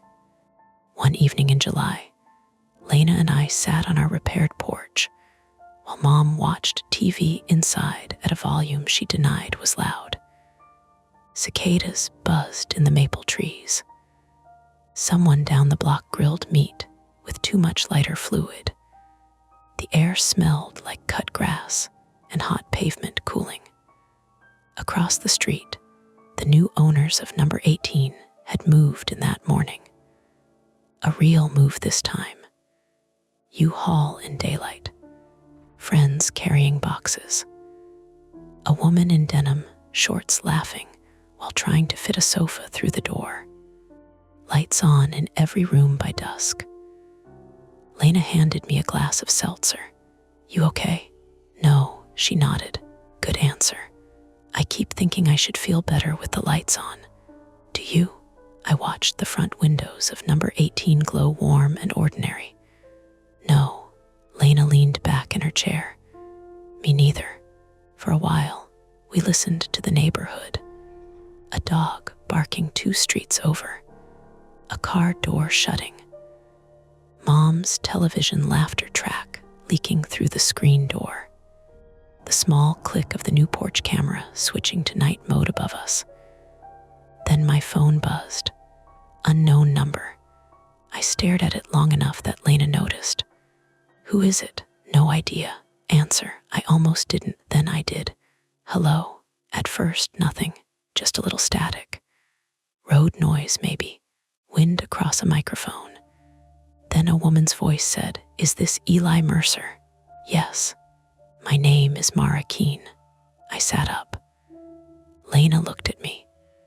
The voice on the phone sounded tired, older than the voicemail, or maybe just worn down by what survival costs. "I'm sorry to call you directly," Mara said. "Detective Rowley said I shouldn't, but Tessa remembered your name. Are the kids okay?" A pause. "As okay as they can be." That was honest enough to hurt. "I wanted to say thank you," Mara said, "and I wanted to ask you something strange." My fingers tightened around the glass. "Okay. When Nolan gave you the photo, was there anything else written on it? Your number? Call Mara." "That was it." "You're sure?" "I think so." "Could you check? The police took it." Another pause. This one lasted a fraction too long. "Right," she said, "of course." Something in her voice made the porch feel cooler. "Why?" I asked. Mara exhaled softly. "Probably nothing." Tessa thought she saw another word on the back. Maybe she imagined it. She was scared. "What word?" Lena leaned closer. Across the street, number 18's porch light hummed softly, haloing moths. Mara said, "Fourth." I waited for her to explain. She didn't. "Fourth what?" I asked. "I don't know," she said. Behind her, somewhere on her end of the call, a door closed. Not loud, just a click. Mara lowered her voice. "I have to go." The line went dead. I sat with the phone still against my ear. Lena whispered, "What?"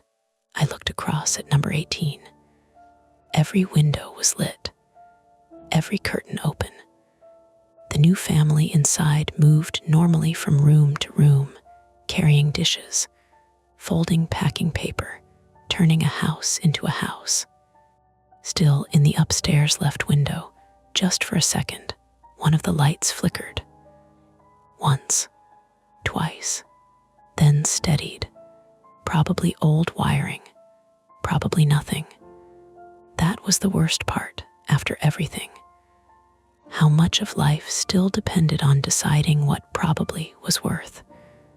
That's tonight's story. If it gives you chills, make sure to like, subscribe to Mia Horror Stories, and tap the bell so you never miss what's coming next. And if you're still brave enough, there are more dark tales waiting for you right here on the channel. Go watch another, if you dare.